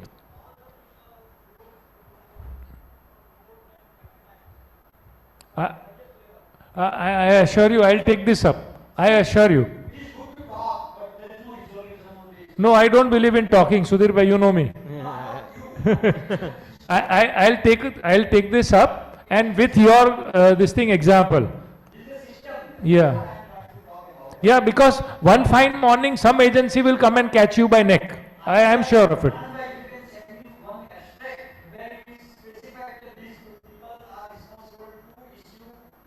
OC, yeah, I understand. ठीक है. Give me 24 hours, sir. 24 hours, please. Thank you. second part I would like to answer is, the second part of the question was that why developers are not selling property on the carpet rate. You please visit the Villa at Gift City. We are not providing any super built up rates. We are not saying any other charges being separately charged. We are saying the one rate, that is X rate, is being given to the all my purchaser and buyer, and it is a carpet rate. So there are no GST separately being charged, no maintenance charges, everything being included, and only one price being told by the same. We might losing some customers out of it who are not understanding the right spirit of it, but when they compare it with our price, they have rightly understand that we are saying the competitive rate than the other developers. Sure. But we are not saying and selling any super built up rate area. Second thing, the Gift City, about some of the questions are coming in, so I would like to Gift City right now, in the general perspective, people are seeing that it's a part of Gujarat, it's nearby Ahmedabad place, but it's not like that. It's an international place where the developers are coming from the international community. And the benefits out of it is just for the international community, not a... So by the vision, they have developed this city in such a way that unmatched infrastructure is available there. The norms for constructing and building the building is absolutely different from the others. In Gujarat, when we are purchasing a property, we are not asking the property life, which is generally 50 years being set out by any structural engineer, where gift has mandatorily 75% of gift building's life cycle is being proposed there, sure, which might have more than 20% of cost. Second thing, earthquake prone zone, Ahmedabad is into the zone 3. They are just setting a standard that we have to develop a building for the earthquake zone 4. So it's a one up. Again, it would have an additional cost. So property at Gift having lots of benefit of it, where we are seeing that many of the development are coming in, redevelopment of the properties in the 30 years, where any property at the world level would not more than 75 to 100 years there need to be. So Gift is just creating a properties like that, and I think this fact might not be available to the all people of the Gujarat. So thank you. Do we have time? No, okay. Just a minute. Sudhir bhai, I got your answer. It's a three-man committee consisting of the developer, the development commissioner, and the state government authority. ये तीन की committee होती है. They pass your plans and give you the occupation certificate. This is a confirmed answer I am giving you in presence of everybody.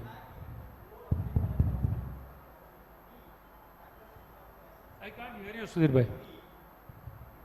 Our application is already submitted to SEZ, Authority for OC. Meeting need to be organized, which is not organized since last 10 years.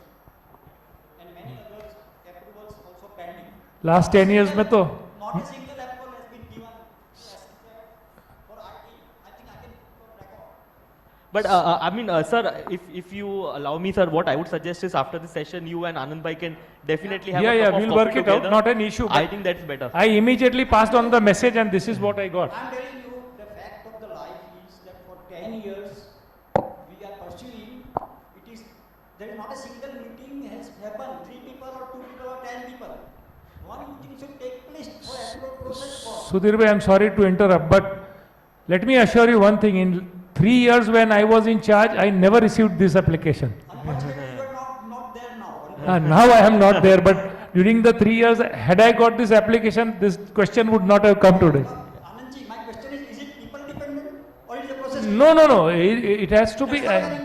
No, you are not wrong. You are definitely right. As I told you, any government authority will come and catch you by neck. And you will be put to blame. Authorities will not be put to blame. I am sorry to say that. Yeah, absolutely. You being my neighbor, you must help me out, man. I'll help you out. Don't worry. Sir, he will surely after this session. Please do reach out to him. I stay next door to Thank you, sir. Thank you. So I think we need to wrap up, right? Thank you, everyone. I think it was a very difficult topic to discuss, but I think the panel did a fantastic job to explain it in the best possible way. Huge round of applause for them. Thank you so much. In fact, for this panel, I would like to quote in Gujarati that ભાગ્ય એટલે શું? સાચા સમયે ને સાચી જગ્યાએ સાચા માણસોનો સંગ. So that's a very, very knowledgeable panel we had today. So thank you so much and for doing the honors and appreciating your being here on the panel discussion. May I request Mr. Ruchir Oza, founder and managing director of Solvo Elevators, to please come up on the stage and present a memento of appreciation from us.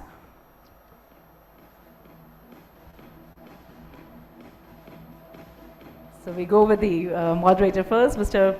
Deval Walia. Thank you so much. You moderated it very, very well. Mr. Deval Walia is a senior director and head, West India Capital Markets and Investment Services, Colliers India. Mr. Amit Goenka, managing director and CEO, Nisus Finance. Mr. Anand Jagtiani, IRS, retired planner, strategist, Versatile Tech Solutions. Mr. Mudit Shah, partner, Cyril Amarchand Mangaldas. Thank you so much, sir. Mr. Prashant Sakhedi, Director, Neela Spaces Limited.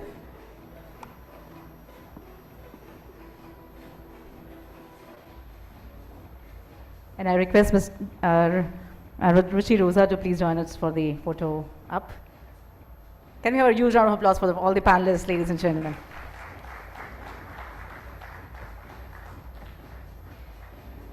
Thank you, sir. Ladies and gentlemen, thank you so much. Thank you so much. Thank you.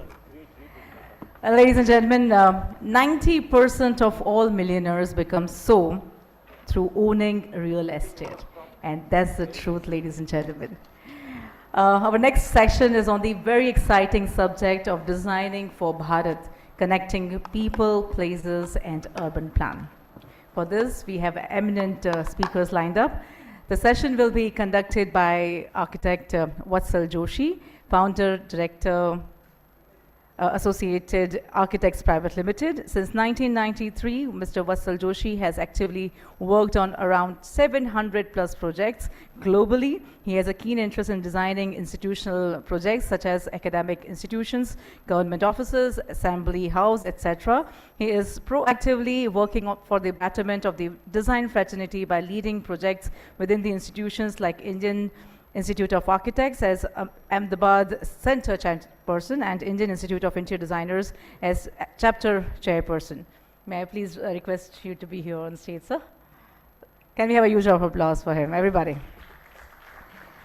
Our speakers, let me introduce you the speakers in alphabetical order. I welcome Mr. Paresh Sharma, Senior Fellow, World Resource Institute, India. Mr. Sharma recently retired as the Chief Town Planner of the Gujarat Infrastructure Development Board, Department of Industries, Government of Gujarat. He has also held the position of Joint Secretary, Urban Development Department, Government of Gujarat for more than 7 years. He has over 35 years of experience in framing urban policy and legislation, urban governance and administration, management of public land, formulating development plans and land pooling schemes, urban finance, appraisal, management and implementation of projects. Can we have you here, sir, please? Thank you so much, sir, for joining in. The next speaker, ladies and gentlemen, the next panelist, Mr. Parth Patel. He's not here with us, but we have Ms. Parul Zaveri, Principal Architect Abhikram. Parul Zaveri is an architect from CEPT, Ahmedabad.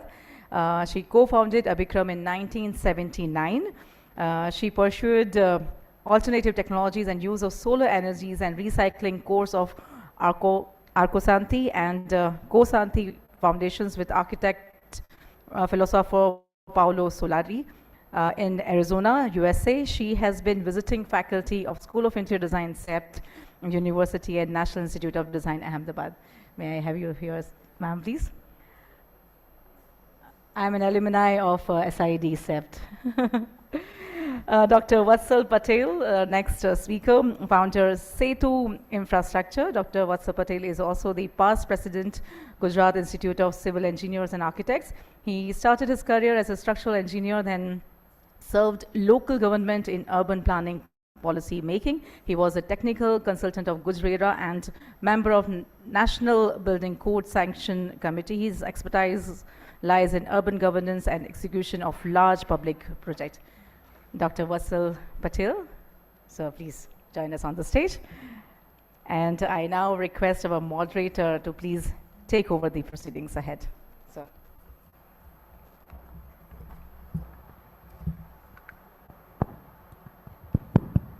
Hello. Yeah. So it's an eminent panel here, and I'm actually at loss of words because I have learned under you, and it is a privilege that I am getting to moderate this. Before I start, before we start actually on this, what comprises of this panel is essentially professional, unless you were part of government, but otherwise we are all professional. So my first question that goes out, and the topic we are talking about designing for Bharat and connecting people, places and urban planning. How much is it in control, or is it in kind of within a professional to really change things which are essentially in the domain of government? So as an individual, or even as a group of, you are president of GICA, we are currently holding IIA in Ahmedabad. Even as a group, is it first of all possible to bring about a change? And I think I'll start with you, Vatsal bhai. Thank you, Vatsal. Very relevant question, and normally we, the Indians, believe that it's not possible. But I'm slightly different than that. See, any change is possible if it is a teamwork. If we are doing, we means not the only professionals, but we means the Indian public, Indian politicians, Indian planners, or you can say the Indian administrators. These three are the major character into such type of change or the development process. And if we three decide at our own level, then such type of change can be possible, because any type of change is possible due to the teamwork. And this team is definitely with these three type of people. I have lots of example, but I give you one simple example, small example at our local level, the Sabarmati Riverfront project. You can say that small project, comparatively the very huge and big project, but once administrator decided, Keshav Verma, that they want to do this, once these politicians, means planner, you can say Surendra Kaka, Surendrabhai Patel, he decided to do this. And third, the Ahmedabadi people, they decided, yes, we want such type of public places in Ahmedabad. And now you see that after this 7 to 10 years of the starting of the project and end of the project is already executed and people are enjoying. So I definitely say that, yes, it is possible. All right, I'm coming to you, Paresh bhai, because you've been in both the situations with the government. Now you are on your own also. How much do you endorse Vatsal bhai's point of view?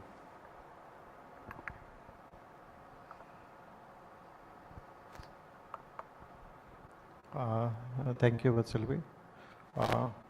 See, both Vatsal, it's difficult to distinguish, but you are senior or junior? I am junior to everybody. So senior Vatsal, whatever he said is very much true. I'll give you many examples for it. I have worked for, not for only Ahmedabad, But for the entire state as well, right now I am working with Telangana, Mizoram, Odisha, several other states, you see. Point is, I'll give you a simple example of Surat after plague, which was in 94, yeah. See, single leadership could change the entire Surat's economy. Today what Surat is, it is completely different than what it was or one would have perceived prior to 94. Now, if there is a determination, if there is leadership, if there is a program and policy supports, professionals also, everything comes together, it makes a difference. It does make a difference. It cannot be through one person, it cannot be through some legislation, it cannot be through some specific projects or something. Another example was post-earthquake, the revitalization, rehabilitation of Kutch cities. That is another example. Of course, it may not be relevant in normal parlance of urban development, but it does make a difference. It has made a difference. Swachh Bharat Abhiyan, toilet program of Government of India, that is also one of the programs which I would call, it's not government's program, but it's people's program. That has again made a change. But determination, leadership, backed by policies, appropriate frameworks of administration, that helps and that makes a difference. And that it's not in Gujarat, everywhere in the country we see and things do happen. I mean, to start with, that is what is I can say. Thank you, Bharat. Parvin, when I come to you, I obviously will talk about the policy that you had proposed for Udaipur, even for Jaipur, I guess. As professionals, you had kind of come across and revived the traditions in that sense.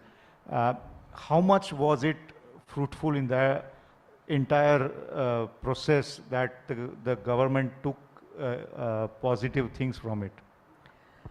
Well, in the first place, I would like to say that as professionals, all of us have, if you believe in a cause, you have to continue to hammer that cause into everyone's mind, heart, everything. Because at all levels, whether it's a government or it's people or it's your client. So in Udaipur, that was the beginning. Of course, conservation had been tried out by Professor Kulbhushan Jain and Meenakshi Ben in at a very small scale in Jaisalmer. But when we started working with, of course, INTAC in Udaipur, it took a different turn because there were committed people there and they were also influential. They had influence, they were part also of the government. Then people like the Maharana and the Oberois and all, everyone's efforts with people worked. In Jaipur also we had a similar situation in Amer and Jaipur, and we saw that the arts and crafts, 21 arts and crafts have been revived. And it has gone further, but unfortunately, and even in conservation, it took us 20 years to convince government in Jaipur. But once they were convinced, you can see that conservation is there, has become their agenda. In the first Rajasthan Urban Development Program, we convinced the chief officer to put aside 50 crores for conservation of Amer and certain areas of Amer and Jaipur. And he did take that risk. And that was the beginning of putting that in infrastructure project, and it has continued so far. But government does not strictly follow up on policies. That's the problem. At the same time, education is another sector that we have to bring in. We have to make people aware from that level. Once that is done, I think we can achieve a lot. I can vouch for what you're saying because it has kind of bring about a very sensitive way. Even most of the cities in Rajasthan have taken their arts and traditions very seriously. So as the first round of questions, I think we are convinced that we can bring about a change. As a professional, as a team, as a group, we sure can. So now we move on to the actual question of connecting people, places and urban planning, and that is for Bharat. So, I mean, in this new age situation where we are talking about AI and everything, what does connect mean to each of you? I think we can start from there and then we can move on to the other aspect, because the definition of connection have kind of really changed. And you used to go to meet somebody on a scooter and wait for some time. Today's generation is very different and very kind of instant. So what, according to you, is the connection that we can bring about for our own India? See, first of all, one thing we should agree that whatever the change we are expecting, that cannot be possible overnight. So with connection to the last discussion, I must say that when you see your past 20 years, 15 years, 10 years, then you really realize that, oh, ye to pehle tha nahi, ab itna change aa gaya hai. So immediately you may deny that there is no change, but yes, slowly always change is going on, and it's an unavoidable circumstances because of the changes. This very important point is the connecting the people with the places. See, whatever AI or whatever the new technology or whatever the social media is there, it is compulsory and it is must for a human being to use the public places. And there is a need for good quality public places in the particularly urban area, because at the end of the day you require some breathing space at the city level. Whatever for the entire 8 years shift or 6 hours shift, you work like a donkey. But at the end of the day, when you feel, or at the end of your week, you feel that, okay, I want to go out. And for that, these type of places is important. See, AI and social media is good to interact, or to be very frank, just good for business. But genuine feelings and genuine understanding the human need, you require a public places, and not simple type of public places. Because nowadays, because of this type of social media, we know that what is the good quality of public places. So for countries like us also, we required a certain type of quality of public places in the urban area, and that will be the real lungs, and it will affect the mental health of the urban citizens. So I fully agree that the importance of such type of public places, open spaces within the city is playing very vital role in coming days, coming years. Very well said. Parulben, what are your thoughts on, again, I'll kind of tweak it a little bit, because to adapt to new age solutions, are we also ready in that sense? And especially when you're talking about public spaces, connecting people, connecting places, are we ready on that front? See, you have to understand that there has to be a change, but that change has to be with a continuity. What has happened is that there has been a break from your past, and we blindly follow the West. And it has been done by design by Britishers, and we've fallen into that trap, and we continue with it. The need for creating public places was always there in history, in past also. What happened is that, as we had learned during our studies on conservation, etc., and history, that Britishers took a decisive step in separating out all the elite crowd. If you see, all their havelis, all their palaces were part of the city. It was mixed income housing. And people could approach whoever they wanted to, even if they were higher up. But intentionally, they made all the palaces go out, except in the case of Udaipur, because they were not under British. The rest of the places, if you see Jodhpur or any other place, they made them go out, go away. You also see Shahi Bagh was created, by giving them some special status, etc., etc. And we are doing that today also. Mixed land use and mixed income is what will keep us together, which will again keep, the stresses that you have in society today that you see will become less.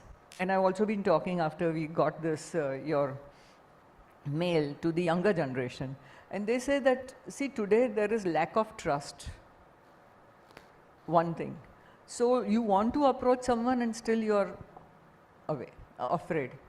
And many people are now into AI, doing their own work. There are so many startups, but you don't have a place created for us to go and sit. Either you have to use a cafe, because you have your startup with your computer. Can government create such places which are cheaper for us to access?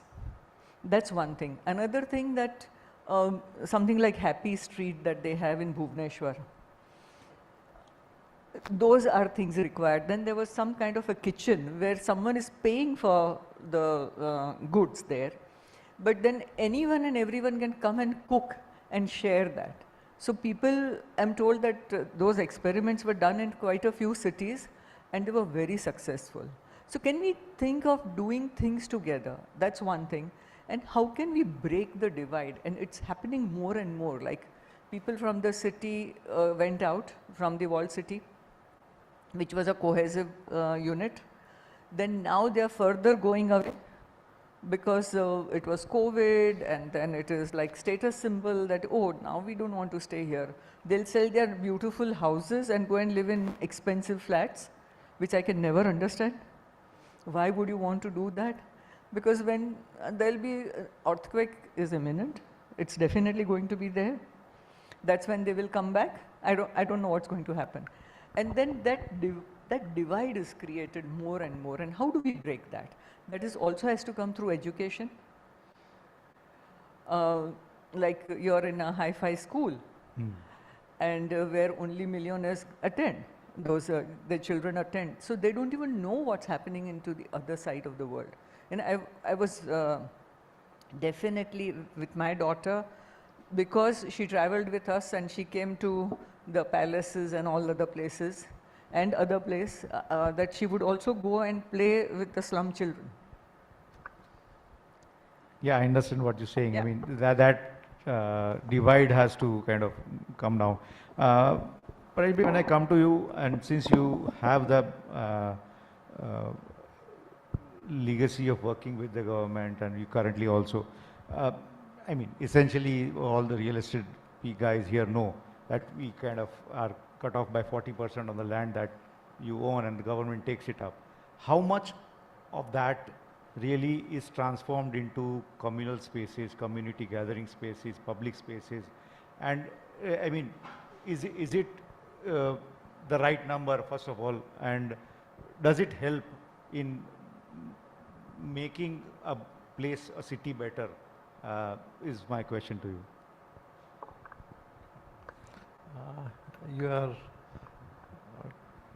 I don't know how to answer your question. You see, I can answer. You see, 40% or 50% doesn't matter much. You take, I mean, we have examples of 20% to 50%. As well, during my career, we have taken away 60%. In Hyderabad or in, I mean, northern part of the country, 60 to 75% land is taken away. It's not that we take away what land for public domain. More important to me is how you design those spaces. See, that is most important. I mean, the trend, what I have been observing since last 10, 15 years, you need wide streets, more money, and that is sacrificing all places of interaction. Nothing, no person with an 18-meter wide road, which people expect everywhere in a town planning scheme, and perhaps most of the schemes are designed that way only, which destroys the entire fabric. That is one main point. We do not have appropriate sense of designing spaces. Unlike what Parul Ben was referring about Jaipur or Udaipur or other spaces, those are designed with some intentions of creating spaces like a chalk. Like in case of Jaipur, you have chalks. They are so much interactive. I mean, we don't find anything which is there well, I mean, somehow our policies, design practices, either as professionals within the government or outside the government, that doesn't matter much. But our design sense is leading to economic exploitation of the resources. That is first point. Where we have lost human values. I mean, the first aspect what Parul Ben was saying, since I'm working with Bhubaneswar, Happy Cities is one of the best programs, and today maybe the per capita income of Odisha or Bhubaneswar would be lesser than Ahmedabad. But I find people are so happy over there, so beautifully designed. I mean, the sense of living, their sense of interaction with spaces, sense of interaction, that is because of design. Although Gandhinagar and Bhubaneswar both were designed in parallel duration, but both the designs have made a so huge change. I mean, I would say that first designing of cities or designing of spaces, first very much important, and which as professionals and anywhere outside within government or academicians, we are not concentrating on that. That is first point. Second, even though if we create spaces, we are not able to manage those spaces properly. I mean, the first attempt perhaps, I mean, I don't know how correct it would be that Sindhu Bhavan Road after local area planning is one indicator which can, by simple change of principles of barrier-free environment, has made a change. I mean, maybe it is not, it is in present context it is right. Maybe 5 years down the line, 10 years down the line, you will require changes. Design, dynamics of design, that is important, and then management of spaces. Sindhu Bhavan today is considered to be one of them, and that is adding to real estate market also. So that designing should continue. Who will manage those spaces? Right now it's difficult to manage the right of in the paved area also. Now that between the paved area till the building line, that also is to be managed. Now taking away 40% land, or now in case of Sindhu Bhavan, it is now it's more than 60% land which is in public domain. Now that question has to come, and who will do that? That's a big question. But now these are the two aspects, and no legislation can improve upon it. No legislation will help us in creating it. It can give a balance of what people should do it. But I believe like Main Streets program in USA, like the one you were referring about, Happy Streets program, there are several examples which other than places, connecting people is through programs. I mean, the small space in the evenings, if it is used for some public concerts or public spaces, that can connect people more than what it could have been. 90% of our public spaces are unused, even though if we take 40% or 50% or 60%, percentages doesn't matter. I mean, that is firstly your answer to you. And second is design and management. And that management can be, and then the programs, our all urban planning principles, our urban design principles are not backed by proper program, how to use it. I mean, that's... So in that case, the onus comes back to the professionals, as I understand. Of course, the government is there to execute, but the ideas that have to be floated, and especially when I talk about Indian context and not taking anything from the West. I see Yatin Bhai here. I mean, he's been telling this about the way Manek Chowk has been transformed from morning to the evening to the night. That is one example of a public space which is we kind of connects people. What do you think is, and I think you already mentioned it, is one is the education part, that it has to come from the beginning. If that does not, that sensitivity does not come in the professionals from the beginning, it is never going to come about in the real. But what other aspects do you think are essential to bring about the change that is required for our Indian context? Incentives created by the government and by CSR also. If they do genuine CSR, a lot can happen. We need to take them into the folds of changing Bharat. And maybe again, see, another thing for open spaces. We used to have green belt. If you look at Bombay, it has that green belt in the center, which has made a lot of difference. You have Oval Maidan, and then you have the cricket place and all that. Here, we used to have green belt all around to restrict the growth of the city. Yeah. If we had taken them radially, green belts, as the city grows, in sections, it starts growing. You know, that this green space, whatever space they are taking away, if it can keep growing with it as a belt, a lot can happen within that. Because another thing is, there's a book called Hungry City.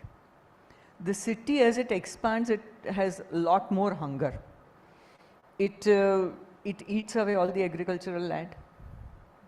We never look at that part, that industries are put in also agricultural land. Gandhinagar is built in one of the best agricultural land.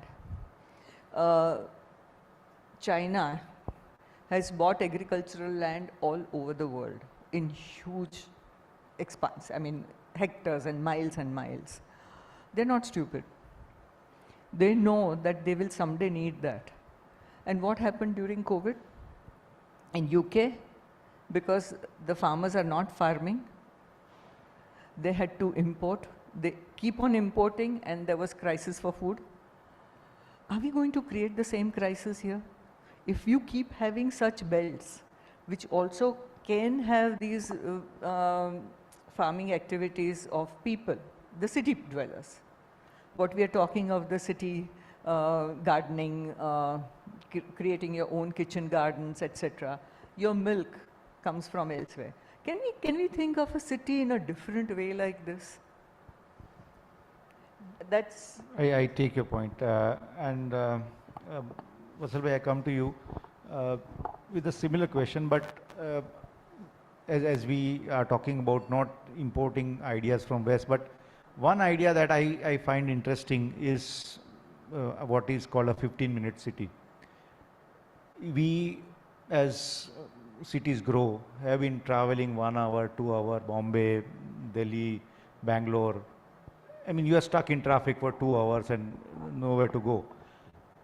This idea of a 15-minute city, can it be really implemented in our scenario?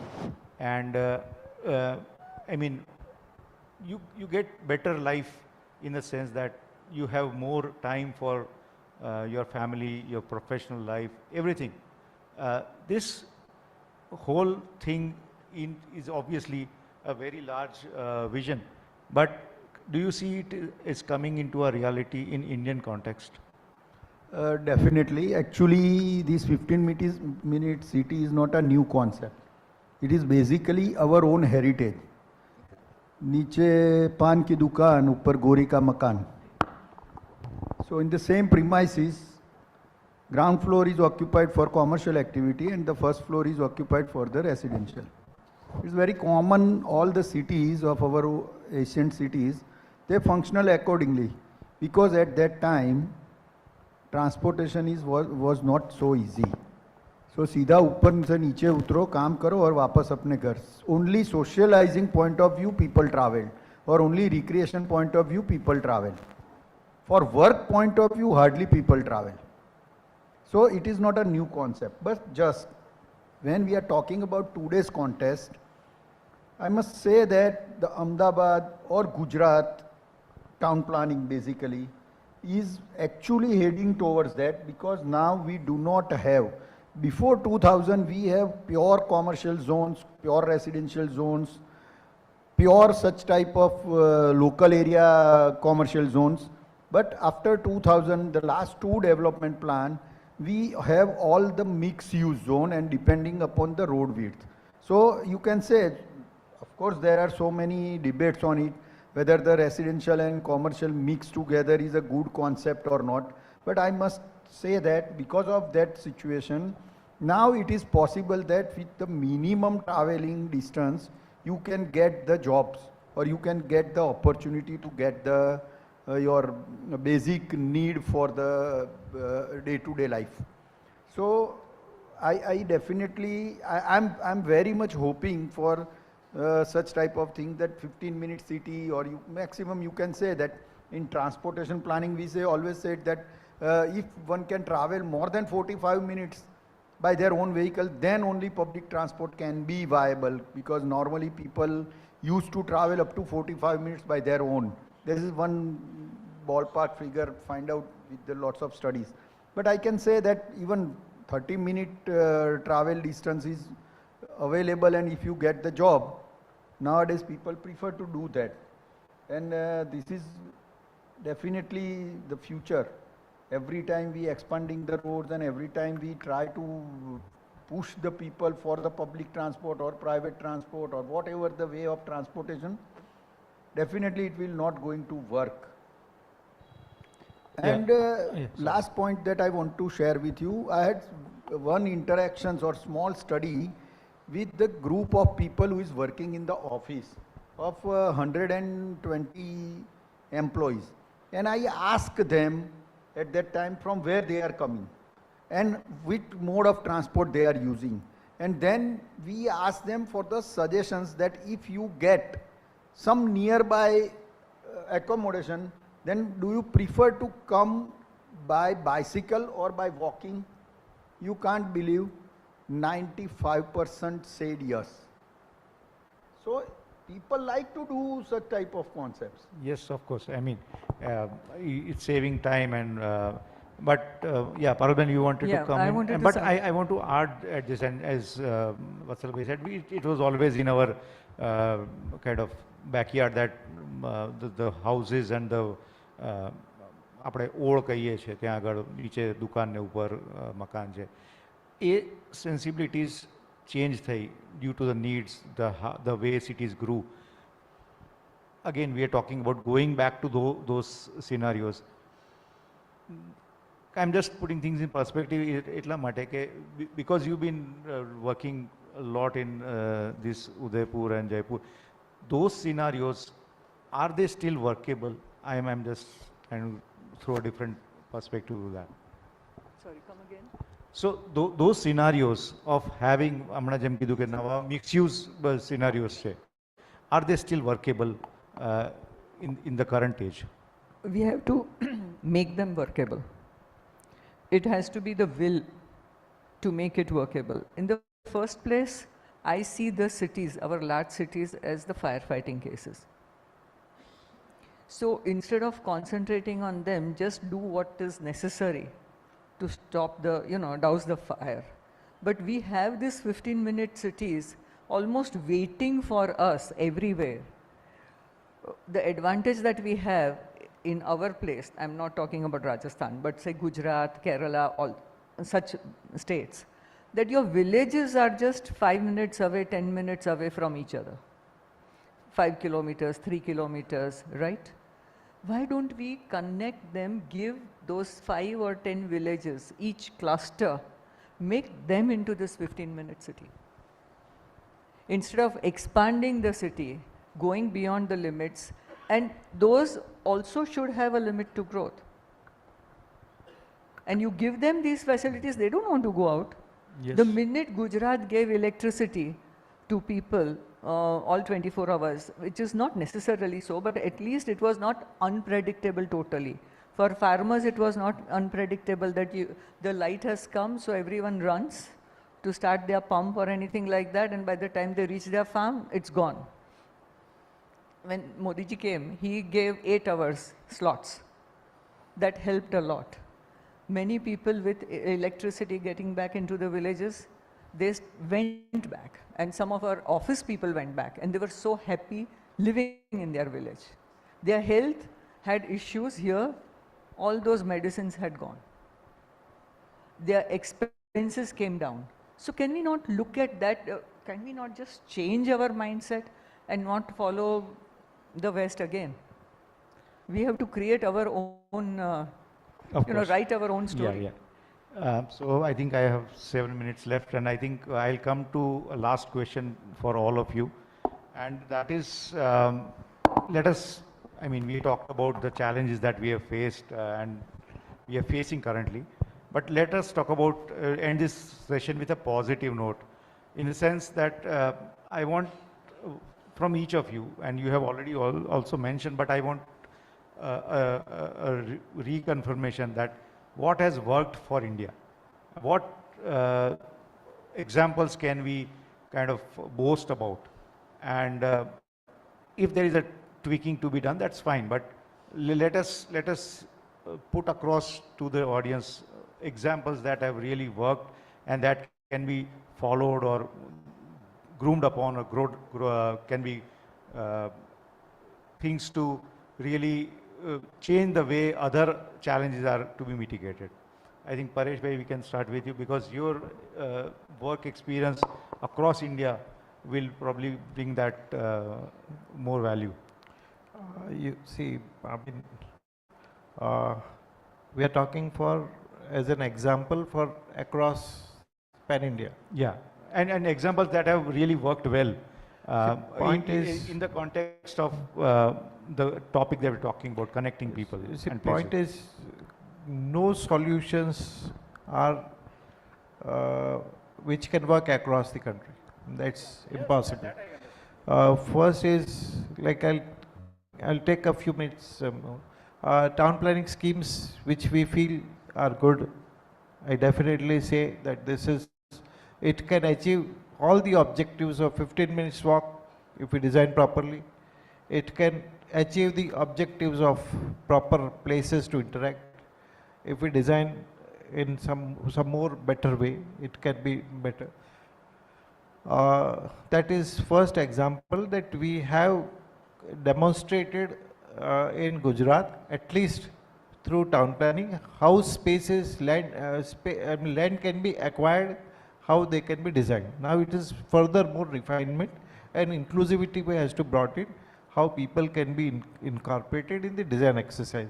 That's not the legislation or anything part, but it is it's for all professionals in every area. They have to join together and can work.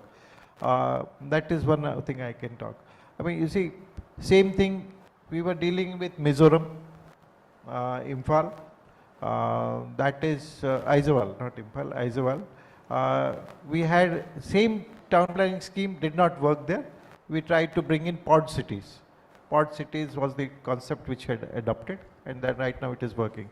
Like Happy Streets program, which is in Bhubaneswar, same town planning schemes does not work. Happy Streets program and some creating of better spaces is working beautifully. I would say one of the programs which I have witnessed, it is working very well. That's what my answer would be to. Okay, Vatsal bhai, yeah. See, open spaces or whether is a public places. Very important point is how you want to, two different things. One is the urban planning and another is the urban design. Good urban planning is required for connecting the people with the places, but at the same time to bring the people to the places you require good urban design. So that is very important, and such type of lots of example you can find in our country. Like just now I visited the New Delhi and the new design Central Vista. Flooded with the people, flooded with the people. Now you find proper parking, good quality of urban infrastructure, particularly to reach that place. and people are enjoying like anything. The same way I give you this example of my local example, Sabarmati Riverfront project. Originally river were there and it was an open space. But after designing the riverfront project, it is meaningful urban design and meaningful use of that open land.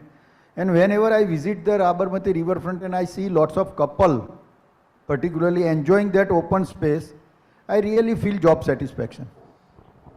Hardly you will find such a beautiful places for the youngsters, for the couples.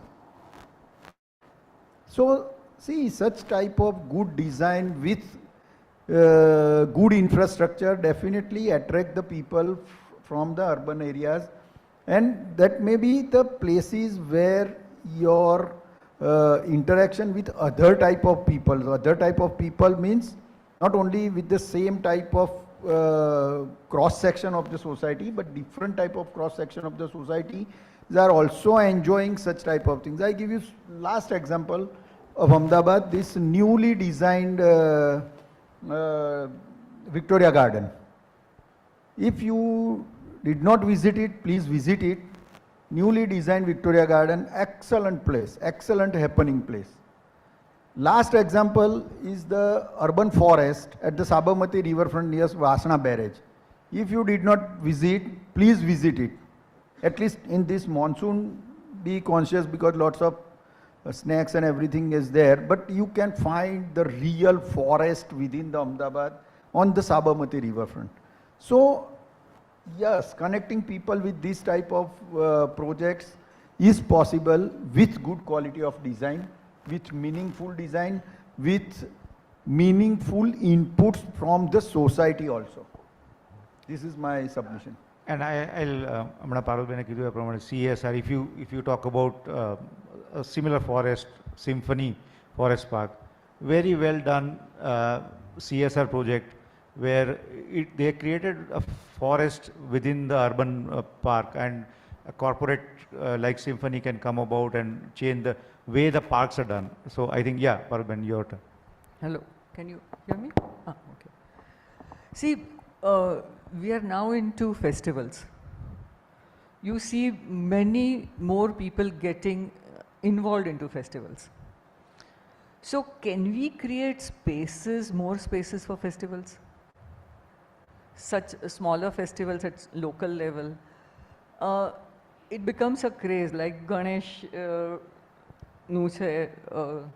it starts, all night they go on for Ganpati Visarjan, etc., etc.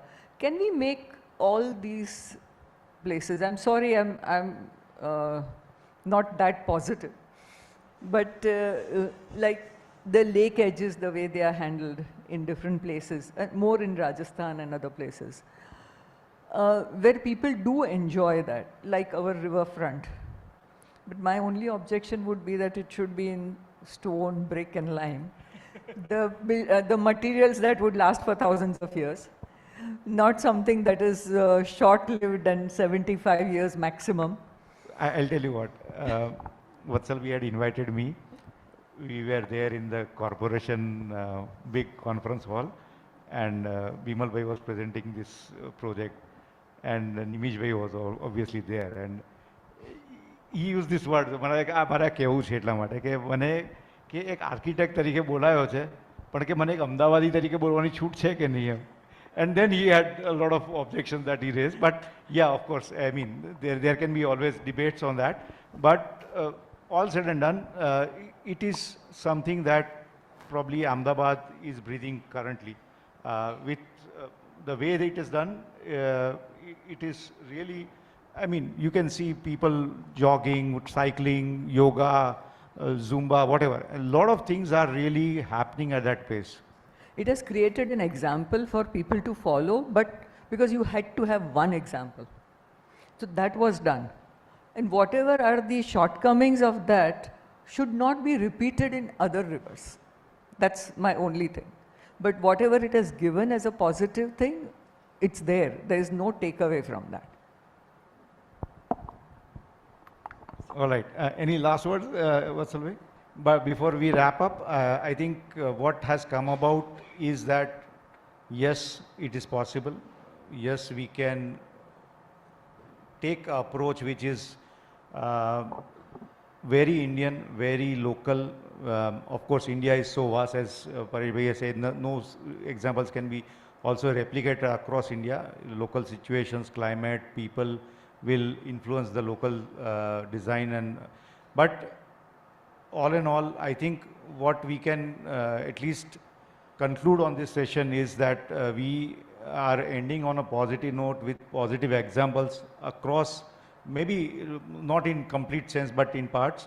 And it will be an endeavor which is work in progress. All of us work put together, professionals, government, local citizens, that will bring about the change. Any last words? It's open for you.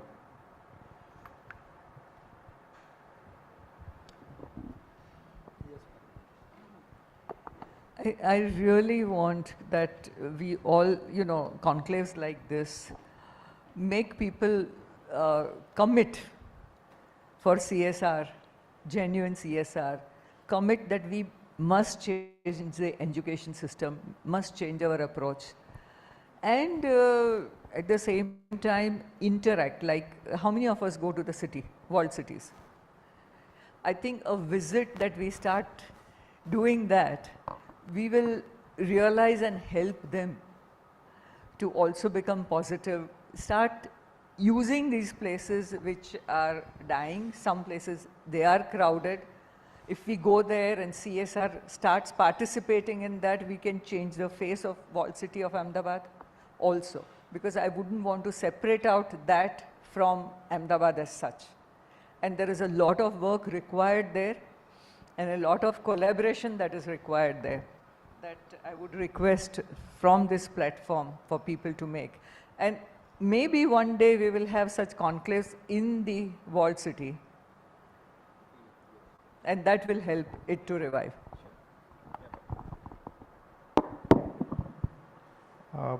But I mean, what Parul Ben said is very much right, but somewhere I don't think that CSR every time it works.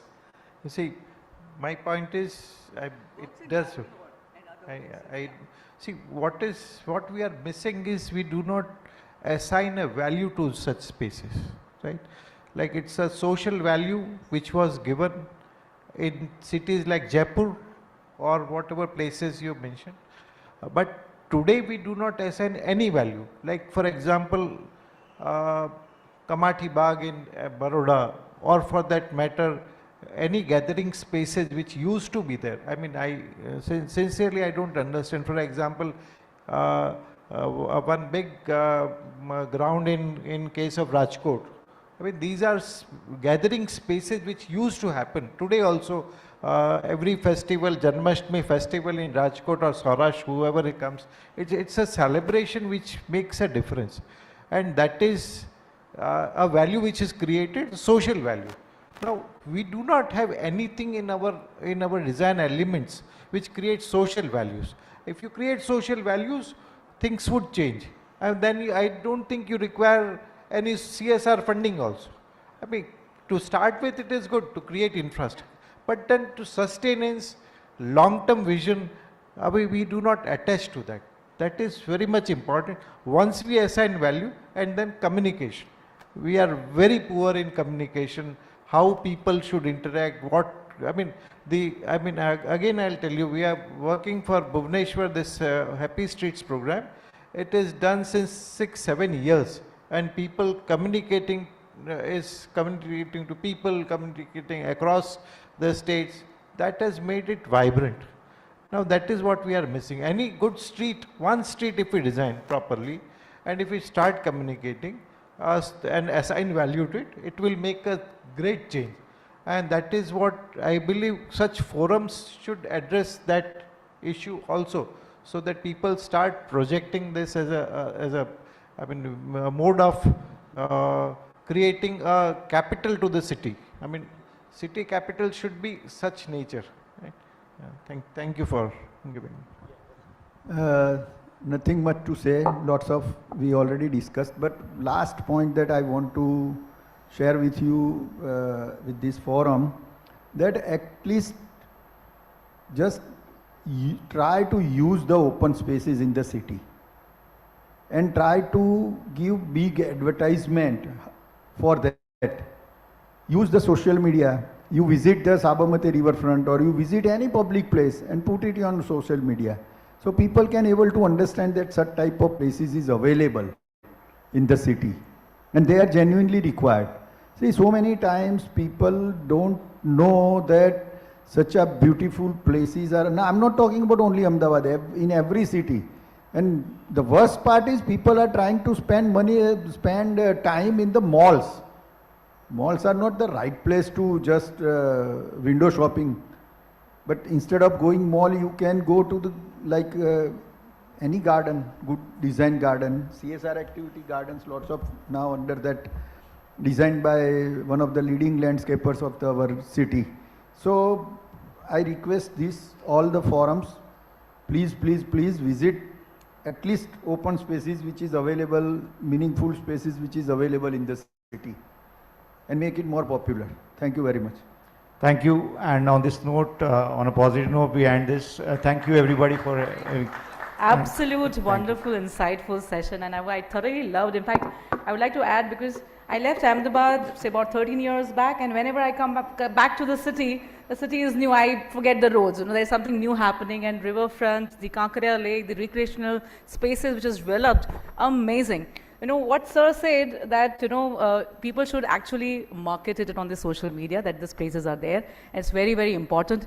As we see in Uttar Pradesh, India's first Vedic park, theme park has been launched, and everybody knows about it because of the use of the social media, right? Thank you so much, panelists. Everybody, let's put our hands together, and I request Mr. Ruchin Oza, founder and managing director, Solvo Elevators, to please come up and give the token of appreciation to all of our panelists. Starting with our moderator, architect Vatsal Joshi, founder director, Associated Architects Private Limited. Thank you so much, sir.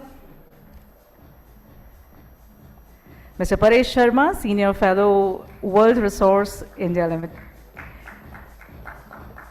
Mr. Paresh Sharma, senior fellow, World Resource Institute, India. Thank you so much, sir. Ms. Parul Javeri, Principal Architect, Avikram. Thank you so much, ma'am. Dr. Vatsal Patel, founder, Setu Infrastructure.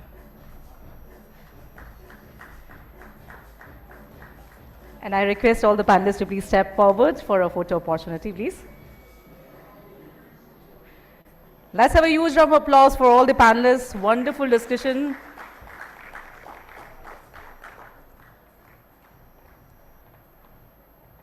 American businesswomen rightly said, Barbara Corcoran, funny things happens in real estate. When it comes back with the gangbusters. Thank you so much, panelists. And ladies and gentlemen, coming to the next real talk, the inspiring success stories is going to be the final segment of the conclave, and then we'll go ahead with the awards. And before I talk about the speakers, please do not forget to tag us on social media at Realty Plus and follow us on all these social media accounts. Ladies and gentlemen, the final segment of today's conclave is the real talk, the inspiring success stories. I'm privileged and honored to welcome Shri Prahlad Bhai Shivram Bhai Patel, the founder, CMD and CEO of PSP Projects Limited, a public listed company having turnover of 2,000 crore. A first generation entrepreneur, he carries rich experience of 35 years in the construction industry, where he started from a grassroots as an engineer in a private firm to making PSP Projects Limited as one of the leading building construction company in India within 15 years of establishment. Some of the milestone projects completed by him include world's biggest office building at Surat Diamond Bourse, the prestigious Kashi Vishwanath corridor in Varanasi, iconic Sabarmati riverfront project, and Gujarat Chief Minister's office and new Vidhan Sabha. So many more to his credits, ladies and gentlemen. Please help me welcome Shri Prahlad Bhai Shivram Bhai Patel, the founder, CMD and CEO of PSP Projects Limited. We are very, very privileged to have you, sir. The next speaker, ladies and gentlemen, architect Yatin Pandya. He's an author, activist, academician, researcher, and practicing architect with his firm Footprints Earth, Environment, Architecture, Research, Technology, Housing, a graduate of CEPT University, Ahmedabad. He has availed Master of Architecture degree from McGill University, Montreal. Yatin has been involved with city planning, urban design, mass housing, architecture, interior design, product design, as well as conservation projects. He has written over 200 articles in national and international journals, several books authored by him on architecture, especially concepts of space in traditional Indian architecture and elements of space making has been published internationally. Can we have a huge round of applause for architect Yatin Pandya? And Yatin sir, I am privileged. I am sure you would not remember, but I have been in SEPT SID, your student. Thank you so much. It is absolute pleasure seeing my faculty out here. Our students yaad rakhenge. Yaad rakhenge. And in conversation with them will be Ms. Sapna Srivastava, editor, Realty Plus, an architect by qualification. Sapna Srivastava forayed in the field of architectural journalism in the year 2006. As editor of Realty Plus, she maintained editorial benchmarks and ideates new editorial products. She was associated with the Urban Forum, a non-profit organization founded by the Mumbai architects, and was a visiting faculty for interior design at NIFT Mumbai. Her work has been published in several major national newspapers. And over to you, ma'am, for the fireside chat. Everybody, let's put our hands together for this amazing panel on stage. Thank you, Krishna, for the wonderful introductions for all our speakers and myself. Another very important announcement that I'm going to make here is that we have two birthday boys here with us. So many happy birthday wishes and many happy returns of the day from the entire Realty Plus team as well as from our audience. In fact, we were there in the speakers lounge. I was talking to them. One thing that is very common to both the speakers here and which is very inspiring, I must say, for me personally, is that they both are pretty humble.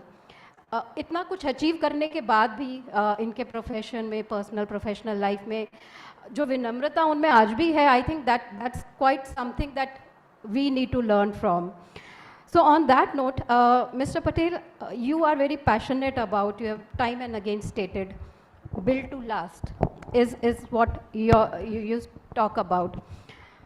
आजकल हम recently सुनते हैं, news में देखते हैं, you know, bridge बना, collapse हो गया, नई बिल्डिंग बनी, क्रैक्स आ गए.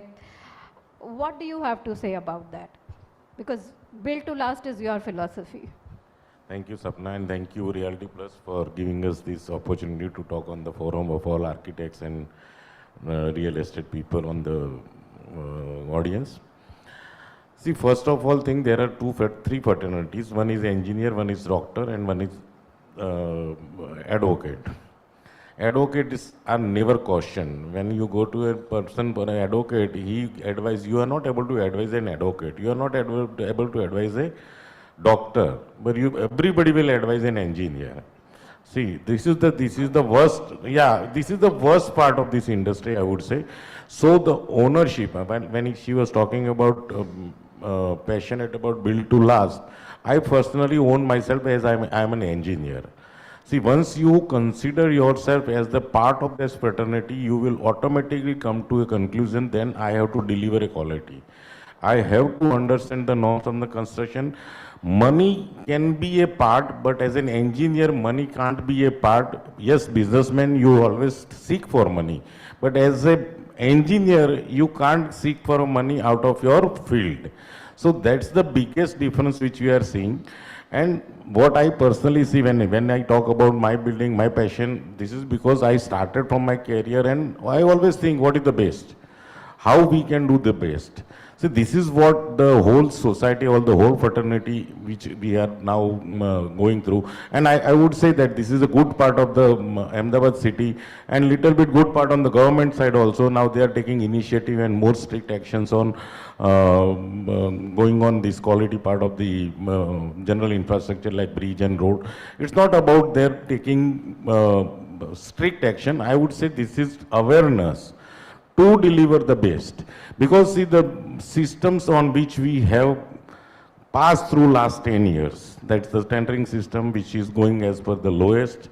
Each and every person want to come to lowest. I would say that there has to be a system where somebody has to come second lowest. So now to come lowest is the best way, but to come second lowest is a tough task. So there are few systems in the different parts of the world that they insist for person coming as a second lowest. So this race of deteriorating quality to complete the project can be reduced to an extent. And as far as this building fraternity is concerned, see, you put a trust on a doctor when you go to a doctor. You put your trust on an advocate when you go to an advocate for some legal advice. Now, as an engineer, people are putting trust on us also. As an individual, as an engineer, I personally feel that if I am making a building, and when I see the aesthetic, first is the structure part, we have to own concrete. I think we have missed somewhere the concrete element which we used to see in a different direction, but it is now coming up well, like very good in the overall culture of the construction industry, that now concrete is being respected at all levels. And that's what is required in general infrastructure also, as well as building also. When it comes to delivery of a quality also, you just think that if you are going to live in this building, are you going to be happy to see this every day and night when you are moving to a bedroom, or you are moving to a drawing room, or if you are making a commercial building, you will feel good? If the answer is no, then you are doing I think you are doing injustice to the project. So I would always advise everyone, and personally speaking, I am always passionate about things to happen properly. Yes, the industry is much unorganized, that where we have to take more and more care. Skill is getting deteriorated day by day. People are not dedicated towards delivering good product. Here, the owners and the engineers has to take much more pain. We can't sit idle and we can just see that isse acha kuch ho hi nahi raha. That's not the way to understand a building construction. Thank you. That's true. So ownership from the engineering companies, from the construction companies, and then as a consumer or as a client, I think to trust your engineers and to trust your construction companies, something what Mr. Patel is saying. Mr. Pandey, similar question to you. अभी ये building Chicago में है या अहमदाबाद में, समझ में नहीं आता. So you believe in traditional wisdom.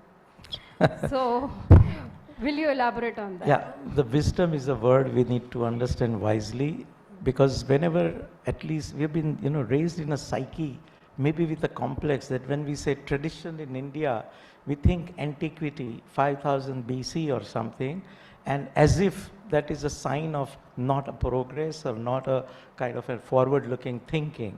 So that's where I have made my own definition to, for me, clarify these two synonym words. Used to be a synonym, I say it's opposite. History and tradition. History is a dead tradition, while tradition is a living history. The very fact yesterday continues to be part of us today has proven that those values are still part of us and are valid in today's context. And therefore, I think strongly in India, we don't have fossilized past or mummified yesterday, embalmed history. We live in yesterday because that has continued to be part of us today. So if we see that, that's our living legacy. So not for grandmother's nostalgia, not for any romance for the past, purely as a rational, objective look at it from 3 performance criteria. If we understand architecture of the place. 1, if it was pre-electricity days and if they still found ways to comfort the environment without dependence on artificial energy when it was not needed or gadgetry, can we not learn those principles? In fact, we often have awe about the lifestyle of the kings and whatnot. Do we think that they were sweating and they were so miserable? If we think that was a good way of life, and we also had architecture that allowed us to do the comfort management without dependence on this artificial energy, for the fact that there was none. Can we not learn those principles, not imitating form, style, etc.? Second reason, that they have evolved from the place, by the place, for the place. For example, we see that in Japan, a very severe earthquake, but to our, a human disappointment, no casualty.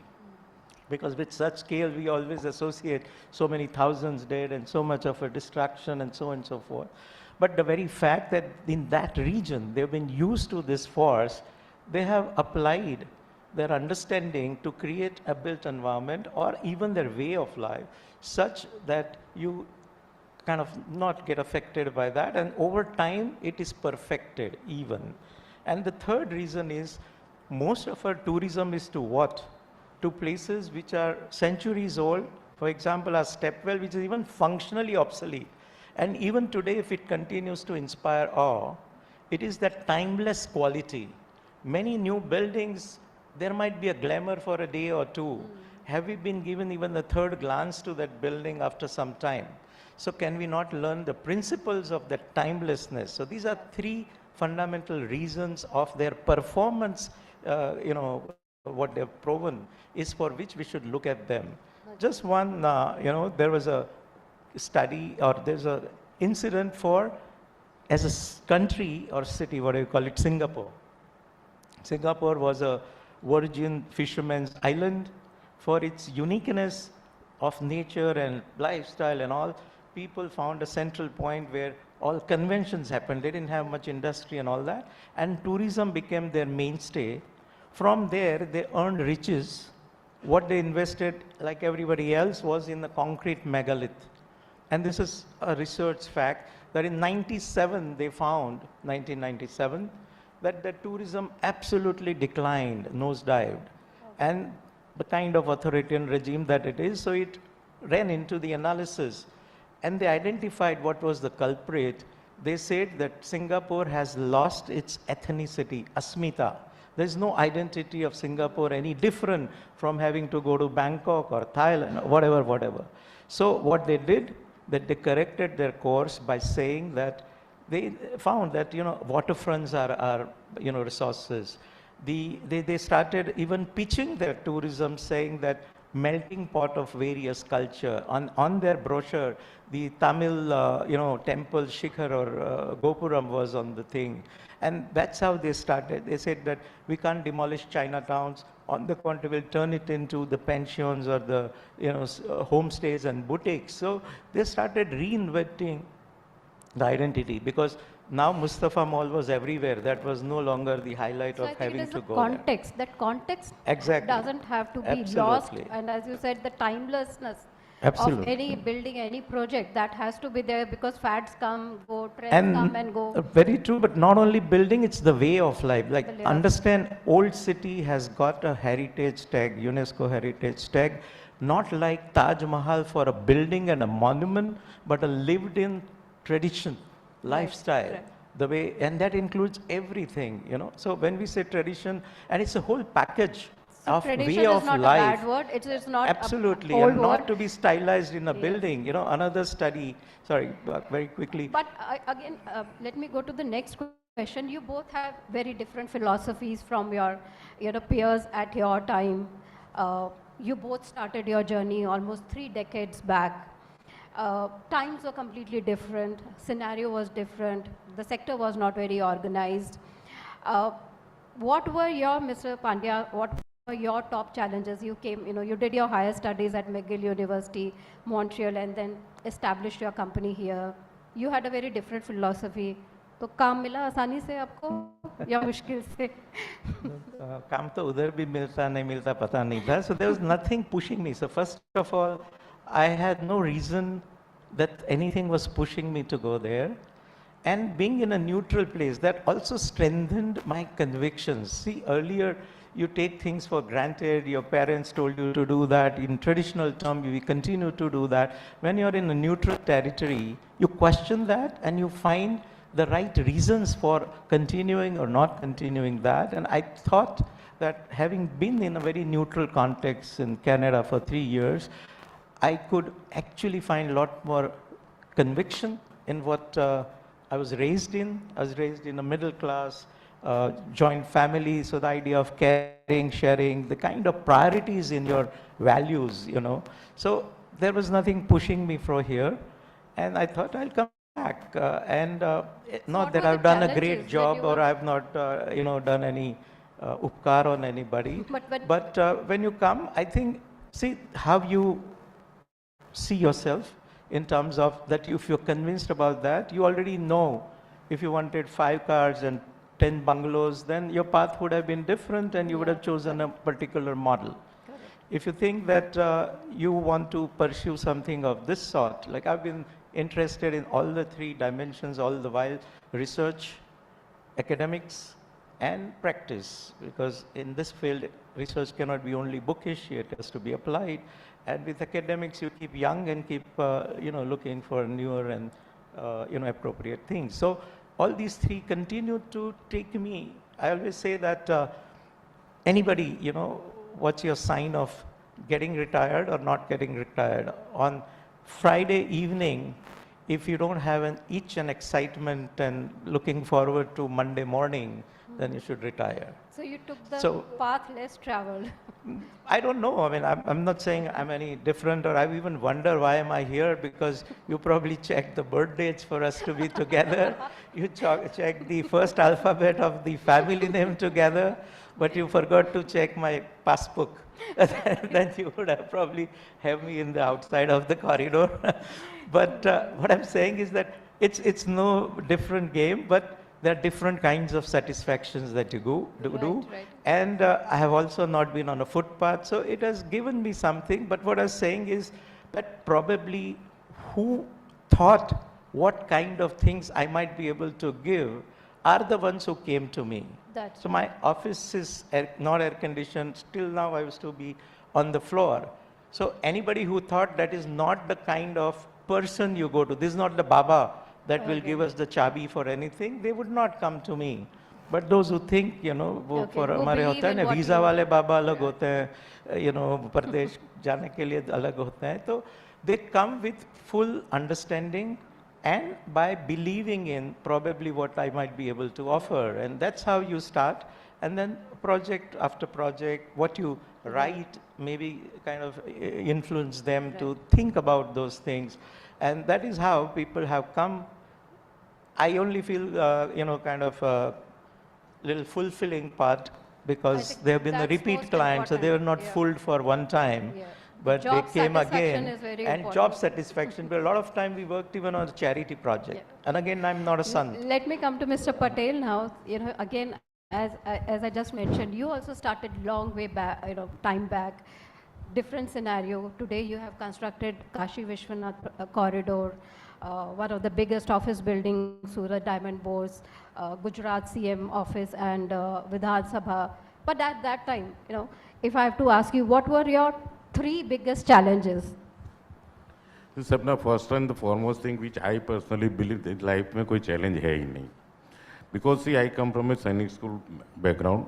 I used to study in a Sainik school from 5th to 12th. So that's the organization where we were getting vacation for 6 months. After 6 months, only 1 month vacation.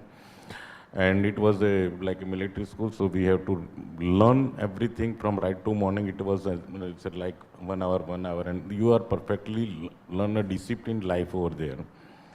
When I was in 6th or 7th class, I don't remember, but I remember one quote which usually and has inspired me a lot, and I am today also implementing in my life. That clearly says it's not doing the thing we like to do, but liking the things we have to do, that makes your life blessed. So अगर भी challenge कैसे हो सकता है कि अगर काशी विश्वनाथ का project में लेके बैठा हूँ, अगर अपने पीएम साहब ने नक्की कर दिया कि 13 दिसंबर को इनॉग्रेट करना है, तो करना है. Now it is a calculation that first you own that part. अगर आप इसको चैलेंज समझ के रहोगे तो स्ट्रेस आ जाएगा. So I personally always believe कि don't feel any work as a challenge, because it's a part of your journey. आपने प्रोजेक्ट लिया, आपको प्रोजेक्ट पूरा करना था, 7 महीने की जगह 5 महीने में करने का है. What is the deal, whether it is possible और not. And if you are keen and positive in your thought, I think everything is possible, nothing is impossible, and I always believe in that word also. Even impossible says I am possible, and that's the way we have worked. And I have plenty of examples. सारी दुनिया जब मना करती थी कि boss आप क्या बोल रहे हो, मैं कहूँ तो मेरा एक टिपिकल गुजराती वर्ड है થઈ જશે. And જે થઈ જશે જે છે ને, it comes from heart, and rest of the things back to that comes from mind. See, there are two ways to understand. आपके पास जो काम आ गया है उसको एक बार तो ओन कर लिया, जो दिल से बात किया है, तो दिल अगर मान लेता है कि दिस इज पॉसिबल तो माइंड विल सपोर्ट. अगर दिल नहीं मानता और मैंने किसी को बोल दिया થઈ जैसे, तो फिर मैं उसको उल्लू बना रहा हूँ. And at the end of the day, after 4 or 6 months, I will say it's something which is not possible और which is I was lying.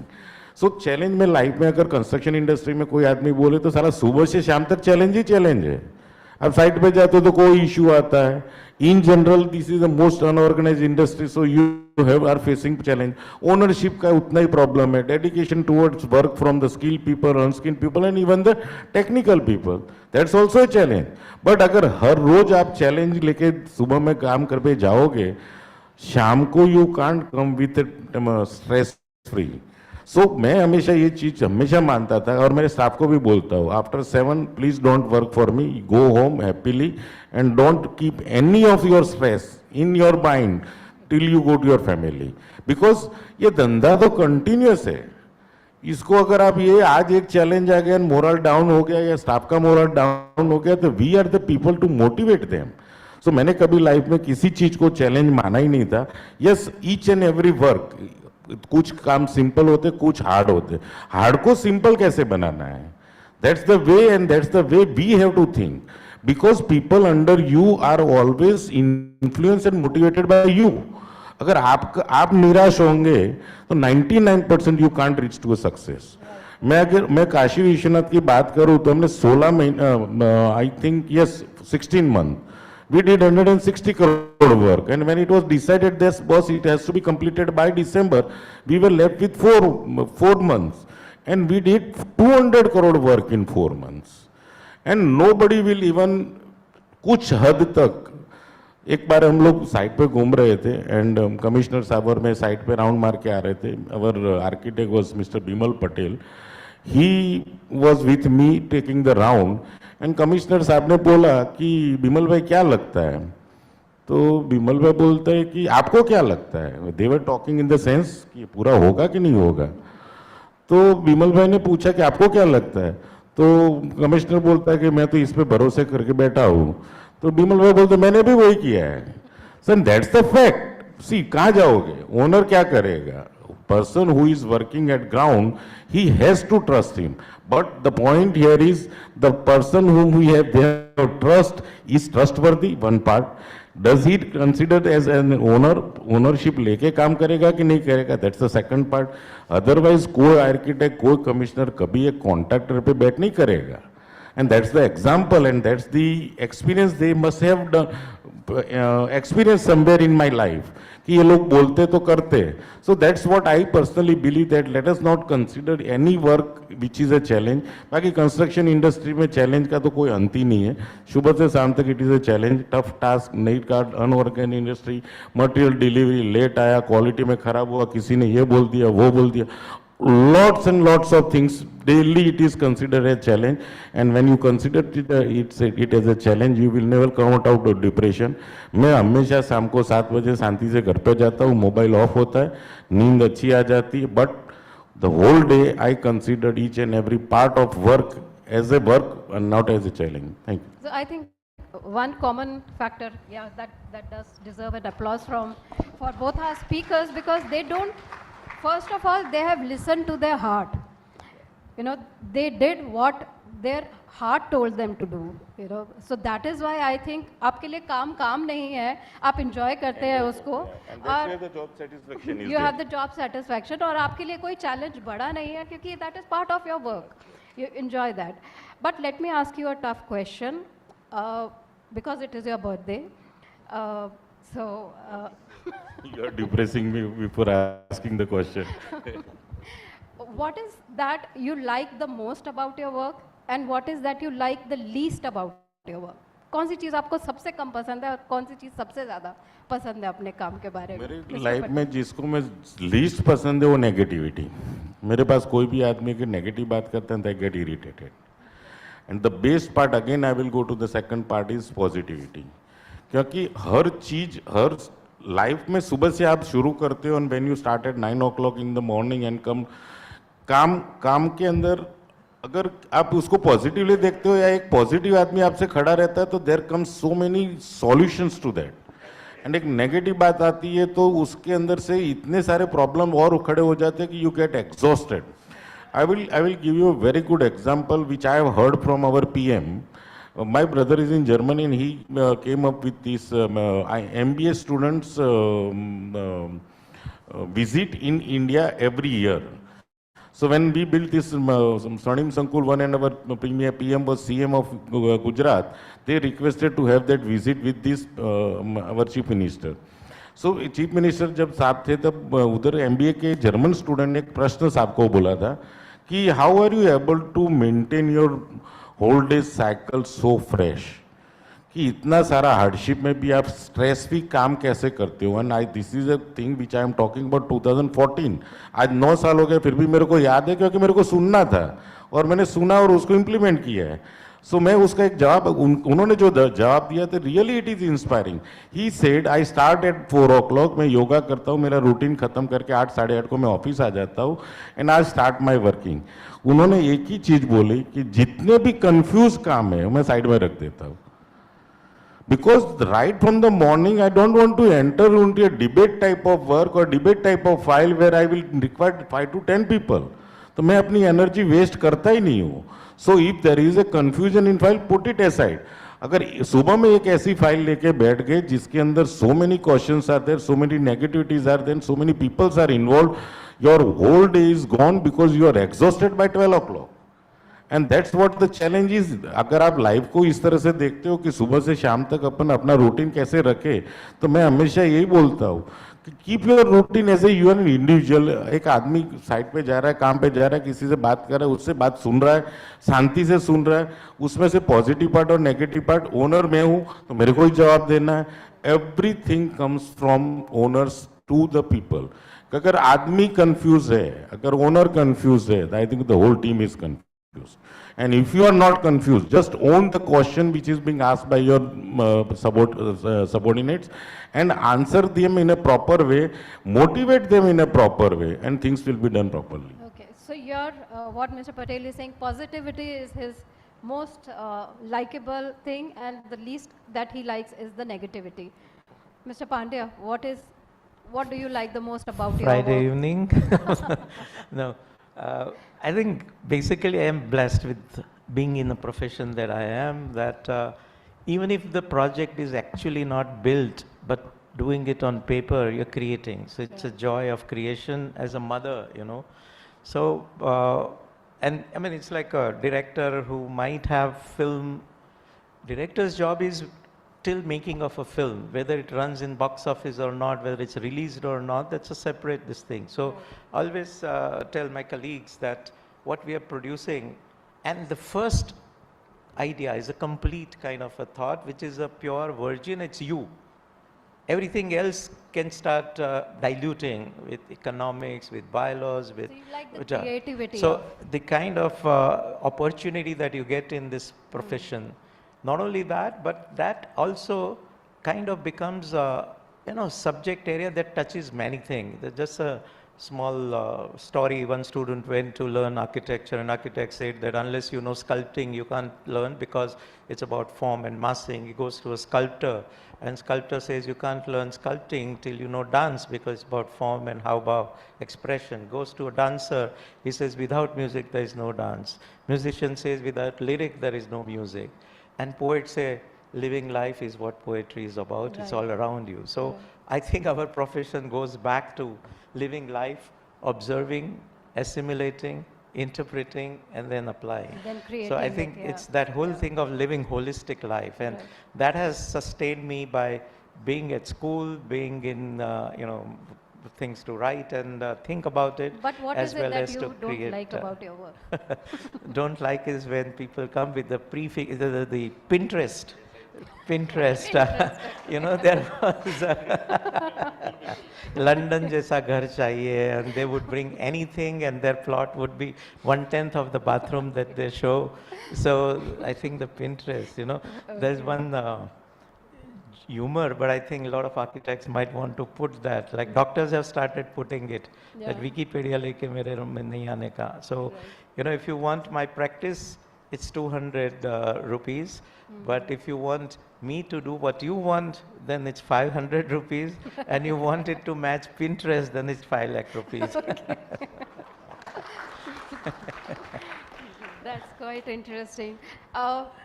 Both of you have achieved a lot, looking at the trail of work that you have done. Do you feel sometimes, both of you 30 years in the industry going, that now it's time to sit back, relax, take it slow? Anytime do you feel, Mr. Pandya?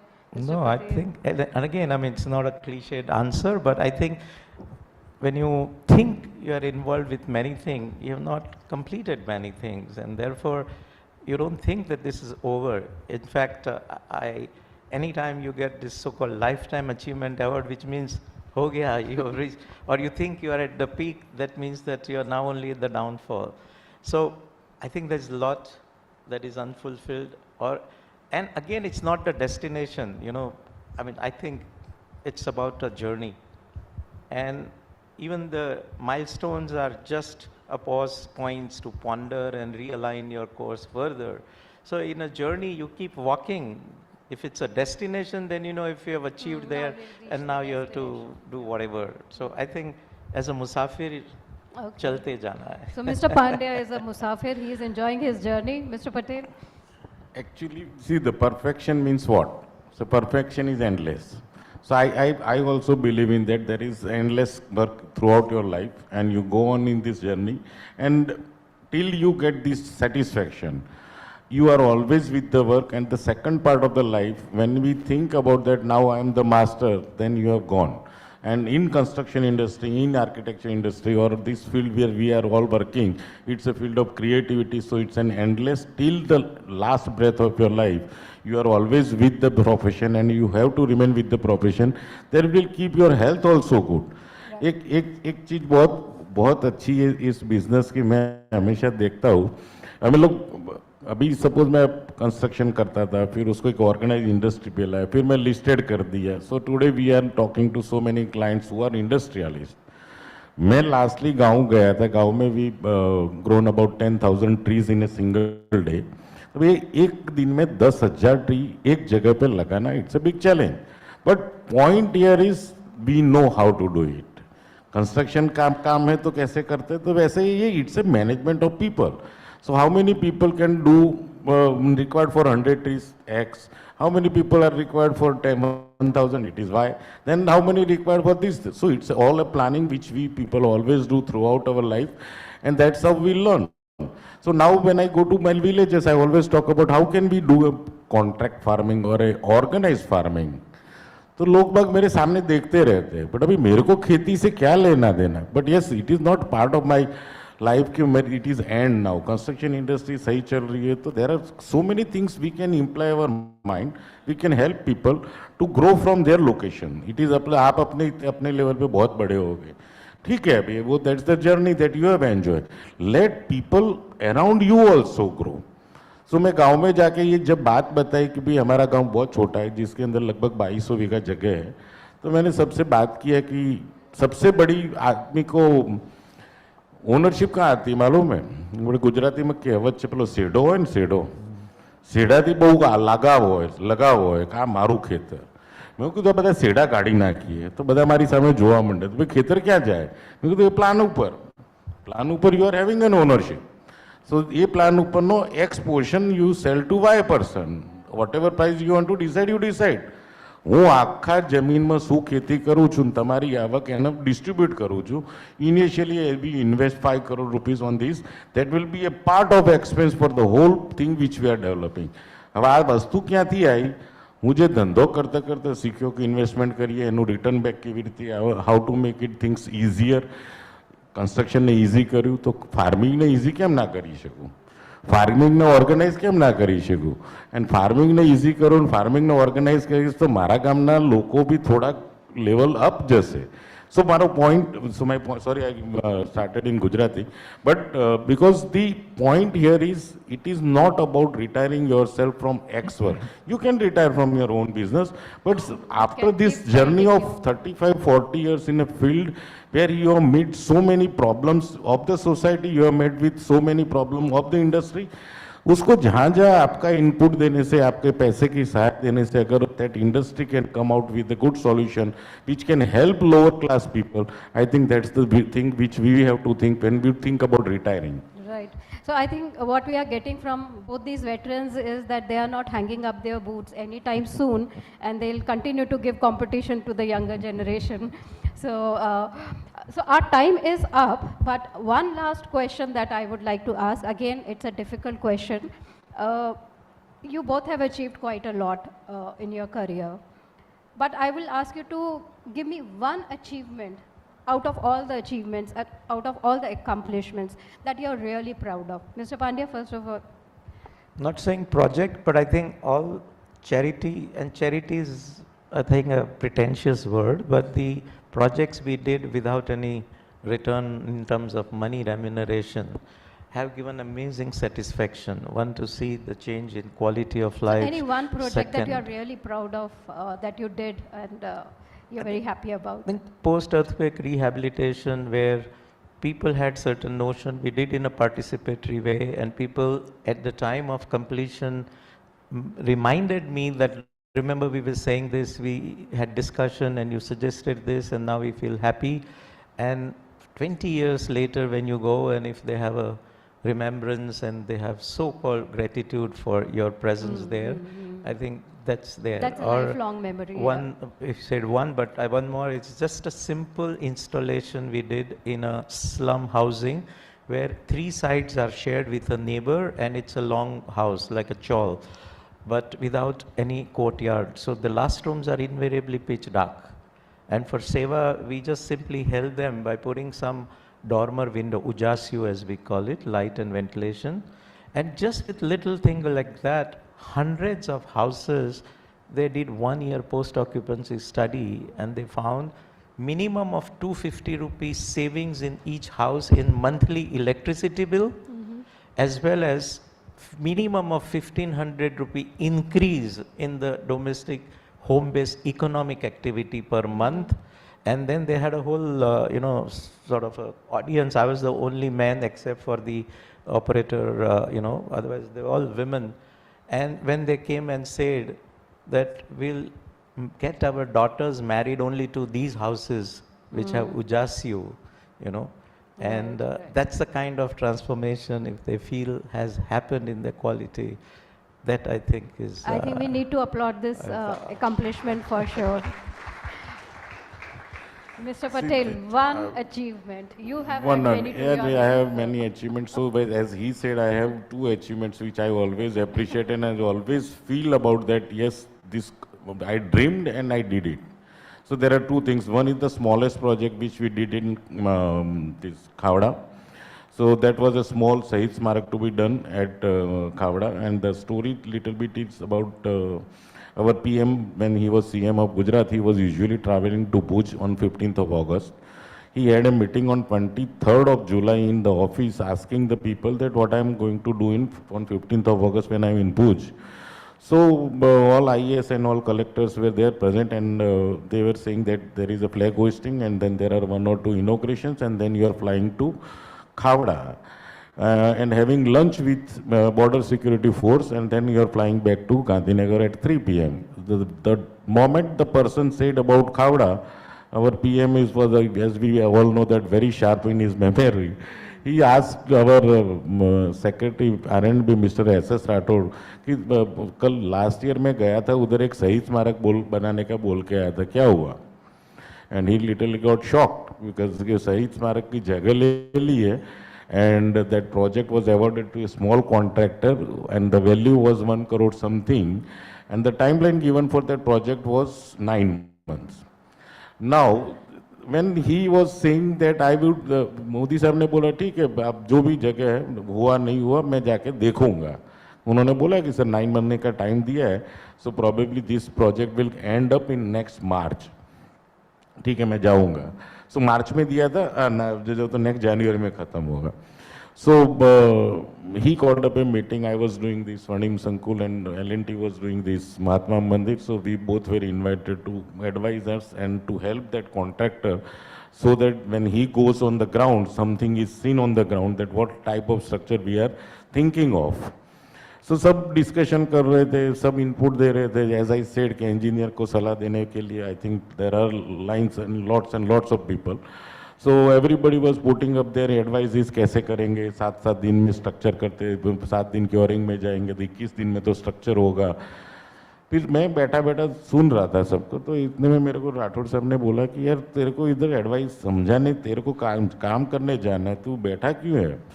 मैंने बोला sir आपको करना क्या है? बोलता है इसको थोड़ा शेप में लाना है so that at least when PM goes there, CM goes there, it looks like what we are planning to do.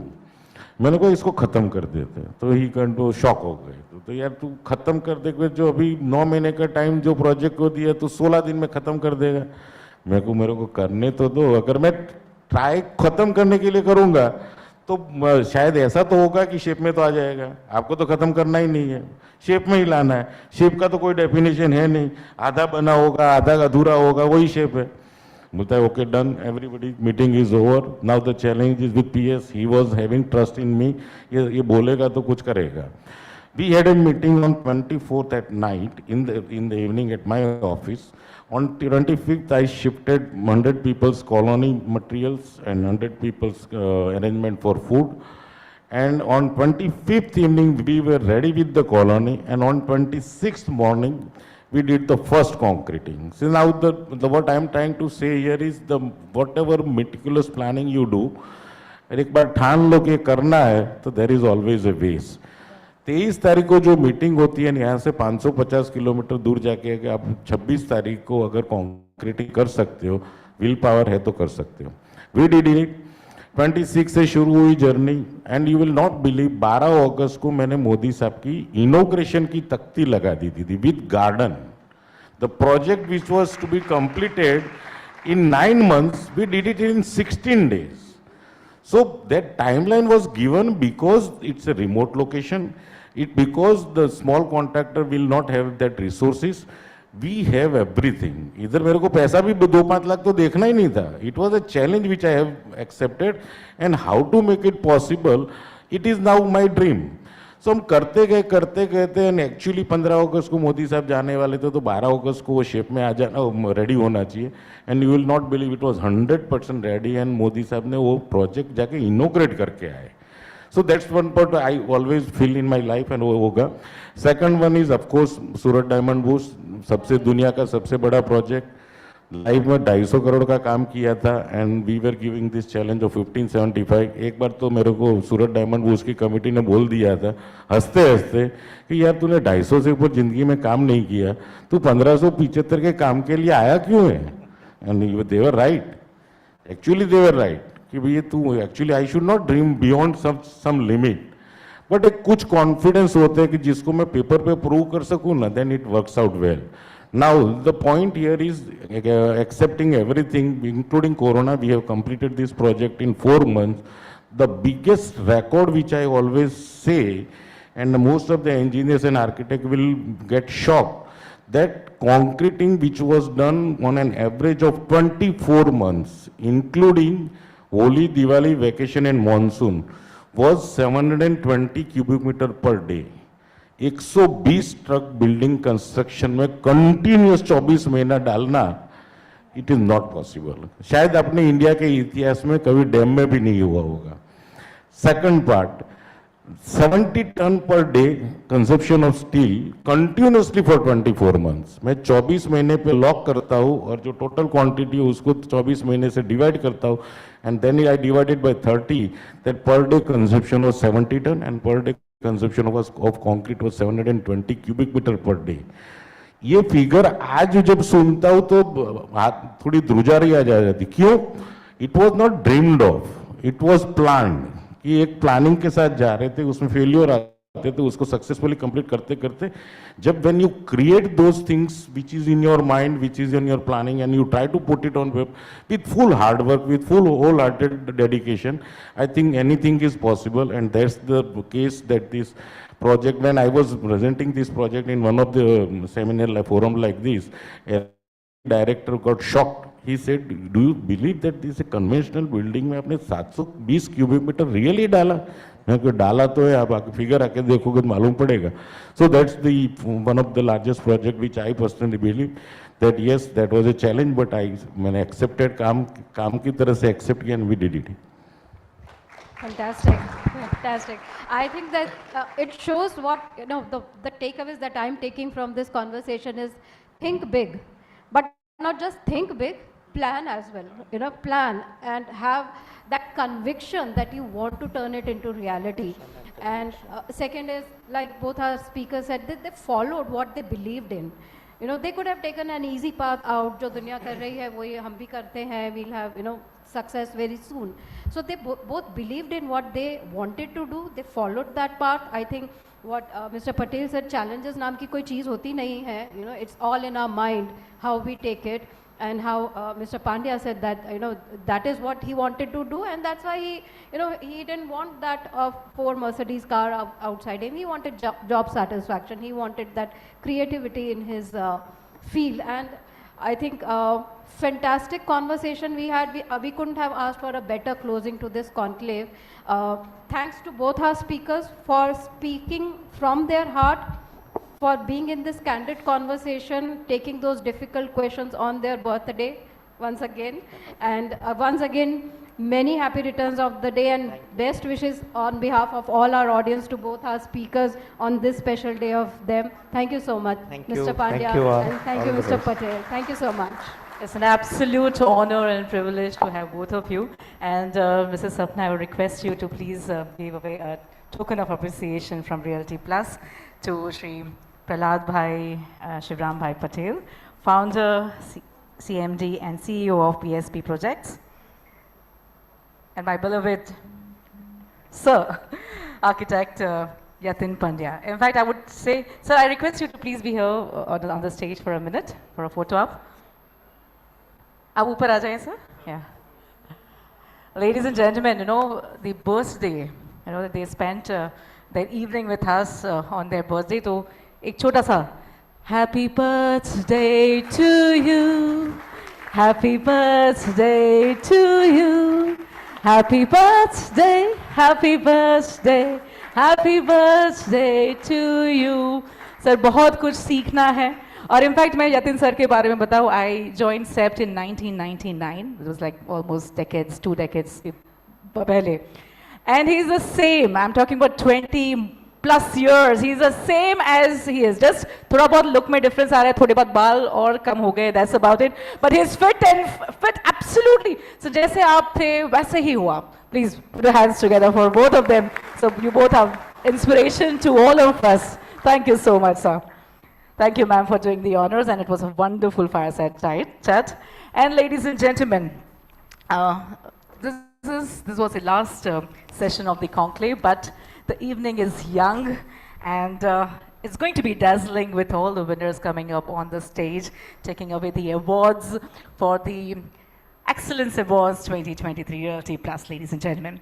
So I would like to thank all our speakers of the day as well for making the edition of Realty Plus Conclave 2023 Gujarat so exciting and thought-provoking, and we thank all the awesome people who joined in today for the conclave, and please be here with us for the Excellence Awards too. And we will be taking up a short break to give this hall a makeover for the soon to be presented Realty Plus Excellence Awards 2023 Gujarat. And I would request all our audience to please leave the hall and be back in about 15 to 20 minutes to meet the eminent dignitaries and witness an awesome evening of felicitation. Ladies and gentlemen, success is not final, failure is not fatal. It is the courage to continue that counts. And this is your host, Indus Krishna Verma, and I'll be back again in the hall in about 15 minutes. So I request everybody to take a short break and come back soon. Thank you so much.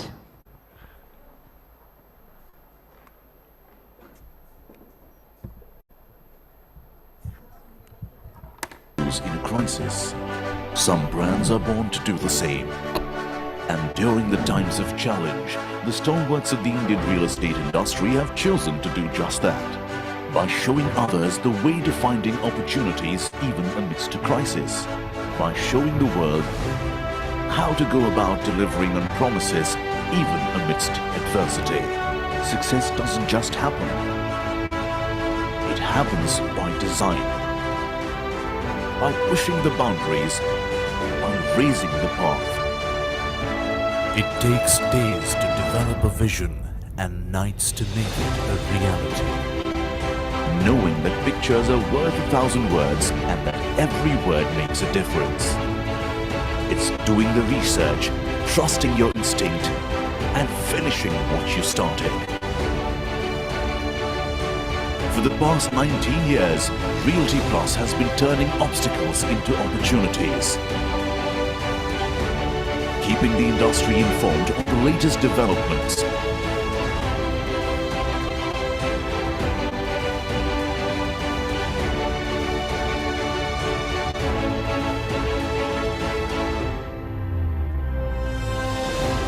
innovating to inspire debates and discussions,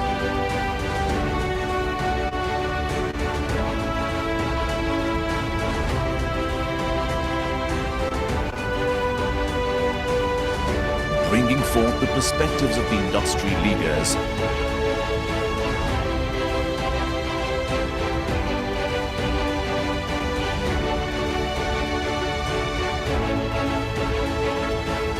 honoring hard work and achievements,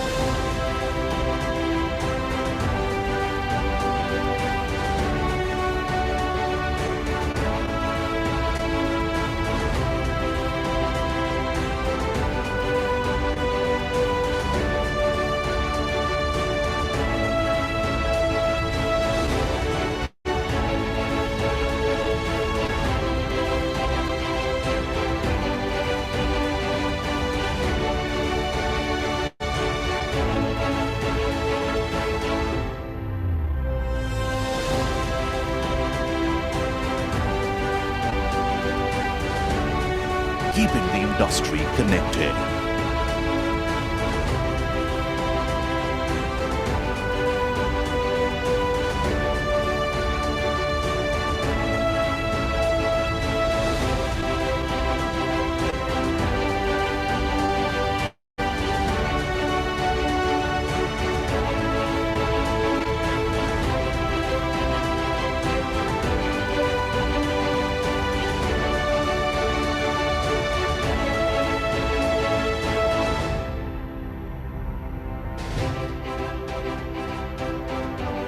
This is what we are built on.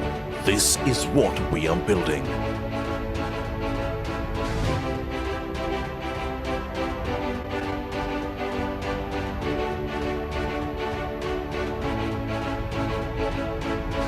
We are Realty Plus, and we lead the way.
not coming.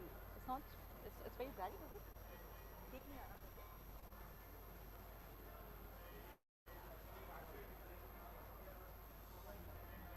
Center stage.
Check, check, check, hello, check, check, hello, check, 1, 2, check, check, check, hello, check.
Check, check. I request everybody to please be seated and keep your mobile phones to the turn off mode. मैं request करूंगी आप सबसे हम लोग 15th Realty Plus Excellence Awards 2023 की शुरुआत कर रहे हैं तो मैं रिक्वेस्ट करूंगी आप सबसे आप सब अपनी जगह ले लें और अपने मोबाइल फ़ोन को हमेशा साइलेंट मोड पे ही रखें thank you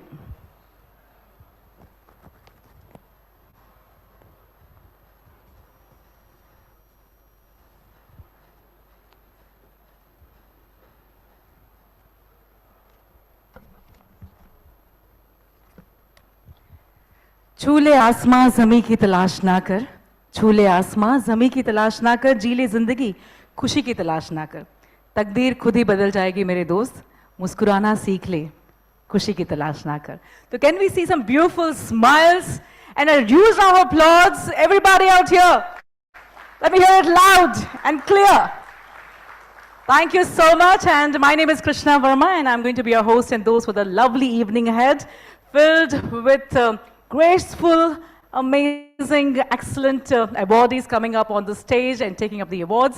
And I heartily, again, welcome you to the 15th Realty Plus Conclave and Excellence Awards 2023. So this is going to be the second session. We're going to be beginning the Excellence Awards 2023, ladies and gentlemen. So,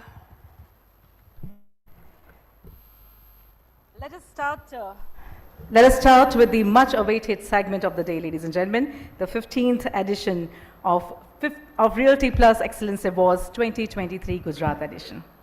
And this dazzling evening will be having a lot of felicitations and acknowledgements happening on the stage. The event is being live streamed on the Realty Plus website, that is www.rprealtyplus.com, Realty Plus LinkedIn page, and Realty Plus Facebook page at RP Realty Plus. Ladies and gentlemen, do not forget to tag us on our social media handles, RP Realty Plus on Facebook and on Twitter, and on Instagram, we are on RP_Realty. So let's begin up with the brief introduction of Realty Plus. Can we have the AV, please? Some people are born to show the world which path to choose in a crisis. Some brands are born to do the same. And during the times of challenge, the stalwarts of the Indian real estate industry have chosen to do just that, by showing others the way to finding opportunities even amidst a crisis, by showing the world how to go about delivering on promises even amidst adversity. Success doesn't just happen. It happens by design, by pushing the boundaries, by raising the path. It takes days to develop a vision and nights to make it a reality. Knowing that pictures are worth 1,000 words and that every word makes a difference. It's doing the research, trusting your instinct, and finishing what you started. For the past 19 years, Realty Plus has been turning obstacles into opportunities, keeping the industry informed on the latest developments,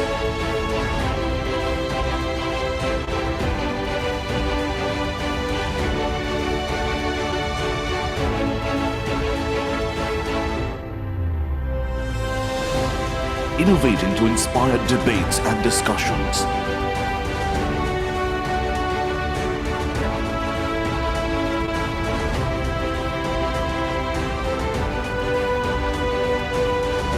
bringing forth the perspectives of the industry leaders,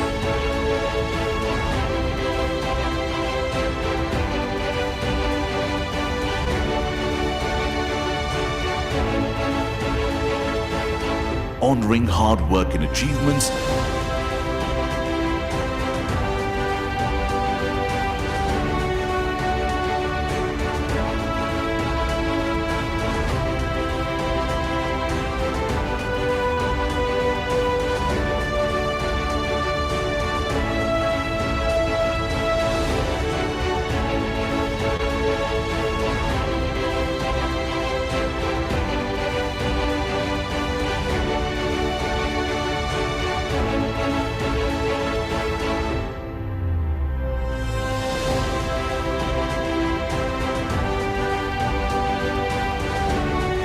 keeping the industry connected.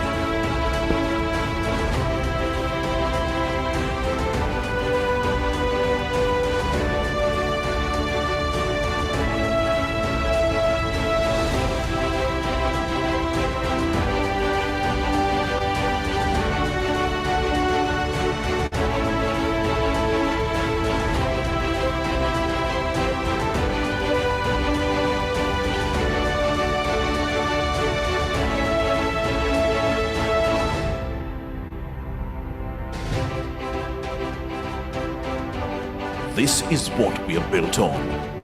This is what we are building.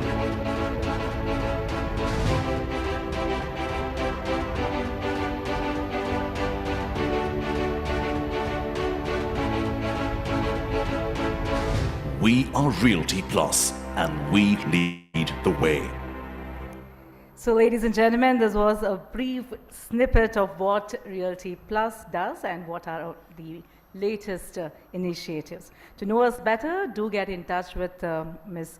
Tripti Kedia, publisher and business head, Realty Plus. We also take this opportunity to thank our partners once again, industry partner Credai Gujarat, luxury lifestyle partner Neela Spaces Limited, housing finance partner LIC Housing Finance Limited, co-partner Solvo Elevators, Magic Rate, License Finance, event associates The Address, Godwit Construction Private Limited, Totality, Enlit, and Rishabh Group. Automobile partner driven by Mercedes-Benz Landmark Cars, CRM partner D-Build CRM, video partner Filmito.io, PR partner Simulations, business media partner BW Business World, online media partner exchangeformedia.com, organized by Realty Plus. Thanks once again, and we couldn't have done it without you all. Ladies and gentlemen, opportunities don't happen, but you create them. And all of you who've chosen the hard work and your belief in your opportunities, you took it up and are here today, where we are going to be felicitating the awardees, the hard work of yours, ladies and gentlemen. So let's begin with the red carpet walk of our winners. We also have the eminent jury members of these awards sharing their opinion. So let's have a look at the AV, please.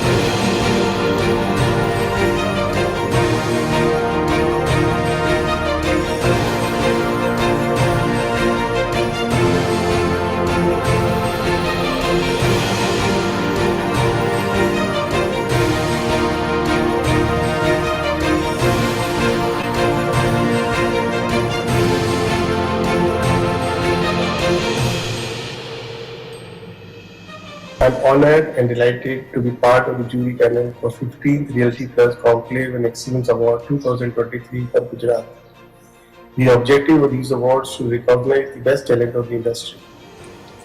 Realty Plus has always encouraged excellence through these awards for promoters, projects, architects, professionals for their innovation, creativity, timely delivery projects, and service standards.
thanks to our eminent jury panels for their time and expertise. Ladies and gentlemen, and I would request everybody, the winners, the jury panels, and all the presenters to be there with us till the end of the ceremony for a group photograph. मैं कृपया करके request करूंगी आप सब हमारे साथ बने रहे till the end of the event so that एक बहुत अच्छा सा एक group photograph हो सके. Ladies and gentlemen, now may I request Mr. Bijul Chhatrapati Partner, GSA Advocates and Solicitors, Mr. N. Mahesh, Joint General Manager, LIC Housing Finance Limited, and Mr. Harshad Jain, Cluster Head, LIC Housing Finance Limited, to please join us on the stage for the giving up the first set of awards. Can you have a huge round of applause for the presenters, please? And the AV for the first set of awards, please. And now, ladies and gentlemen, we present to you the winners of the 15th Realty Plus Excellence Awards 2023, Gujarat. Our winners are a testament to building visions and creating reality with their hard work and dedication to Indian real estate. The awards are divided into broad categories of real estate projects, developers, architects, interior design, PropTech and co-working, branding, and individual achievement. We now begin with the first set of awards for the evening. These are the Real Estate Project Awards. First up is an important category for this evening, EWS Housing Project of the Year, recognizing outstanding projects that demonstrate excellence in providing affordable housing. And the award goes to Shri Balaji Construction for Shri Balaji Park. So ladies and gentlemen, please help me welcome Mr. Suresh Kumar Modi, Partner, Shri Balaji Constructions, Ms. Alkarani Agrawal, CEO, Shri Balaji Constructions, to please request us them to join us on the stage for taking away the trophy for the EWS Housing Project of the Year at the 15th Realty Plus Excellence Awards 2023. Congratulations.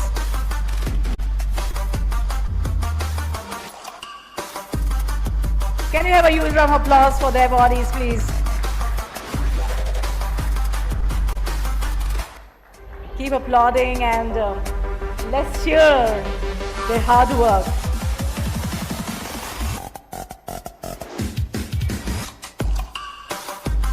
Many, many congratulations, and I would request our presenters to be here with us on the stage, but throw us a side, please. Thank you. The next AV, please. Next is the most popular category, Residential Project of the Year, which recognizes exceptional achievements and outstanding contributions made within the realm of residential project development. And the award goes to Kavisha Group for the Canvas. So can we have Team Kavisha Group to come up on the stage, please, to receive the Golden Trophy for the Residential Project of the Year, ladies and gentlemen. An absolute honor to have you all, the entire team. Congratulations on receiving the Residential Project of the Year at the 15th Realty Plus Excellence Awards 2023.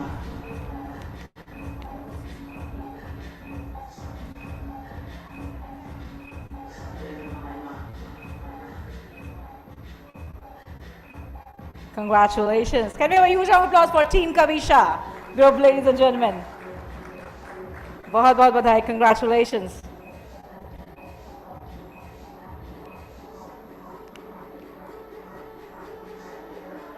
Thank you. The next awardee, please, the next AV. Recognizing exceptional efforts and achievements, our next award is for the Affordable Housing Project of the Year, and the award goes to Samarthya Group for Evolve by Samarthya. So may I please invite on stage Mr. Hardik Goti and Mr. Mehul Chachpara, directors of Samarthya Group. They're taking away the award for the Affordable Housing Project of the Year. Congratulations.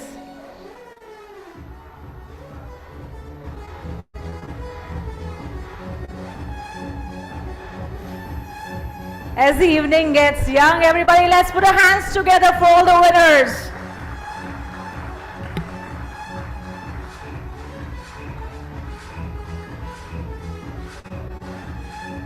Congratulations, Mr. Hardik Goti and Mr.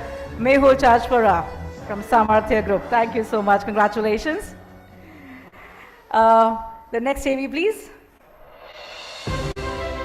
Next is our pleasure to honor the commitment to excellence, presenting the award for Most Popular Mall of the Year. And the award goes to the Phoenix Mills Limited for Palladium Ahmedabad. And can we request Mr. Karan Bhalla, General Manager Marketing, Palladium Ahmedabad, the Phoenix Mills Limited, to please come up on the stage and receive the award for the Most Popular Mall of the Year, ladies and gentlemen. 15th Realty Plus Excellence Awards 2023 Gujarat edition. Most Popular Mall of the Year, ladies and gentlemen, goes to the Phoenix Mall, the Phoenix Mills Limited for Palladium Ahmedabad. Congratulations, Team Palladium Ahmedabad, the Phoenix Mills Limited. Taaliyan bajti rahe, please. Thank you. The next AV, please.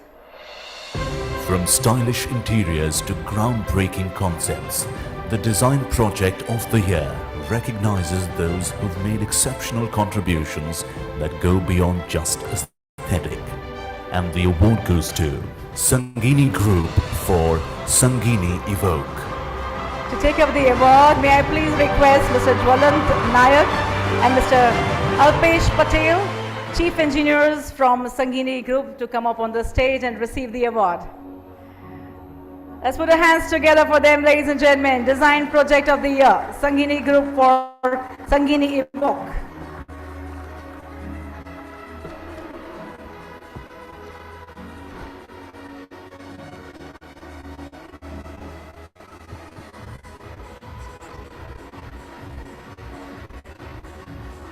Congratulations. Next AV, please.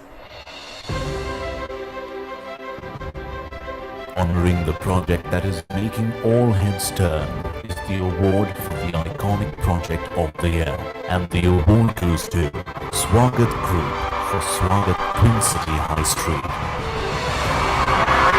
Take over the trophy, may I please welcome Mr. Gaurav Verma and Mr. Nunal Verma, directors from Swagat Group, winning the award for Iconic Project of the Year. Swagat Group for Swagat Twin City High Street. Congratulations.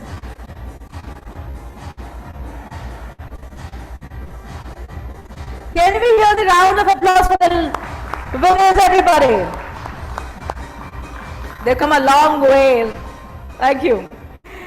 Can we have the next AV, please? Our next award is a testament to the innovative ideas, dedication and meticulous execution, presenting the commercial project of the year. And the award goes to PSP Projects Limited for Surat Diamond Plus. And Pramukh Group for Pramukh Orbit. So may I please request Mr. Pratik Thakkar and Mr. Sushil Tripathi from PSP Projects Limited to come up on the stage and receive the award. They receive the award for Commercial Project of the Year, PSP Projects Limited for Surat Diamond Wars. Congratulations. It's everybody, let's put our hands together for all the awardees.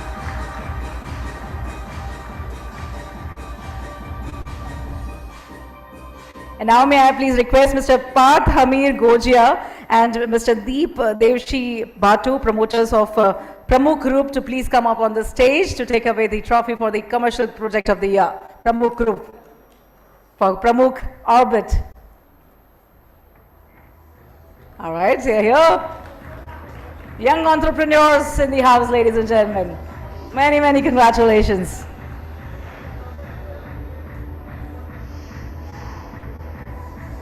It says tough time don't last, but tough people do. Congratulations.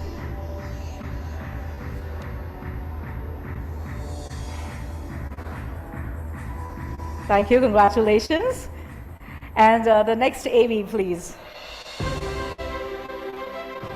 Ladies and gentlemen, it's now time to present the award for Plotted Development of the Year. And the award goes to Arvind Smart Spaces Limited for Arvind High Grove.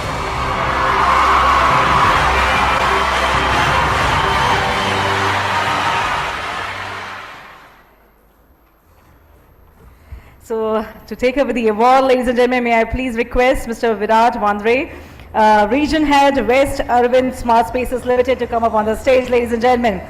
They get the award for Plotted Development of the Year, 15th Realty Plus Excellence Awards 2023 Gujarat edition. Congratulations.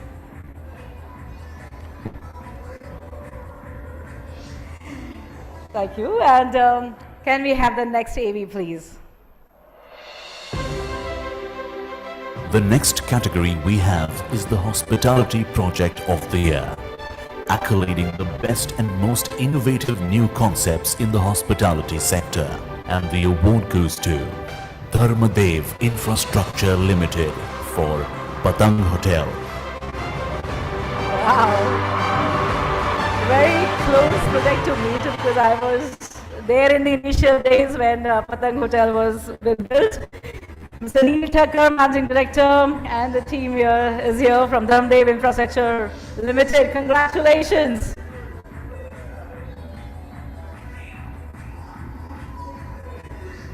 They get the award for the Hospitality Project of the Year at the 15th Realty Plus Excellence Awards 2023. Thank you so much, and I request Mr. Bijal Chhatrapati ji to please be here on the stage, and Mr. N. Mahesh ji, please, you can settle down, and Mr. Amit Goenka to be seated. And I request you, sir, to be here. He is one of the jury member also, Mr. Bijal Chhatrapati, partner JSA Advocates and Solicitors. And now, please, may I request Mr. Amit Goenka, Managing Director and CEO, Nisus Finance, to please join us on the stage to give away the next set of awards. Thank you, sir, for coming over. The AV, please. Always an exciting award that recognizes outstanding and significant contributions. Our next award is for Residential Complex of the Year. And the award goes to Prayosha Group for Prayosha Prime. And may I please request Mr. Ravi Savani, Director of Prayosha Group, to please join us on the stage to take over the award. Congratulations. Can we do this in the center of the stage, please? I request the jury, please, to come up on the center. Thank you. Congratulations. Can we have a huge round of applause for the Residential Complex of the Year, Prayosha Group, for Prayosha Prime. Congratulations. The next AV, please. Sir, I request... Moving on to the category of Mid-Segment Project of the Year. This category recognizes outstanding projects that have been completed within the mid-segment range. And the award goes to Kavisha Group for Kavisha Air. May I please request Team Kavisha Group to come up on the stage to take over the award. They received... And Sharanya Group for Sharanya Altura.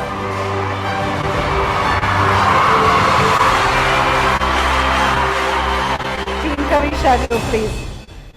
Let's put our hands together. They received the award for Mid-Segment Project of the Year at the 15th Realty Plus Excellence Awards 2023.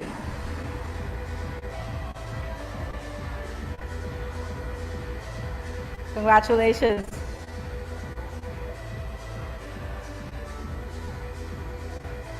And now please may I request Mr. Jignesh Patel, Urvish Savalia and Mr. Vijay Patel from Sharanya Group to please join us on the stage.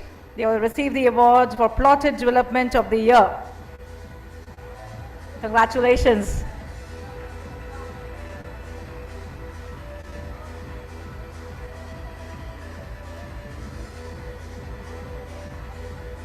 I request Bijal sir to please step up on that side so that we have a great picture. Up us taraf chale jaye. One of the awardees, yes, the presenter. Thank you.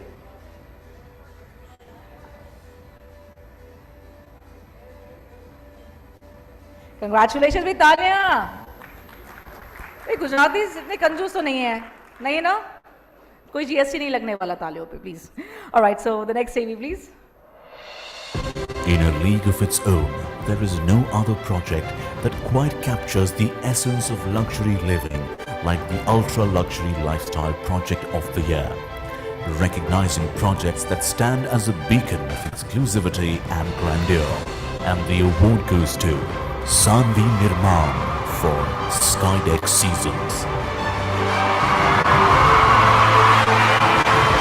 Please request Mr. Bhaumik Dave for Sanvi Nirman to please come up on the stage and receive the award for Ultra Luxury Lifestyle Project of the Year at the 15th Realty Plus Excellence Awards 2023 Gujarat edition.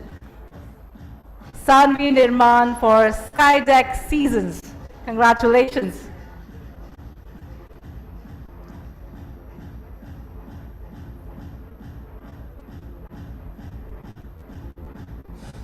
Congratulations. Thank you. The next AV, please. Our next award is for projects that are high on novelty, sophistication and style. The themed project of the year.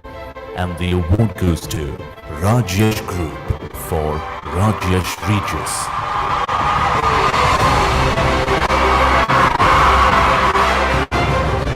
And Dharmadev Infrastructure Limited for NK Anantya.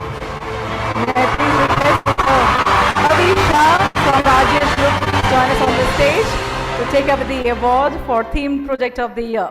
Rajesh Group for Rajesh Regis. Congratulations. Please in the center.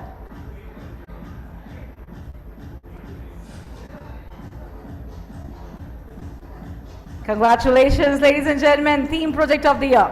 Rajesh Group for Rajesh Regis. Mr. Avisha is taking away the award. Congratulations. And I can see many young entrepreneurs coming up in the industry. Now, please may I request Mr. Vikalp Jain, Vice President, Sales and Marketing from Dharmadev Infrastructure Limited, and Team Dharmadev to please join us on the stage to take over the award for the Themed Project of the Year. Dharmadev Infrastructure Limited for NK Anantaya. Congratulations. It's always a teamwork, right?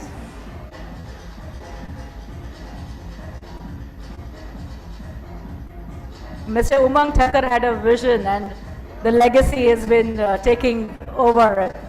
The new entrepreneurs coming in, the young generation taking up the legacy ahead. Congratulations.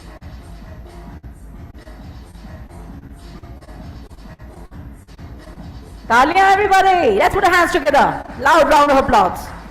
Thank you. Congratulations, Team Dharmadev. Thank you so much. And can we have the next AV, please? Another exciting category we have is Vela Project of the Year, showcasing the most innovative and creative ideas. And the award goes to Gruham Developers Private Limited for Gruham Heritage. And to receive the award, please may I welcome on stage Mr. Hasti Motisaria and Mishwa Paladia Gruham Developers Limited, Private Limited, please. Ms. Hasti. Oh, they're all young girls coming in. Ms. Hasti Motisaria and Ms. Mishwa Paladia Gruham Developers Private Limited. They get the award for the Villa Project of the Year at the 15th Realty Plus Excellence Awards 2023 Gujarat edition. Congratulations. women power on this stage, the young women entrepreneur. Lovely. Congratulations. Can you put a round of applause for these beautiful girls on the stage? Thank you. Congratulations. Can we have the next AV, please? Next up is the prestigious honor that recognizes a project that has achieved great success in sales this year, presenting Best-Selling Project of the Year. And the award goes to Samarthya Group for Samarthya Hugs. And to take over the trophy, may I please request Mr. Pratik Walhani and Mr. Mayank Bhavi, directors of Samarthya Group, to please come up on the stage. They get the award for Best Selling Project of the Year at the 15th Realty Plus Excellence Awards 2023 Gujarat edition. Congratulations, Mr. Pratik Waghani, Mr. Mayank Davi. Congratulations. Let's put a round of applause for these wonderful people on the stage, young entrepreneurs.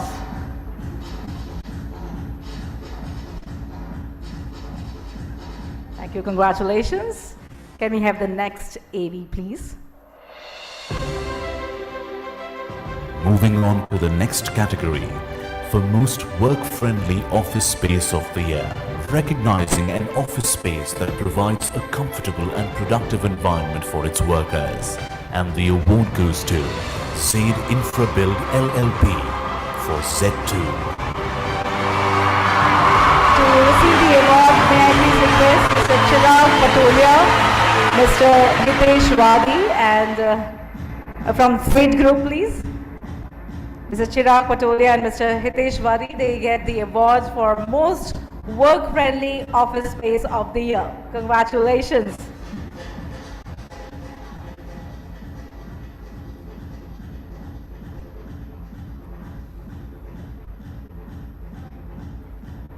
Many, many congratulations.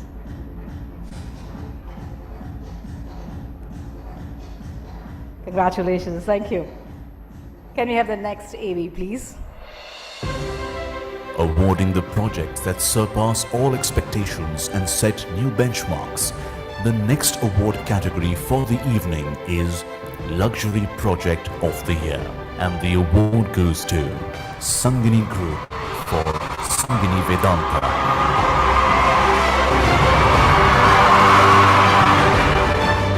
And Ratnakar Group for Ratnakar Pristine. Please may I request Mr. Jwalant Nayak and Mr. Alpesh Patel, Chief Engineers of Sangini Group, to please join us on the stage to take away the award for the Luxury Project of the Year at the 15th Realty Plus Excellence Awards 2023 Gujarat edition. Many, many congratulations to Sangini Group for Sangini Vedanta, the Luxury Project of the Year. Congratulations.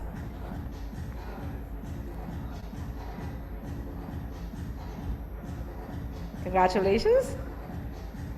Thank you. And now please may I request Mr. Jaimin Bhavsar from Ratnakar Group to please join us on the stage to take up the award for the Luxury Project of the Year.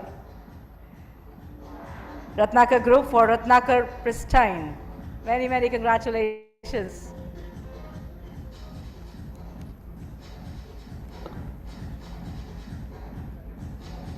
The new generation in the realty industry, ladies and gentlemen.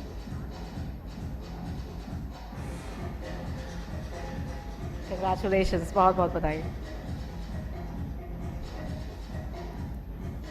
Can you have a huge round of applause, ladies and gentlemen, please? Keep applauding. Thank you. The next AV, please. Next up is our ever popular and highly anticipated award for the most popular project of the year.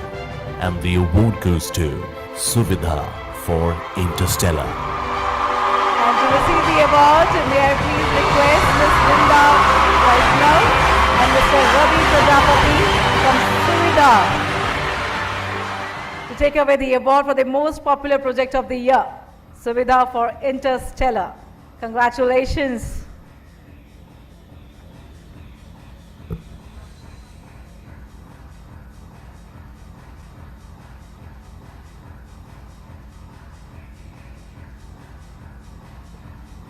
Congratulations. Let's put our hands for this lovely people on stage. Congratulations, the awardees.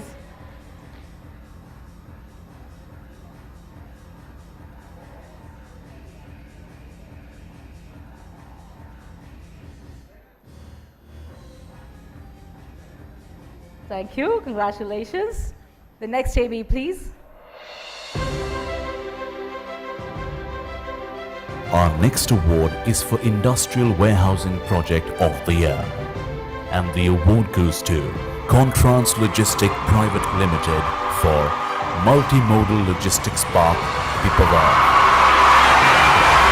To receive the award, may I please call up on stage Captain Rajiv Nirula, Managing Director, Contrans Logistic Private Limited, and Mrs. Divya Sharma to please join us on the stage. They received the award for Industrial Warehousing Project of the Year.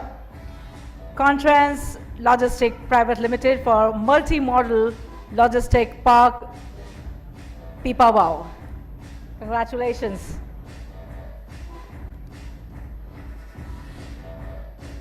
Congratulations to the team, Captain Raj Nirula, and the team to join us on stage. Congratulations.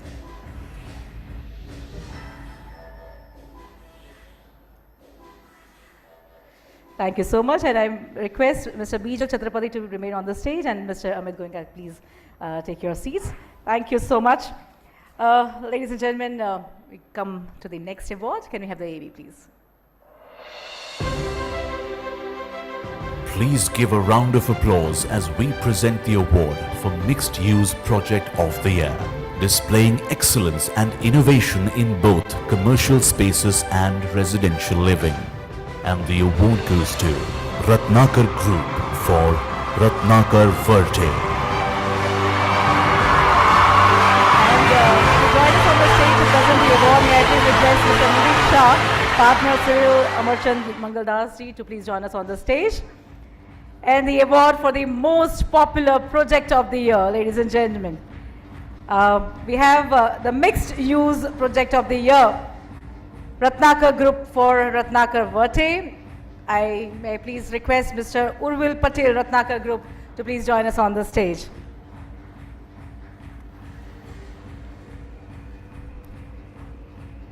Ratnakar Group for Ratnakar Verte receives the award for Mixed Use Project of the Year.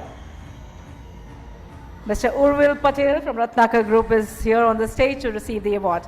Can we have a huge round of applause for the awardee, ladies and gentlemen?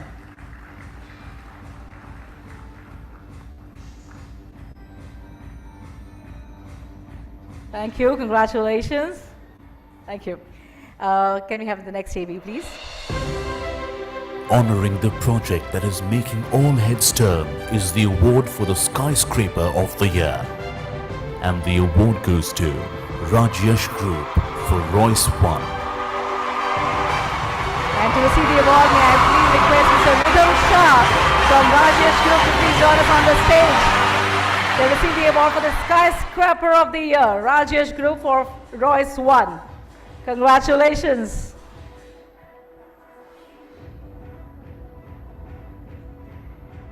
Colin S. R. Davis rightly said that the road to success and the road to failure are almost exactly the same. The way we pursue, the way we take the path makes a difference. The next AV, please. Our next award that symbolizes magnificence is the award for most environment-friendly residential space, having a positive impact on the environment. And the award goes to Shaligram Group for Shaligram Felicity. And to receive the award, may I please call upon stage Mr. Manan Shetha from Shaligram Group. Please join us on the stage. They receive the award for most environment-friendly residential space, Shaligram Group for Shaligram Felicity. Congratulations. Let's put a round of applause, ladies and gentlemen. It is, they received the award for most environment-friendly residential space. So we are actually we are the generation who's going to be saving the environment for the future generation. So I request everybody, we've got small bottles on the stage. So if you sip a little water, please take the bottle along with you. Don't leave the bottles. It's just the way that we can take part in the conservation. Thank you. The next award. Moving on to a very important category, recognizing the projects that bring lasting value to the community, the second home project of the year. And the award goes to SR Group for the Lakeside.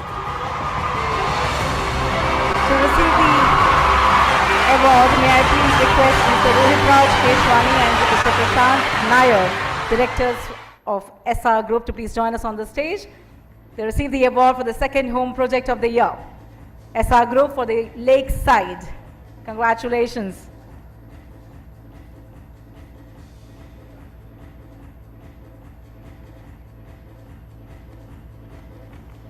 Round of applause, everybody. Let's keep the momentum going, everybody.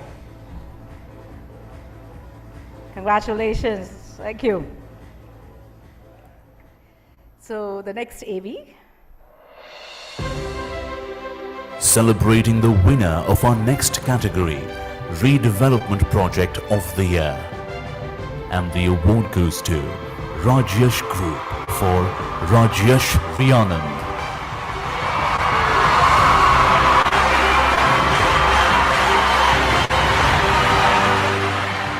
Can we have Mr. Ridham Shah from Rajesh Group to please join us on the stage?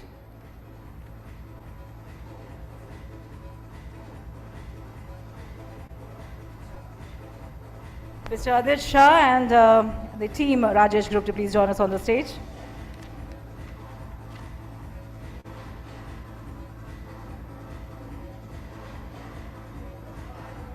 I love the color they are wearing, men and women in blue. Wonderful, everybody, let's put our hands together for the team.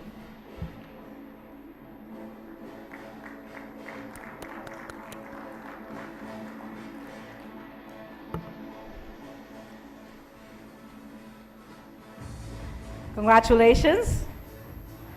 Thank you. The next AV, please. Now, ladies and gentlemen, we proceed to the Builders and Developers category. We begin with the prestigious tribute for Emerging Developer of the Year. And the award goes to Dolera Worldmark LLP. To receive the award, may I please request Mr. Deepak Binyani, Managing Director, Dolera Worldmark LLP, Mr. Nayan Dave, Chief Executive Officer, Dolera Worldmark LLP, Mr. Rahul Bansal, Strategic Advisor, Dolera Worldmark LLP, to please join us on the stage. They receive the award for the prestigious debut for Emerging Developer of the Year, Dolera Worldmark LLP. Congratulations. Let's put our hands together, ladies and gentlemen. Congratulations. Thank you. Thank you for doing the honors. The next AV, please. Honoring outstanding contributions to the residential real estate development industry is the Developer of the Year Residential.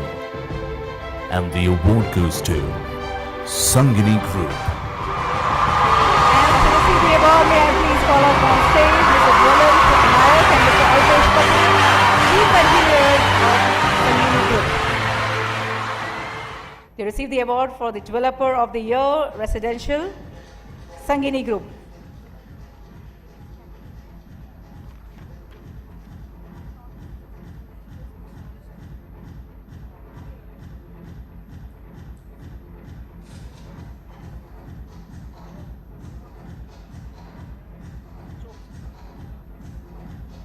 Congratulations.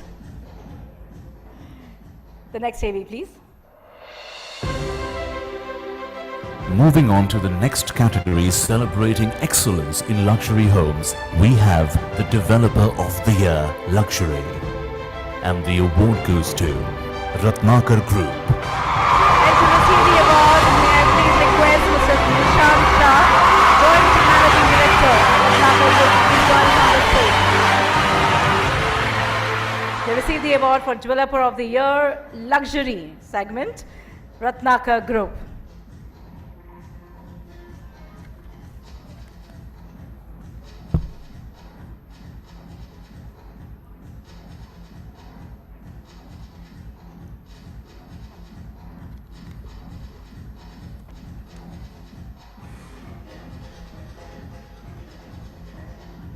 Thank you so much. Congratulations. And I request Mr. Bijal to be here with us on the stage. And sir, to please join us here. Thank you.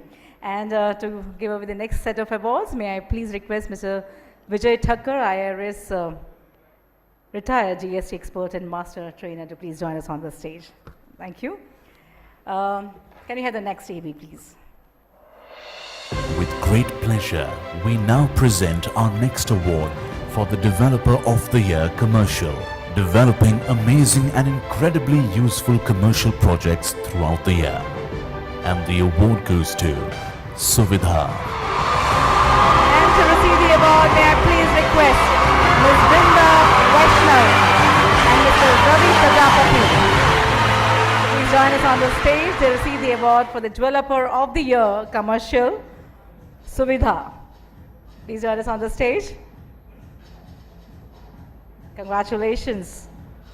Let's have a huge round of applause for all the awardees. Everybody, let's put our hands together for them.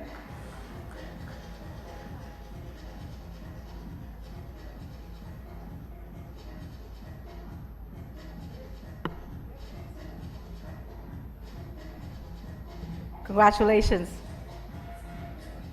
Thank you. The next AV, please. This year's Developer of the Year Township Award goes to one who stands out among all other developers for their technical expertise, innovation and passion for creating great products. And the award goes to Arvind Smart Spaces Limited. And to receive the award, may I please request Viral Shah, Head Digital Marketing, Arvind Smart Spaces Limited, to please join us on the stage. Mr. Viral Shah. They received the award for the Developer of the Year Township Award, Arvind Smart Spaces Limited, at the 15th Realty Plus Excellence Awards 2023 Gujarat edition. Many, many congratulations, sir. Thank you. The next AV, please. We now proceed with our next category of the evening, of Interior Design Awards and Architect Awards. We would like to take this moment to congratulate and salute the reigning champion of Interior Design Firm of the Year. And the award goes to PDC Architects. And to receive the award, may I please request Mr. Prashant Paradwa, Ms. Shivangi Paradwa and Ms. Shweta Rathod Agarwal from PDC Architect to please join us on the stage. They receive the award for Interior Design Firm of the Year, PDC Architects. Congratulations. Ms. Shivangi, Ms. Shweta. Thank you. Congratulations. Can we have a round of applause for the ladies on the stage, please? Everybody. Thank you. Congratulations. The next AV, please. We now celebrate the winner of the category Architectural Design of the Year Residential for creating an awe-inspiring design with a lasting impact. And the award goes to Prashant Parmar, Architect, Shayona Consultants for the Narrow House. Can I request Architect Prashant Parmar, Founder and Principal Architect, Mr. Prashant Parmar, Architect, Shayona Consultants, to please join us on the stage. They receive the award for Architectural Design of the Year, Residential, for creating an awe-inspiring design with a lasting impact. Congratulations, Prashant Parmar, Architect.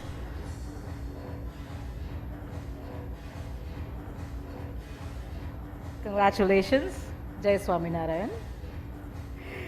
The next AV, please. Moving on to the last category of the segment, recognizing the remarkable contribution to the field of architecture, we present the Architectural Firm of the Year. And the award goes to PDC Architects. Every request Mr. Prashant Parwal and Ms. Jenny Tapare from PDC Architect to please join us on the stage. Mr. Prashant and Ms. Janita, please. They receive the award for the Architectural Firm of the Year, PDC Architects.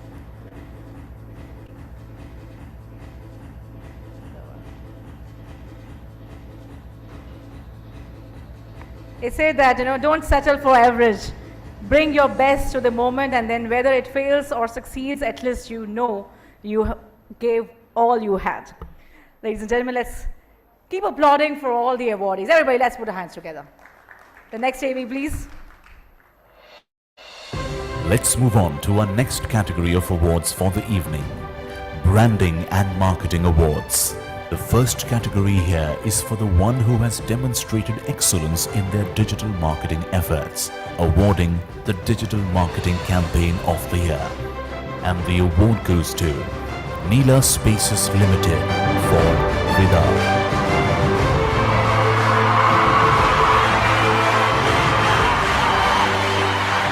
May I please request Mr. Nisarg Thakkar, Neela Spaces Limited, to please join us on the stage. They receive the award for Digital Marketing Campaign of the Year.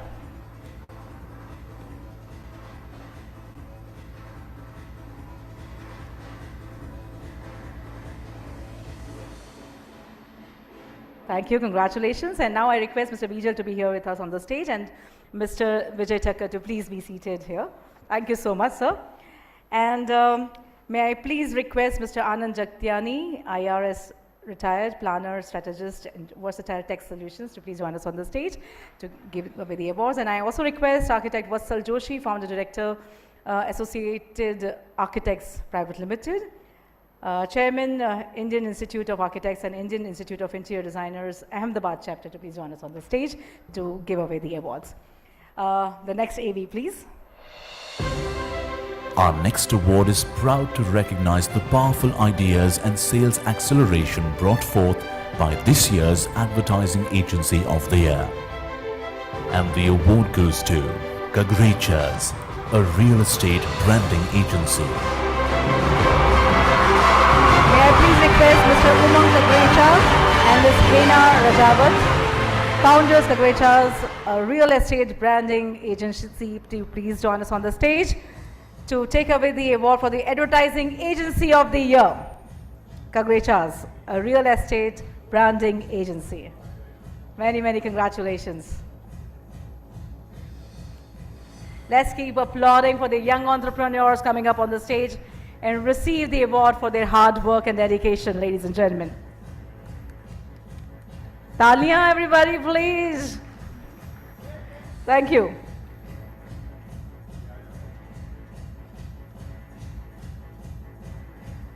Thank you, congratulations. And the next AV, please. Moving on to our next category is the OOH Campaign of the Year, recognizing creative thinking to effectively reach a target audience in an out-of-the-box manner. And the award goes to Neela Spaces Limited for Vida. And to take away the award, may I please request Mr. Purvain Pandya, Neela Spaces Limited, to please join us on the stage. Mr. Purvain Pandya, they get the award for OOH Campaign of the Year, Neela Spaces Limited for Vida. Congratulations. The campaigns, the advertising makes a lot of difference, and that's how, anybody in the real estate or other agencies, other world also, they go ahead. Congratulations. The next AV, please. It is our great pleasure to announce the winner of Experiential Marketing Campaign of the Year, congratulating the winner for their hard work and dedication to creating something special. And the award goes to VR Surat for Christmas Carnival 2023. Please request Mr. Vikram Bhosle, Vice President, Business Operations, and Ms. Dhruti Ramolia, VR Surat, to please join us on the stage to take away the award for the Experiential Marketing Campaign of the Year, VR Surat for Christmas Carnival 2023. Congratulations. 15th Realty Plus Excellence Awards 2023. Congratulations to VR Surat for Christmas Carnival 2023 Experiential Marketing Campaign of the Year. Thank you. Can we have the next AV, please? Presenting the prestigious award recognizing innovative marketing concept of the year, and the award goes to Neela Spaces Limited for Vida.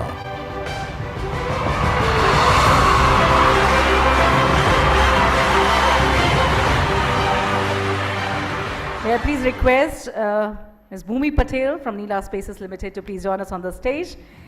They received the award for Innovative Marketing Concept of the Year, Neela Spaces Limited for Vida. Congratulations.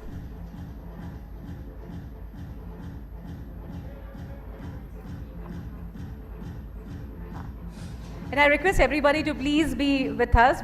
We have just few more awards to go to, but I would request everybody to be here with us till the end of the award. We would like to have one beautiful group picture of all the awardees with your trophies and the presenters too. So please be here with us. Thank you. And the next AV, please.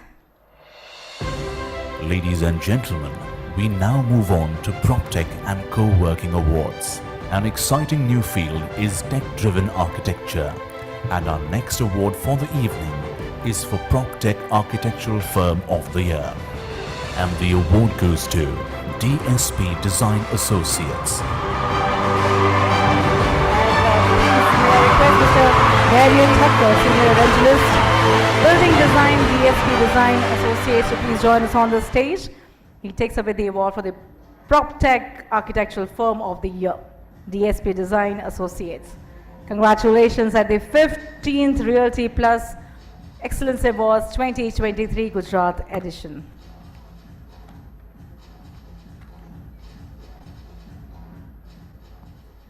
Thank you. Congratulations. The next AV, please. The next award recognizes the technology that has a collection of various tools, applications, software and machinery. PropTech Construction Technology of the Year. And the award goes to DigiQC. To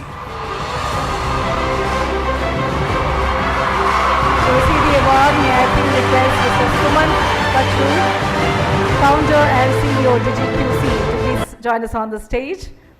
They received the award for PropTech Construction Technology of the Year. Congratulations, DigiQC.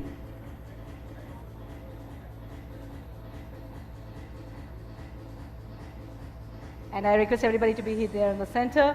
Thank you. Congratulations. Let's applaud for them, everybody.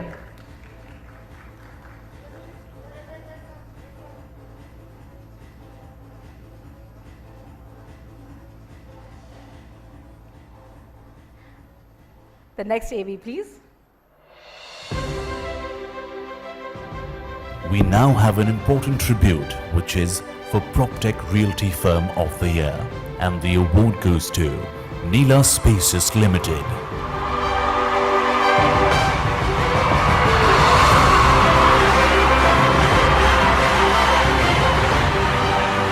May I please request Mr. Prakash Patel from Neela Spaces Limited to please join us on the stage to receive the award for PropTech Realty Firm of the Year. Congratulations.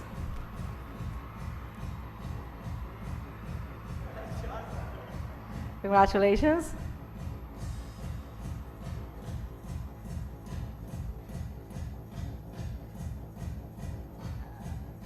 Thank you so much. I request Mr. Bijal to be here with on the stage, and I request Mr. Architect Vatsal Joshi and Mr. Anand Jiktiani to please take your seats. Thank you so much for doing the honors. And now, ladies and gentlemen. Oh, a magic whip, yeah? All right, so now it's my privilege and very honor to welcome on stage musician, singer, Bhai Bhai fame. You've seen him in the Big Boss. Ladies and gentlemen, very, very dear friend of mine, Mr. Arvind Vegara. Please join us on the stage. The excitement shows it all because I've seen him, it's been what, 25 odd years that I know this guy who was working in some air conditioning thing, you know, and then he switched over his passion to singing. Thank you.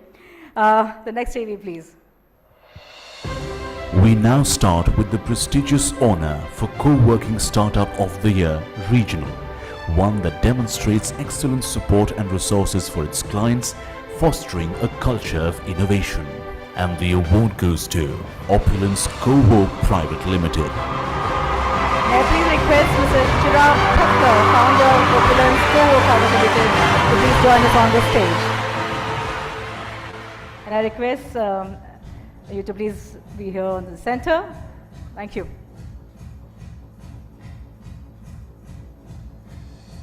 Let's put our hands together.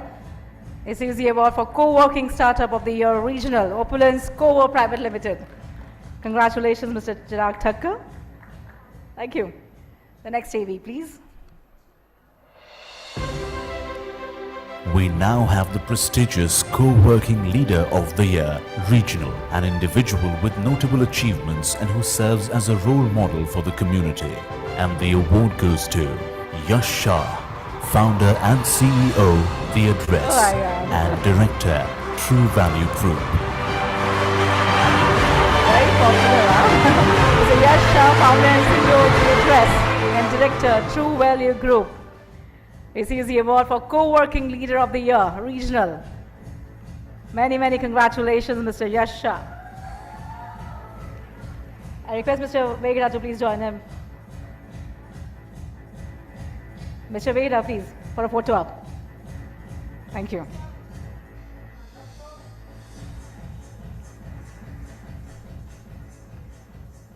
The next AV, please.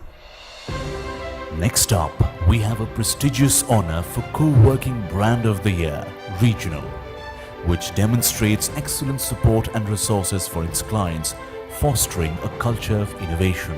And the award goes to The Address. May I please request Mr. Vipul Lodha, Mr. Pinank Vyas, and Ms. Aisha Shah to please join us on the stage to receive the award for Co-working Brand of the Year Regional, The Address. Everybody, let's put our hands together for the team.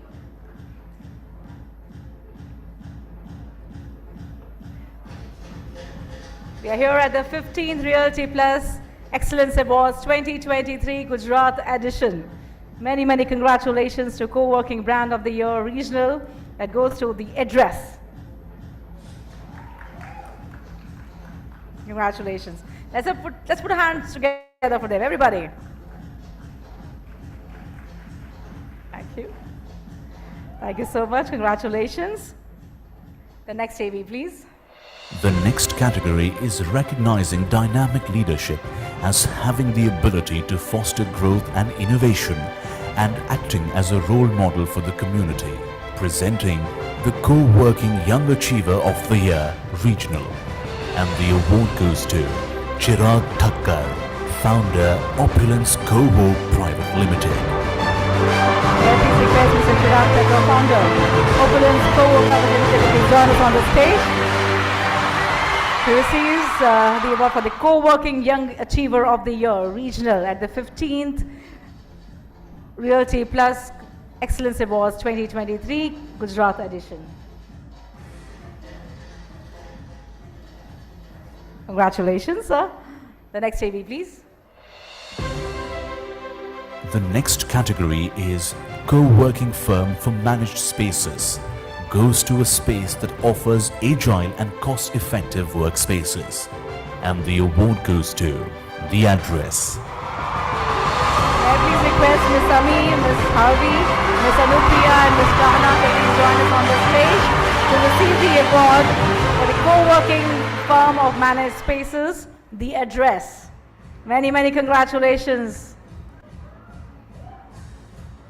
I hope you got a different suitcase for taking away the awards, right? Congratulations, The Address. At the 15th Realty Plus Excellence Awards 2023 Gujarat edition, receiver of Co-working Firm for Managed Spaces, The Address.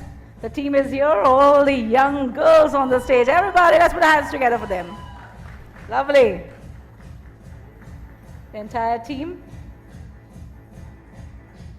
Why don't you some of them take to your left? Yes, thank you. Congratulations.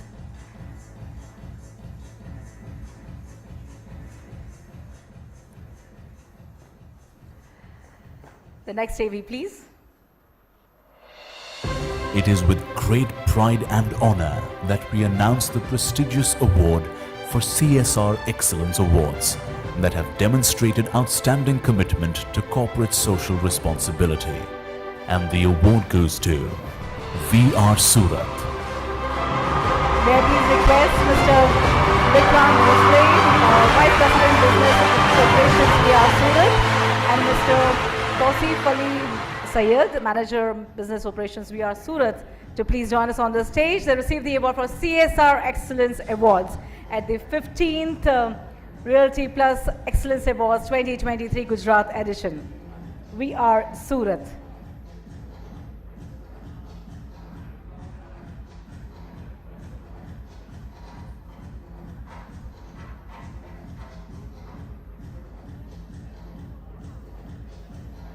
Thank you.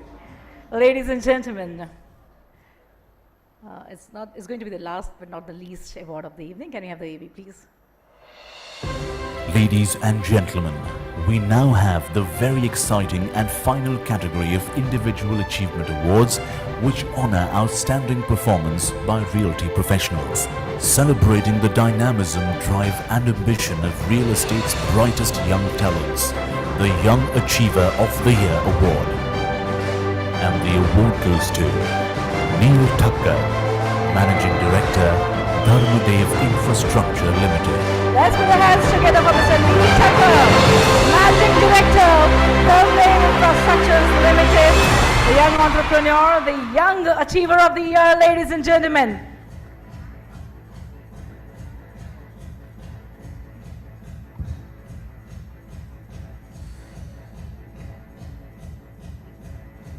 And Mr. Neil would like to say something, please.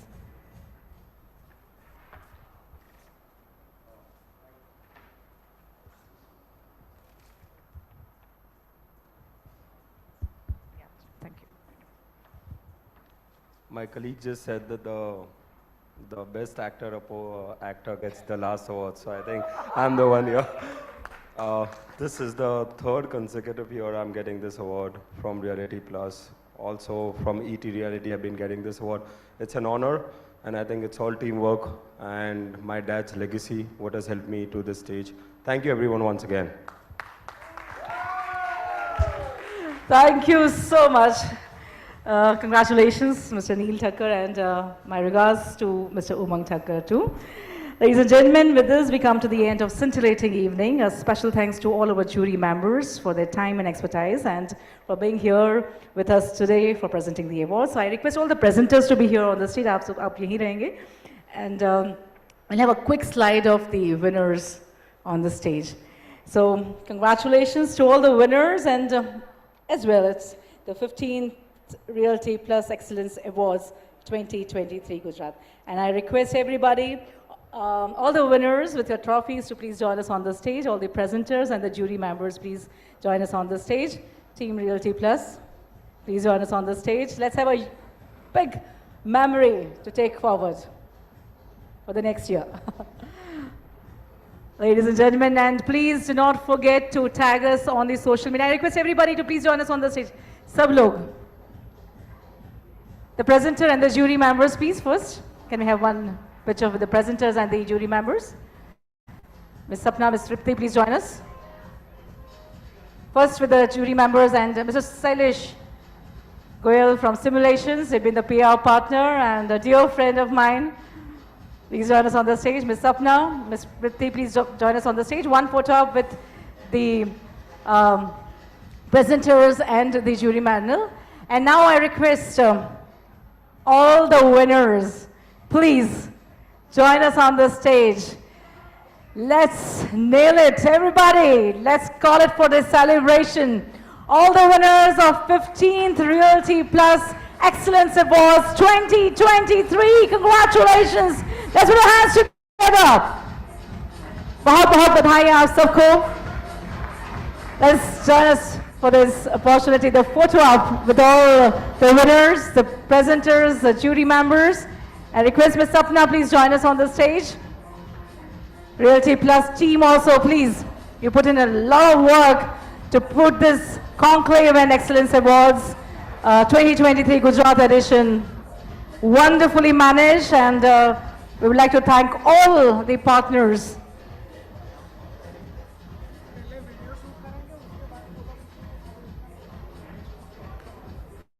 So I request everybody, maybe, the young entrepreneurs can take up the seat ahead. And we would be taking up a small video first, and then we'll be taking up a photograph. So maybe you can just cheer up, maybe I can just help you out.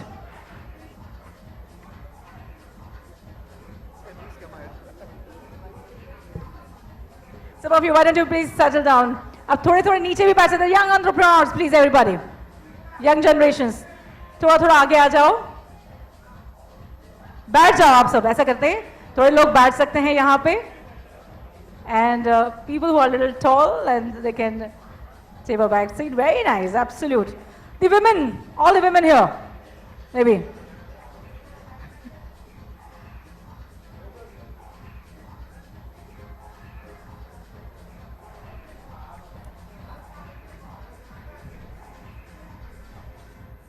Congratulations, let's cheer up. Everybody, let's put our hands together for all the winners. Ms. Sapna, please join in.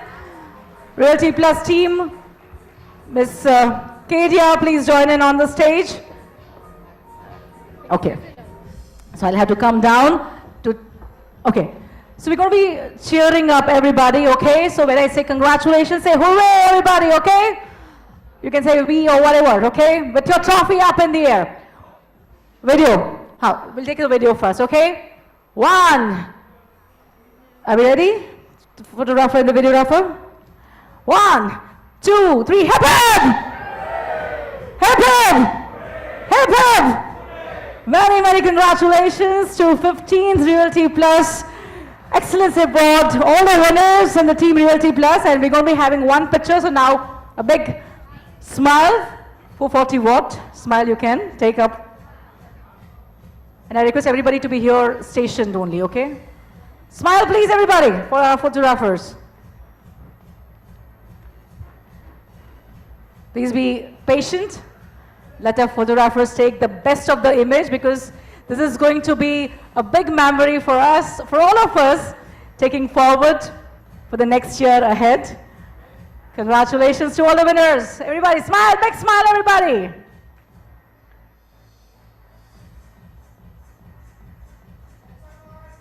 Woo! Cheers everybody. Let's cheer up for all the winners. Smile. Cheese, paneer, ice cream, anything, whatever you like, and just, I'm going to be here, so I would definitely need one picture.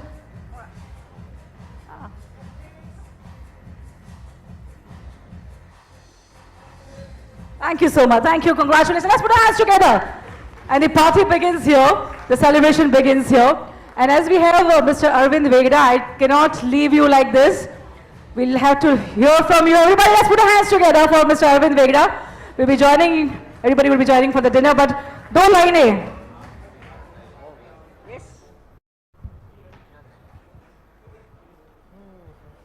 Thank you, thank you. Thanks for the honor. And इतने सारे लोग हैं हमारे अहमदाबाद से, इनकी styling और ये सब देख के तो एक्चुअली मैं कह सकता हूँ कि मैं आपका फ़ैन हो गया. So मेरा ही गाना 2 लाइन मैं गा देता हूँ, जो कि फ़ैन मूवी से है. शाहरुख खान की जो आई थी उसका गुजराती वर्जन. फॉलो करूँ ट्विटर पर, टैग करूँ फेसबुक पर, तारीख विज़मा गूगल ना सुपड़ा કર્યા સાફ. આયનામાં પણ તું જ છે ને નિંદર મારી જ છે. ઘેલાપામાં તારા હું તો વંઠી ગયો બાપ. તું તો સોડાની બાટલી, હું લખોટી તારી. હું તો હેન્ડલ કરું બધી ફેશન તારી. તારા દિલના મોબાઈલનો અનલિમિટેડ પ્લાન થઈ ગયો. તારો હાયર જબરો બાપુ જબરો ફેન થઈ ગયો. मैं तेरा हायर जबरा होए रे जबरा फैन हो गया. वो तुझे देखते दिल में ढन ढन हो गया. मैं तेरा हाय रे जबरा होए रे जबरा फैन हो गया. Thank you, thank you, thank you. Oh my God! Thank you so much. You made the evening such amazing, Mr. Arvind Vegda, ladies and gentlemen. Yeah, well, ladies and gentlemen, that wraps up this very incredible evening. Thank you all for making time in your busy schedules to join us here today. Your participation and presence make this evening extra special. We hope you have enjoyed your time here with us, and please join us for the dinner ahead and have a wonderful evening. Thank you so much. And I would be just singing few lines as we were Arvind Bhai hai. So everybody up for one song? Oh wait, please can we have the music, please? I'm taking this privilege to sing a few lines for all the winners out here. Music, please. And yes, please join us for the dinner. Everybody, you all can join us for a little dance too. Arvind Bhai. Everybody, chalo ji.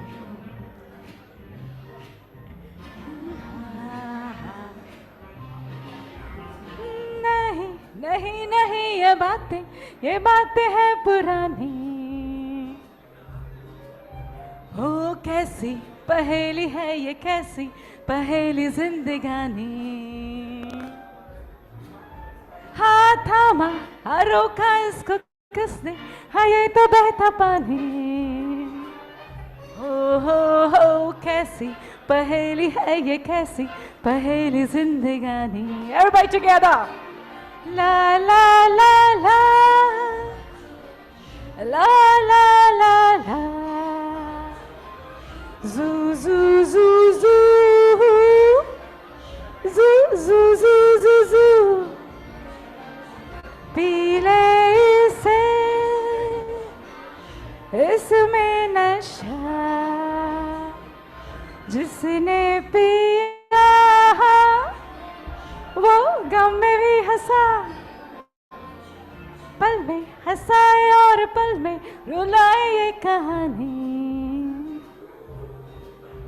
हो कैसी पहेली है ये, कैसी पहेली जिंदगानी. Everybody, let's cheer up. हाँ थामा हाँ रोका इसको किसने, हाँ ये तो बहता पानी. कैसी पहेली है ये, कैसी पहेली जिंदगानी. Miss Sapna out there, all the Realty Plus team, congratulations. You all made, everybody, let's put the hands together for Realty Plus team. All the partners who made this evening, this day possible.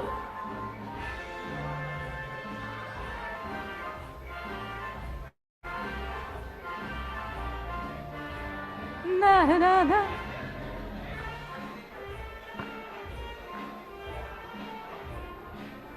Aha. Na na na na na na na na na na na na na. La la la la la la la la.